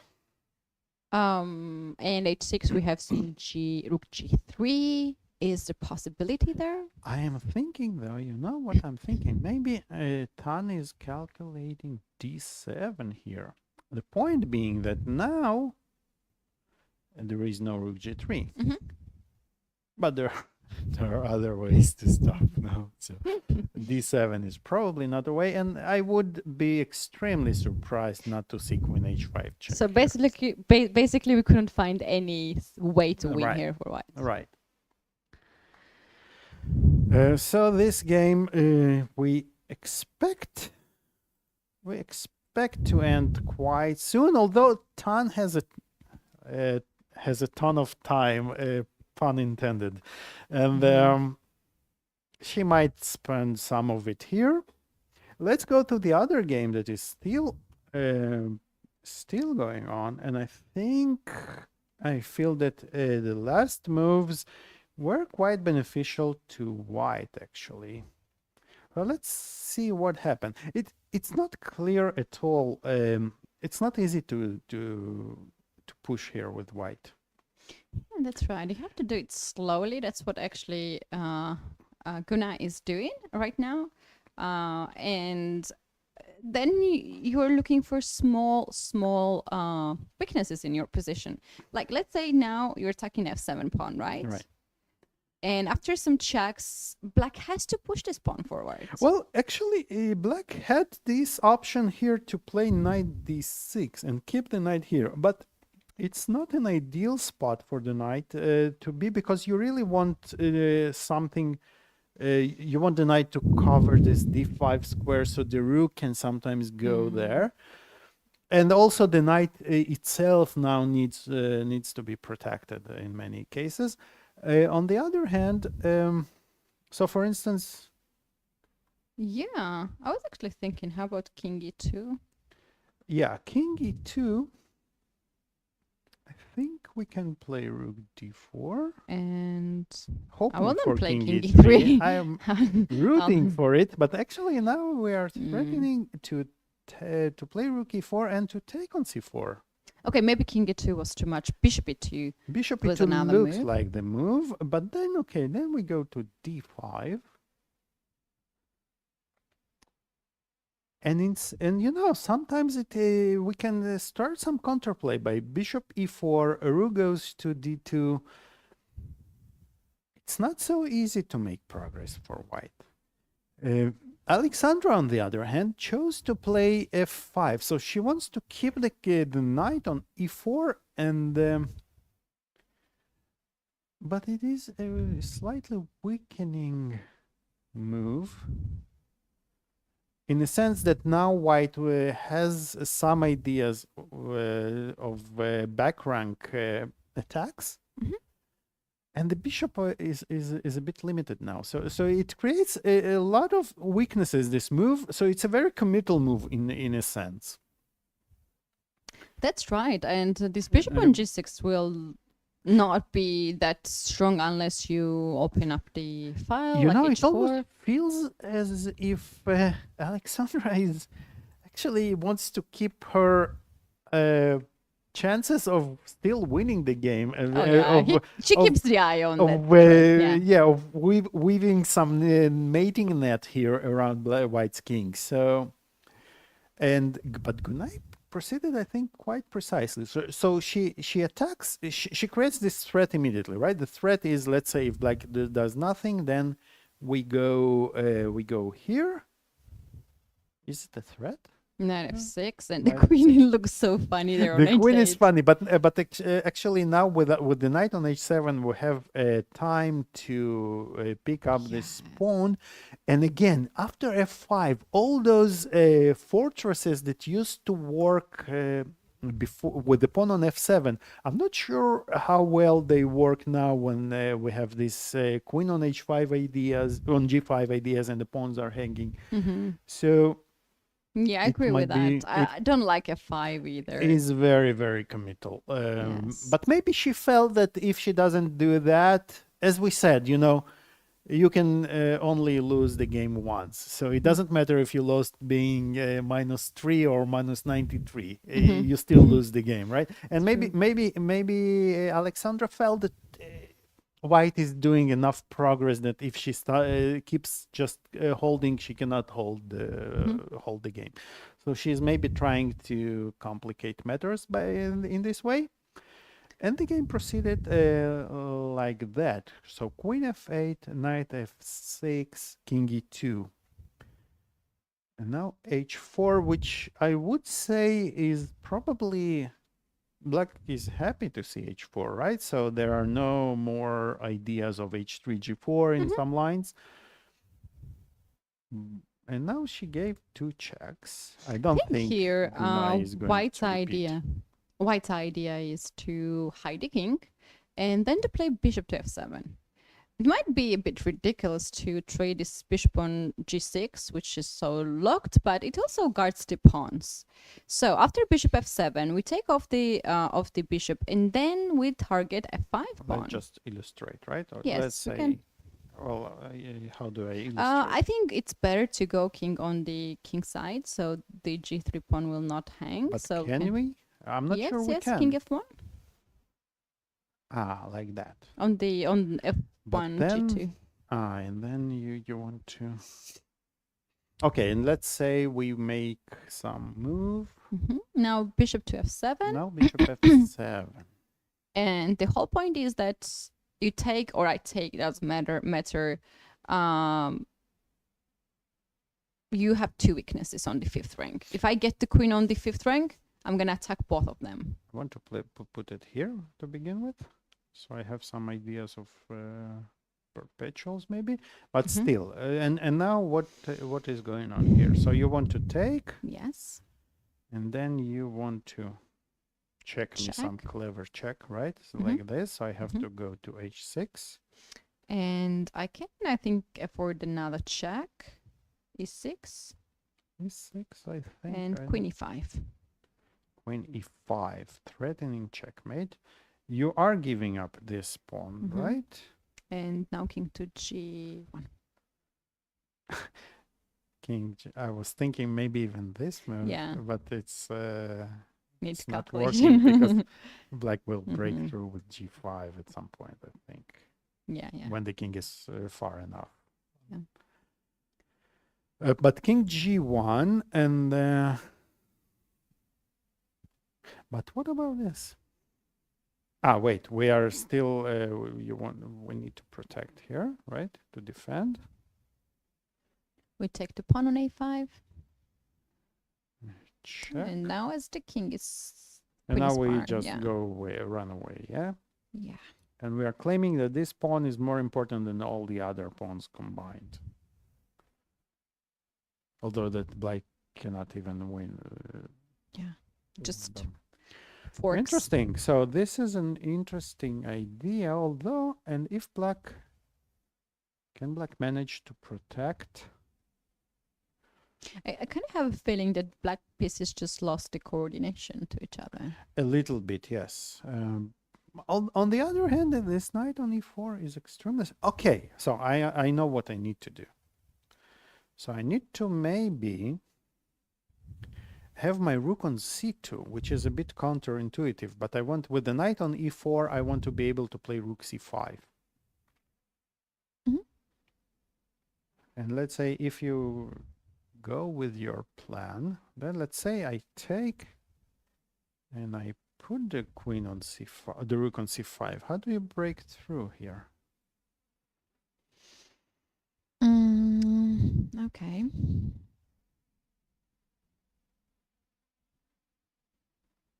Come with the king to begin with. Actually, we don't have to maybe go there yet, or maybe we do. We do.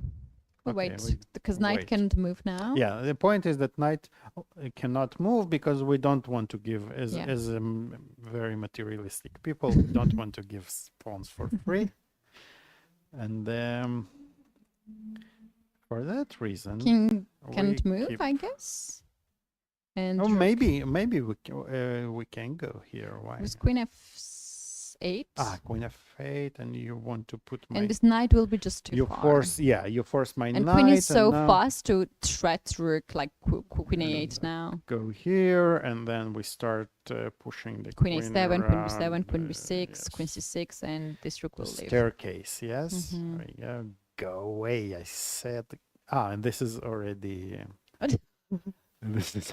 Oops, You know, I didn't see yesterday, yeah, it came a little bit by mistake, but yesterday we had a very funny computer glitch, a software glitch. So we were analyzing Really? some position with Pavel, not yesterday, 2 days ago, last round, and we had a knight on g2 in our calculation, white knight, and then we are trying to play knight f4, which to our eyes seems to be a perfectly legal move, but the program will just not allow us to do it. And I was trying for many times to make this move, and eventually when we understood that instead it was some glitch, that instead of a bishop on g2 there was the knight? picture of the knight, but the program still knew that it's a bishop. So when we rewinded and came back, it suddenly... So it feels like this here. So I tried to play rook d5, but I cannot.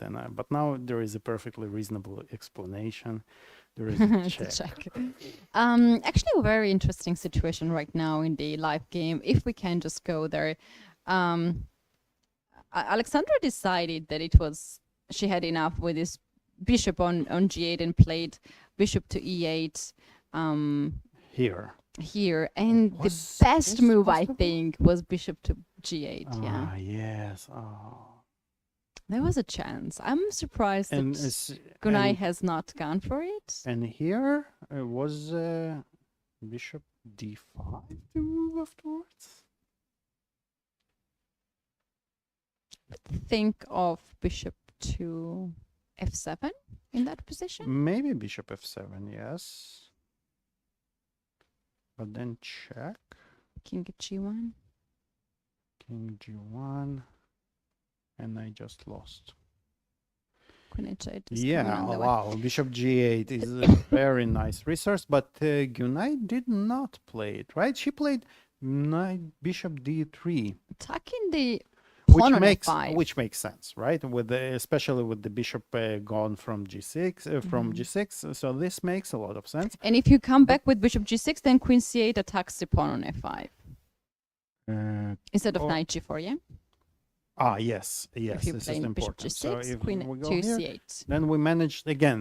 There are many, well, not many, but now there are two weaknesses, right? So the famous or infamous, should I say, two weakness rule that says that one weakness you can often defend, but when you have two weaknesses, you get stretched out by your opponent. Yeah, but what happens after knight g4? Because now rook and knights against king. Looks scary, I have to admit. I mean, sometimes, for instance, just to illustrate, if we go Wrong direction, it can wrong be really direction, wrong. it can go really wrong, or it can be even like that. Look at this beautiful checkmate, bishop. Wow. So I think I almost sense that Alexandra still wants to keep be, the yes. stakes as high for 3 results. Gunay plays with the king on the dark squares, for Which makes sure. a lot of sense. But And where now the does she question run is, away? Yeah, where she's going to run. Is she going to b2 maybe, and with the idea to cover? I But don't then like that knight can go on e3. However, yes, chess you is very don't do that. concrete You game. don't do that. So let's say here you go here, check. You have to go on b2, yeah. If you go to b2, then then you have to A2 and B1. a1 and b1. Is that what she wants? But now what happens after bishop g6, for instance? Do you go all the way? Oh, she played it much safer. She played bishop e2 here. Makes a lot of sense. Makes a lot of sense. Much more sense than what we did. I did. The thing is that after bishop g6 now, I We feel are that this kind of- rook is stuck on h2. Right, the rook is badly placed, and we might even have time right now to pick up this pawn. queen to c5, queen to d8. Right. Or even. This doesn't work because we have rook f2, right? And knight e4. But maybe do we have time to pick up this pawn? I suppose yes. Like black can play knight e4, knight g3 for sure. Yeah, but we are always, I think, happy to exchange those Yeah. pawns. Bishop f3, for instance. Very solid, right? Yeah. Wait, Actually, it was knight if- f1 and if rook the d2 bishop checkmate. was if the bishop was on f7, look at this. But this is a good illustration for the dangers that might happen. So there are so many ways to get checkmated because those three pieces actually are extremely strong together. Indeed, yes. And the game of Bella Kosteniuk and Tanjongi ended in a draw. That is a good save for Bella. Indeed, she should be very happy. On the other side of the board, it's Tanjongi who he looks very sad right now. She is disappointed, and rightly so. She had a commanding lead in the game, and look, she cannot believe herself. for Wow, not I've winning. never seen her so disappointed. Yeah, she's so actually. she's always Controlling very her controlling her emotions, emotions, and even in this candidate match final that she lost to Leighton G, she was smiling after she lost, and and now she's visibly disappointed. This is Yeah, very heartbreaking indeed for the player who has did everything, who has Yeah. done everything to Yeah. get so big advantage and winning position, and then and on such high level, you Yeah. don't get so many chances like that. So you feel that, I can definitely understand that she's a bit upset. yeah. But But as we mentioned such is earlier, life. it's not something that she was losing. She had a very good position. It's just this miraculous moves like F5, E6, and so Yeah, on. it was so on. crazy. Yeah, that was indeed crazy. One last game in progress. Here we have with the white pieces Gunay Mammadzada and Alexandra Goryachkina. Alexandra is trying to hold the position without queen for a long time already. She's doing a great job. Indeed, still creating a lot of danger to the opponent's king. We have demonstrated many checkmate ideas already, Absolutely. but on the other side of the board, Gunay is keeping the advantage, big advantage still on the board, and she is doing everything just right to end this game in her victory. It's just very difficult position for Gunay. It's not easy to convert. It's not that easy that we can see by this fact that she can even lose this game Absolutely. if she Absolutely. blunders something. So And be not mistaken by if you are watching this game with the computer, right? The computer says about plus 3 or 4 pawns depending on various moves, but for a human player, there are so many. There are very different plus 3 or 4. If she was just a piece up and she would be plus 3, it would be an easy way to convert, an easy position to convert into a win. But this position with black having so many hidden chances and so many fortresses and so many counter attacks. Even though the machine says it's plus 3, because the machine can control all those squares, but for a human, especially having 6 minutes on the clock, it's a much more difficult task at hand. So indeed. and how shall we proceed? For instance, if where black goes to g2 attacking on g3. I should say that having to play against a bishop and a knight, especially a knight in time scrambles, you might have all those ideas for black to sacrifice on e2 and then some fork and all those jumps. You have to be extra careful with white, right? For instance, if you play now king f3 and black goes rook to h2. I would even consider, yeah. but let's show your point. So queen c5 now, attacking the pawn on a5, and You can go knight g4 And and it's give up game the over. f5 pawn.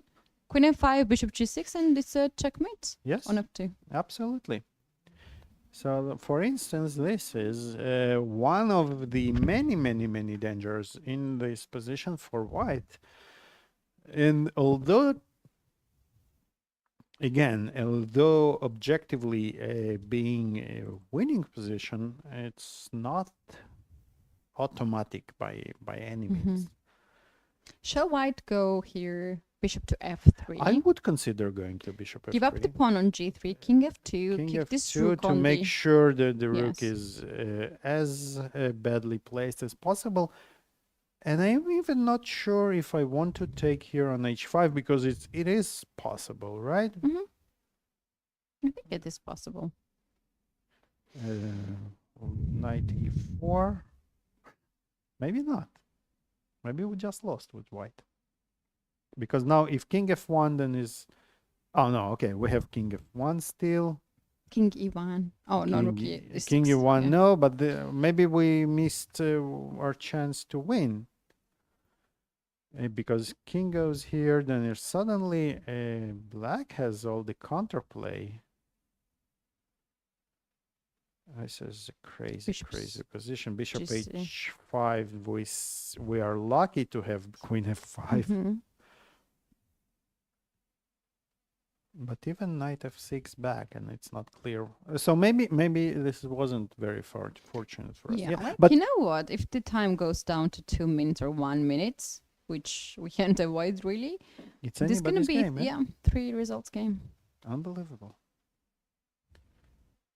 And really hats off to Alexandra for heading into this position, right, as black, because for assessing that her chances are best especially in this position. Now queen c5, but Gunay, it must be said, she's playing very precisely so far, right? And she's not afraid of those pins, of those phantom threats, right? So she calculates exactly if there is something to be afraid of, she is afraid of it. But if on general thoughts like, okay, I don't want my bishop to be pinned, she doesn't really care about it, right? If needed, she goes into it. And now she really is ready to make some serious progress. You know which move I would consider strongly as black? King h6. King h6. My point being that first of all, it might be unpleasant for white to make a move here because either a queen a5 or queen f5 run into bishop c6. And this move. Can I demonstrate something crazy? Yes, please do. After queen f5.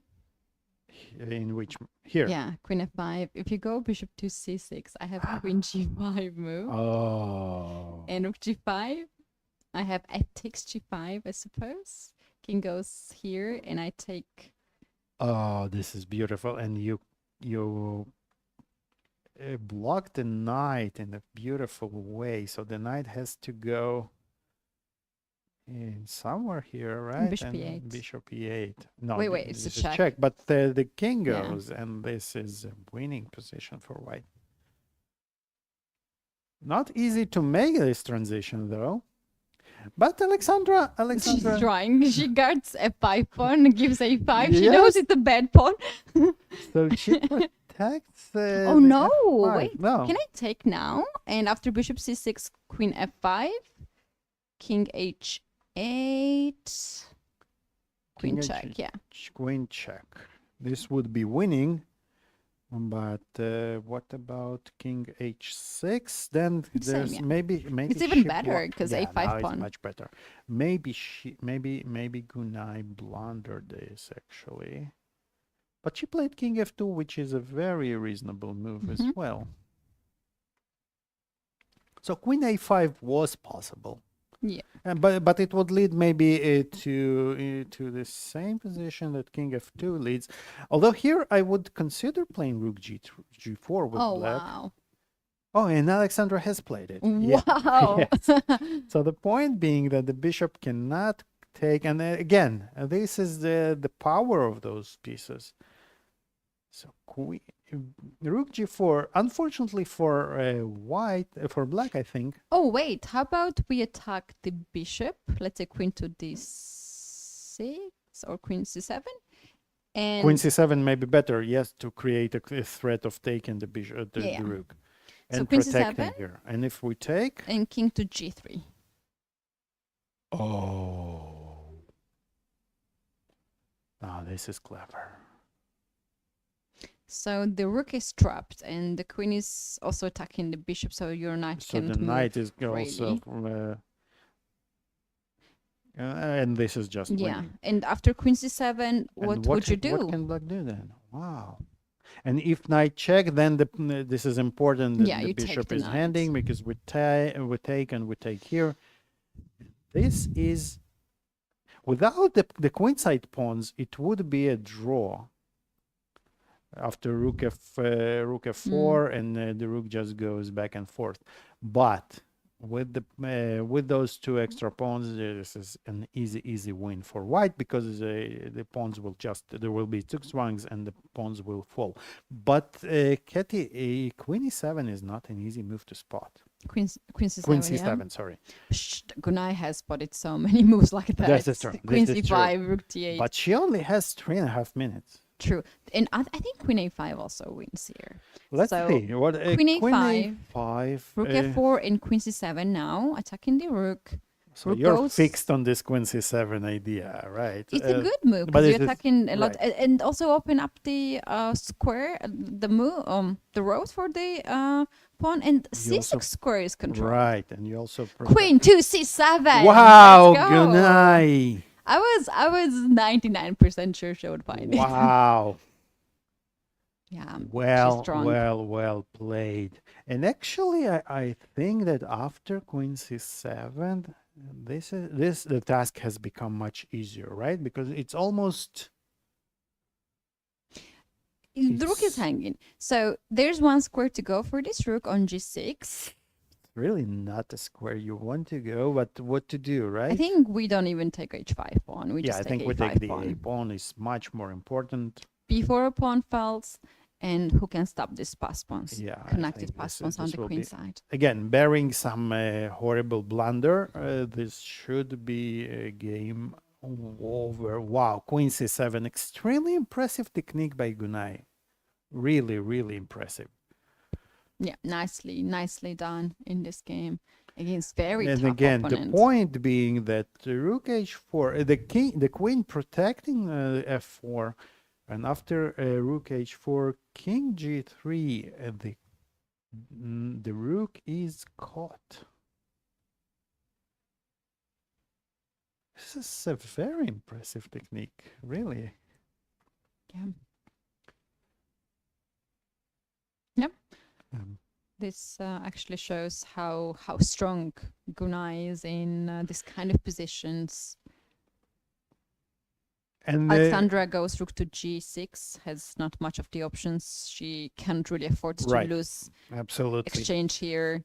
And queen a5 is the move that Gunai can pretty much play right away. Bishop h5 is another one.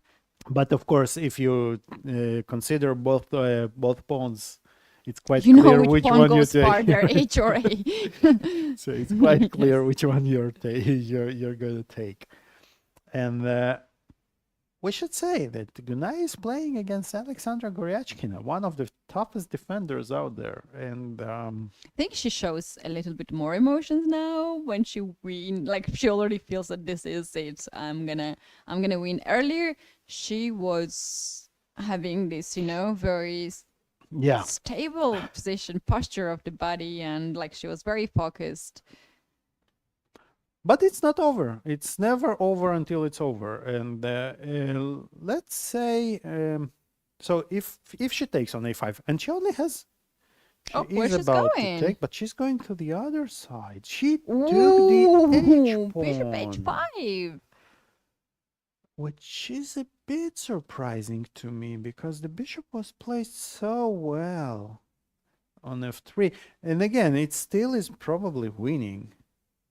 That's it a is bit winning, surprising but why it is- she decided But so. yeah, but the decision itself, it's What it's she a was bit afraid interesting of. for- Was she afraid of maybe like she was- 94, 94? I think and I wanted to say that maybe knight g4 is the move. And Alexandra, look at her, she's surprised.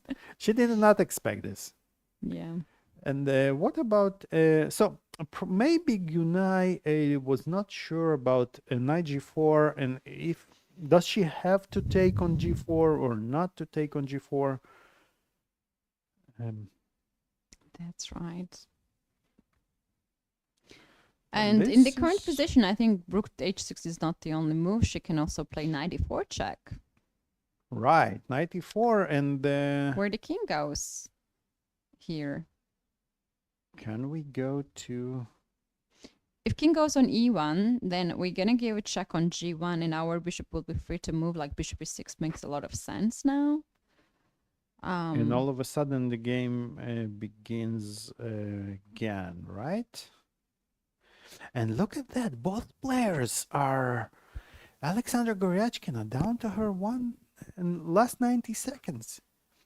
And Gunay with only 3 minutes. And this is a sharp position. This is very rare for us to see after move 60 the position to remain so sharp. 94 on the board. 94, and I You think don't need this to is ask second time, Alexandra, to complicate the position. absolutely. I think she was. This is one of the happiest moments in the last couple of hours for her to see Bishop h5 here, because after Queen a5, it feels that the game really is going in the wrong direction for her, and now the game is open again. Yeah. Do we? Yeah, king is a3 possible, but now black has rook g3 check. And maybe it's similar to what we already had, but the knight is on e4.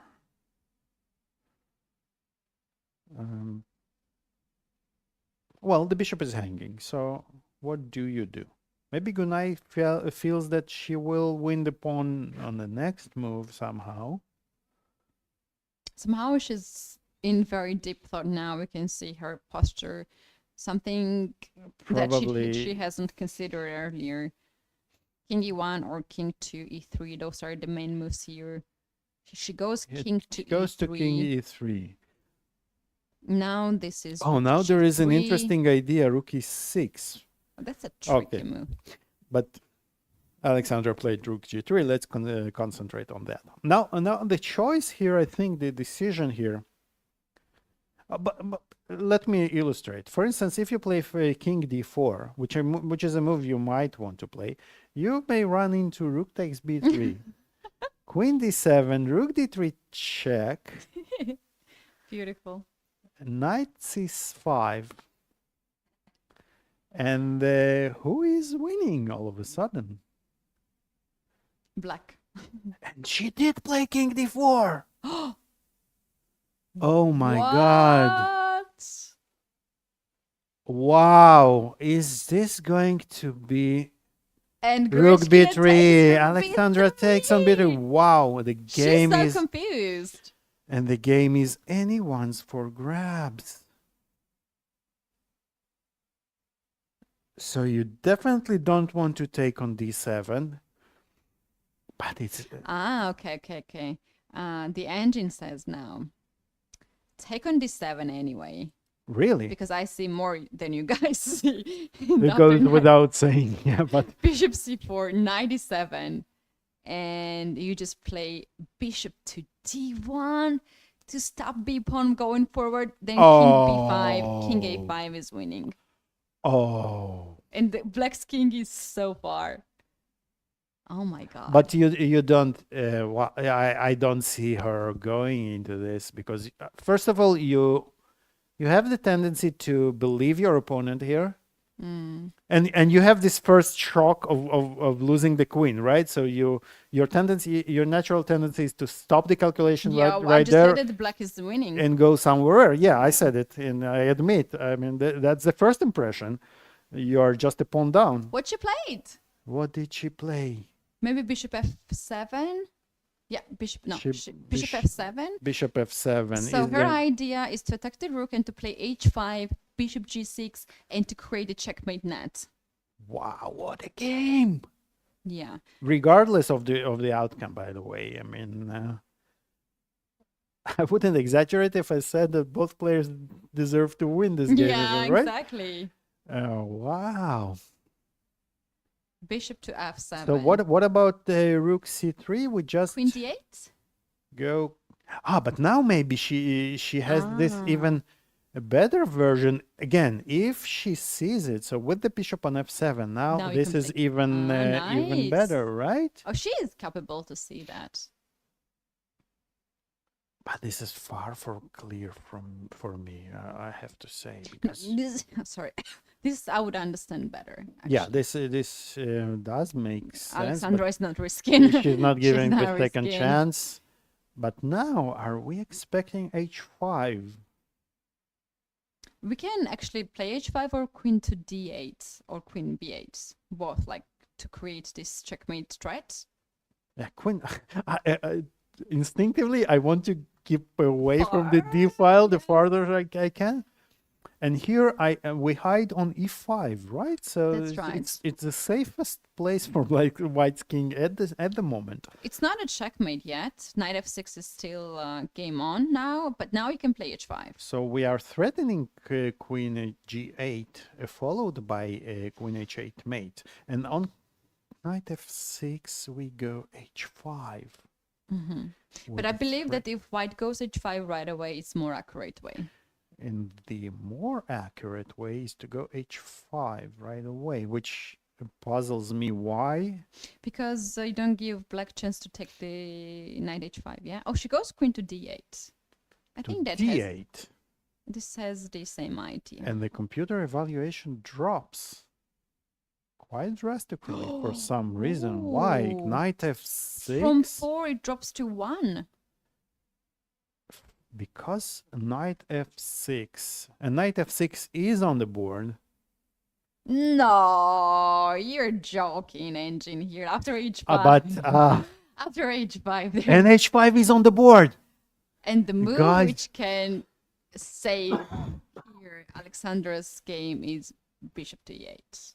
Wow. But Keti, that's what we said. That She instinct. goes for Oh my God. What a What? fantastic defense by Alexandra Goryachkina. This is a cold shower for Gunai indeed. Who wants to see that happening?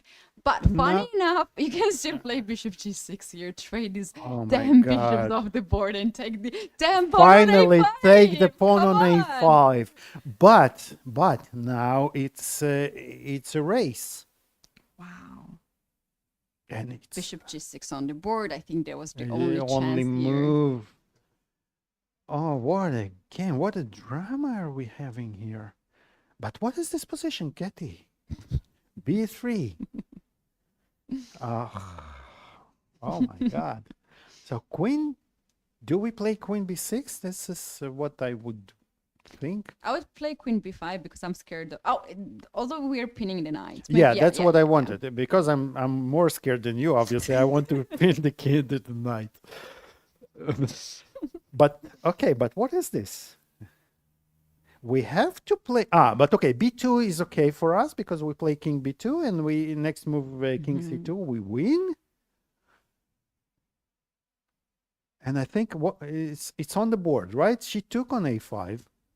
And I will not be surprised if Alexandra doesn't push b3 but plays knight e4 or something. I think she should play knight e4 because she knows this pawn can go far if the king is activated in the center. But she needs to bring the knight into the game. And she's fine to see this check because king h7. And now, let's King say- h5, king g4 to take the pawn. Yeah, but I Why think not? the pawn that does matter here is this one. And how do we... But now you feel that, okay, now you have b3? to... b3, we can... She played b3. She played b3. Wow, it's still... I still feel that it's a 3-result game. The computer, Keti is laughing because she sees the, No, no, no. the computer suggests Queen A6 here, I agree, right? actually. No, Queen A6 I don't like at all.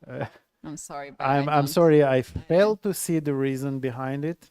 So Queen B6 is not the first option. What? Queen B6 actually draws the game right away after B2? Oh my God, how? No, I don't King see it. C3? Queen B6, B2, King King C3, C3? and And just Rook A1. That's why yeah, that's what I wanted to tell you, that now you feel that you know with black that this is a draw. Oh You my cannot lose this game with black anymore because it's a fortress. White has no progress. But God. Sorry? I think So you Alexandra, have to play that's why Queen A6 the computer was playing, to keep the pawn protected. you can also play Queen B5. Maybe that's more natural move. I told you, Alec, Queen B5. Yeah, you told me. Yeah, sure, I admit. I don't like this phrase I told you, but I told But you. I told you. Oh, wow. And this would still keep the win. For This is white. only two moves, Queen A6 and Queen B5. Oh, but Queen B6, was Queen B6 played? Because we don't no, see Queen no, B6 no, played we're gonna yet. see now. She played Queen B5. Wow. Wow. So Gunay managed to figure it out. So she wants the pawn protected. She plays perfect game. I can't believe she didn't take on A5 before. Unbelievable. Knight E4 is on the board. And Keti, Alexander Goryachkina is not playing for a draw here. I'm sorry to She break was it to you. But Sorry. he's not playing to make a draw. A5 would be equalize the position. You push the pawn. B2 is the one that. Oh, Queen E8. E8, which is a natural move to make, but Not so good. the computer says, no, you just lost your advantage. The way to go was... Way to go here was very difficult to find, actually. It was Queen to D3 or Queen to A6. Both moves are absolutely... Incredible to find. I don't. Oh, Queen D3 makes sense. No, Queen D3 does make sense because you attack both the rook and the pawn. So, yeah, Queen D3 was winning here. But in the current position, what we have now, why this is a draw, you are keeping the king on H6 or on F6. You don't allow your opponent to play Queen to H5 to capture the pawn on F5. But King F6, we have a check. Yes, and King G6 now. And now check from And here. knight We F6. force you to F6. Are you happy with this? And now King C3 maybe. But Alexandra, I think King H6 is very important here. Keti, I think we will see this game drawn. Yeah. I agree with that. Unbelievable. Yeah. So What Queen E6. an amazing defense. And this Bishop E8 move was fantastic. She found it. I couldn't believe she actually saw that. Gunay, look at Gunay's Wow. emotions. She knows she missed a golden opportunity, and Wow, she knows that. She knew she was winning. She and played she played so a many perfect fantastic moves. game. Yeah, she played a fantastic game, but you know, The problem is that your opponent plays the perfect moves. absolutely, That's her absolutely. problem. Your opponent, and it looked like I know what now chat says. They would say I would lose this game with both colors absolutely. 10 times already. Leave alone chat. I can say that. I would probably, because you I know, will join the team. this is incredible, and Sometimes you are getting scared that maybe you will lose the game like that with white. no, person. exactly, because you feel that it's one misstep, and you can no longer save the game with white, even, right? Yeah. So Down to 20 seconds. Gunay will Gunay, take the draw please here. don't lose on time. Things have happened in the past. Please make a move, Gunay. 10 seconds. Queen. 6, 5, Queen 4. h6. She Wow. made on the move 4. And draw agreed. Wow. I need a breather. Yeah. What a This game. is, I don't know, is it heartbreaking game? Because we see Gunai, she was playing so perfectly well. But on the other hand, we can believe in miracles and we can believe in strong players, strong defense, what Alexandra just demonstrated. And that's why she is number 2 in the world. Absolutely. Very This- strong defense. We have to give the credit to Alexandra Goryachkina for this defense. But also, on the other hand, Gunai played perfect game, I She guess. played a fantastic, fantastic game, and she has every reason to be upset. But it was fantastic defense, and those choices. You remember we spoke about it 50 moves ago. It feels like 50 years ago, right? This is the game we actually plan to win against Magnus Carlsen. Yeah, exactly. So, and it just goes to show you that here, and this was a crucial moment, that Alexandra was having the choice between sacrificing the queen or a pawn. And she sacrificed And the she queen. sacrificed the queen, and it proved to be the better practical decision, because without a pawn, the white's game would be so much easier and much less options, Stress for her, much more yes. stress, much more traps options at for all. errors. Yeah. But Alexander went for this, and it looks like, okay, I won the game. It looks so winning. I just need a few more moves, exact move.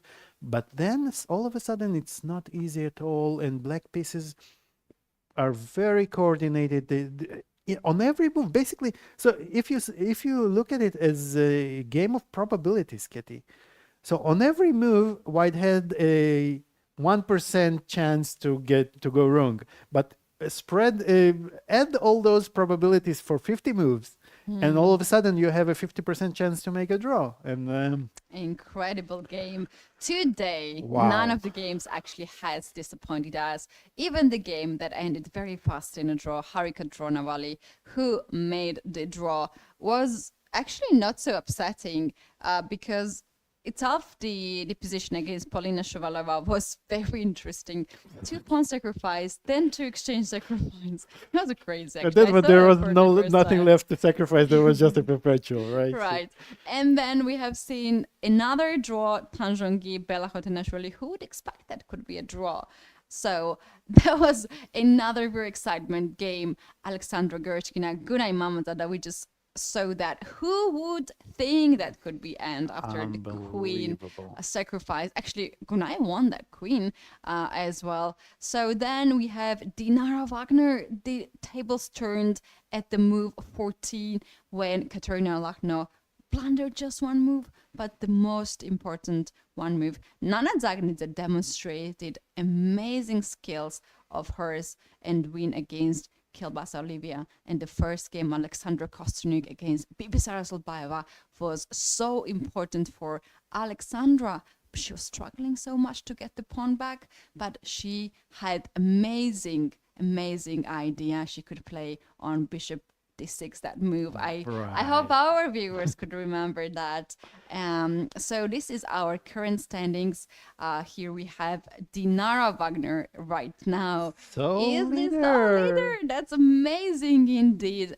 Because among of the former world champions, which we have plenty in the classical chess or in rapid or in blitz, Dinara Wagner is the one who takes over after round 7. So we're indeed happy for her. It's a very, very big challenge for her to keep these positions indeed, but I believe that she has a good tournament and she has all the Keti, and she's the lowest possibilities. rated player in the tournament. Indeed, that's also amazing. Amazing achievement. Right, and we didn't have Tanjongi alongside with Harika Dronavalli leading the second, third places. Then we have Katerina Lachno, Shuvalova Polina, and Alexandra Goryachkina with 4 points.